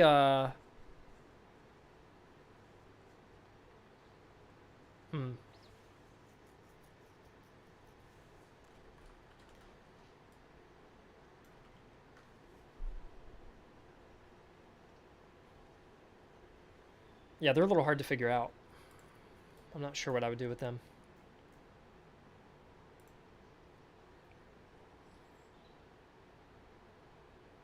Consuming more food is the Russia thing. Yeah, true. Give them the old core passive, which is what? The combat effectiveness? All heavy infantry cost +1 veterancy. Because they're light, I guess. Because they're the light core. I feel like, is that a bit redundant, though? Are we reusing stuff too much with that? I don't know if I like that. If we were adding in, like, the Reichsarmee and then we're reusing stuff, that's not bad. But I feel like all the launch compositions should all be as unique as possible. More ammo consumption could work. Slower reload.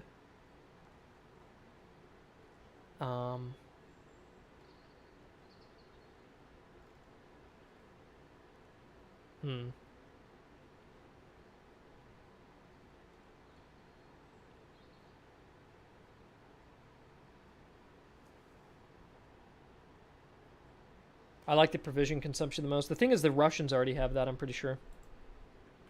They need to travel light. That's true. I don't mind the needing to travel light. They carry less ammo. That's interesting. So you'd need to buy cartridge boxes more often for these guys. But you can fly around the map spotting stuff and moving quickly, not running things. Which, that's a pretty good bonus. Artillery debuff, regiment max size. I can't really do that. What's Kaiser say? Yeah, the carrying less ammo. I like the carrying less ammo too, because nobody has that debuff right now. No one else has to worry about running out of ammo.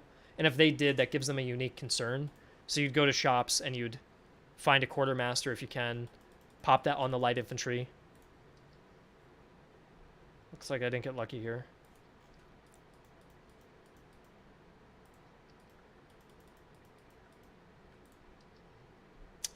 There are no cartridge boxes, are there? Where the hell are they? Aren't they in a quartermastery? I'm pretty sure they are. Let me check the other buildings. Oh, it's a powder house. They're in the powder house, which makes sense because it's powder. Yeah. So you could buy large cartridge boxes.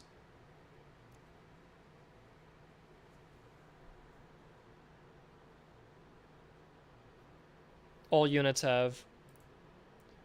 Yeah, I would say like ammo consumption.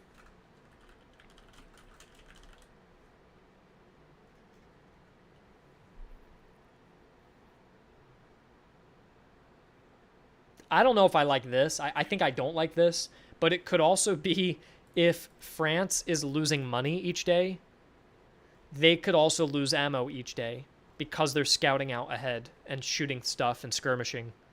And so you're constantly bleeding a little bit of ammo. So your guys in battle are fine, but on a campaign level, strategically, you need to be very concerned about food loss, cash loss, ammo loss, and you're just really balancing logistics. It's like a big balancing act of logistics. That's also another way to do it if we wanted it to be more noticeable. Because if you can see further and you have pickets and you're moving further and you're able to scout out all this land, then you're shooting more shit.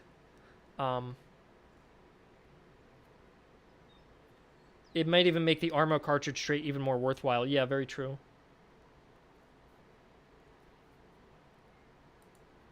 Yeah, I think doing it on a strategic level would be cool. So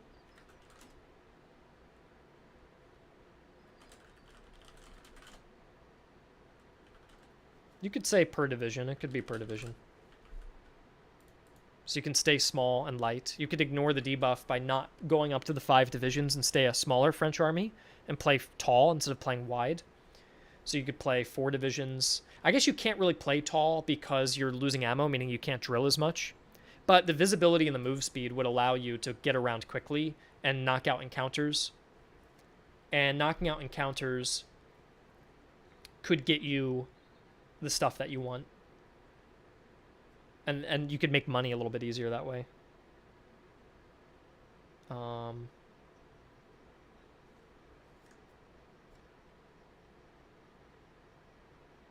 Let me think if there's anything else.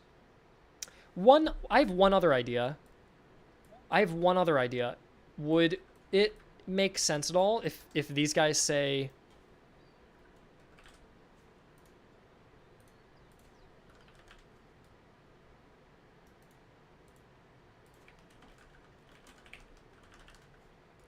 are unable to raid settlements because they are light? And so you can utilize speed and agility to get around and spot things, but you can't burn things down and conduct basically city-level sieges where you're destroying entire settlements like the Cossacks do. You could even say raiding takes twice as long to make them less efficient at it. So they're like the opposite of the Cossacks, but they have the agility. That's an option. Wouldn't raiding be part of the sabotage? Yeah, it could. Raiding could be considered part of sabotage, and therefore maybe we will want to. Maybe we would want them to raid, to be allowed to raid. It's a tough one. If you're a light force like guerrillas, you might be doing some raiding behind enemy lines. So I don't know if I would want to debuff it. I don't know if I'd want to debuff it. That's a really tough one. They've been very difficult to balance, honestly. The ammo idea isn't bad. Losing the ammo each day is kind of a fun logistics balancing act. Because they're just bleeding shit all the time. You'd be losing food, ammo, and money, which would make them tough. But because you can spot things and move quicker, you can refill. You may even be able to play the force. They actually may play quite effectively as a raiding force if they can move quicker, because they'd be able to fly over to settlements and burn them down and raid them and then refill their food and their ammo, and then they just need to restock their ammo now and then.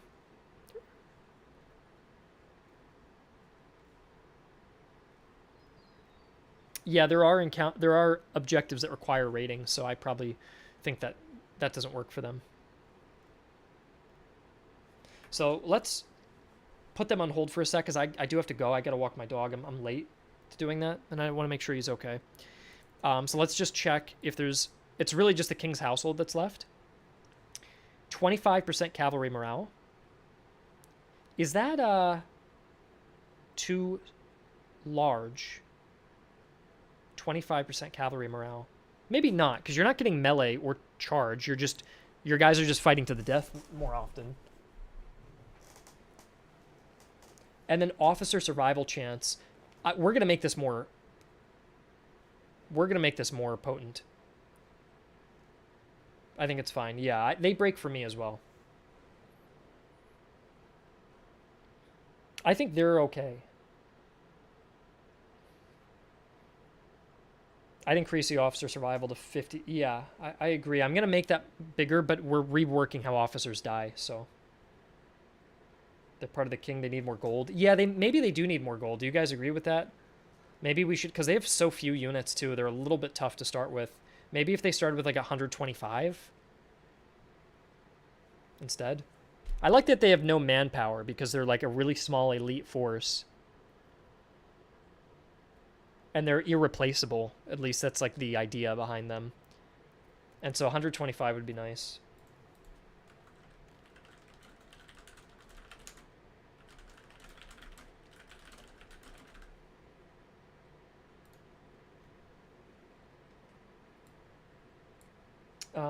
Let's see, household 125. For the light core, what are you guys leaning on?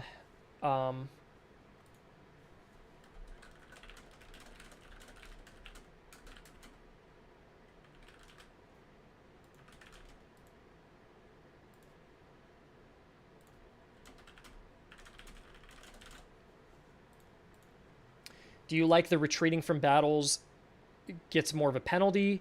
Do you like losing ammo every day while campaigning? Or do you like raiding slower? Or do you like...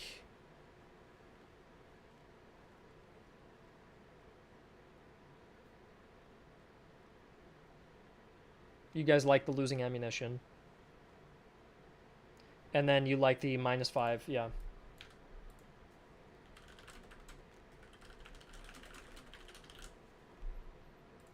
I like the idea, like you're packing light, you're staying light. You don't want to field too many divisions. And then you can compensate with your movement speed to knock out encounters quickly and get around. And because you can get around to settlements quicker, you can refill that ammo pretty efficiently, I imagine.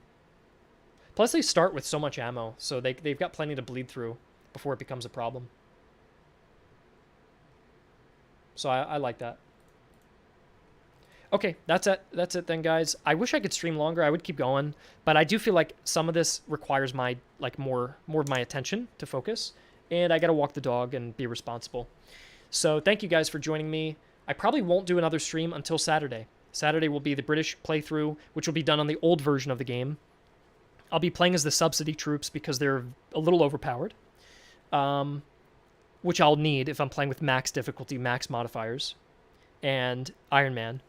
So I'm definitely going to go subsidy troops. And I have to be Britain because people wanted Britain. And that'll be Saturday. Again, that's on the old version, so there's still going to be some issues. It's not the old version, but it's the version from last week, not the version I'm working on right now. So, yeah. All right, guys, I will see you later. Thank you for joining me.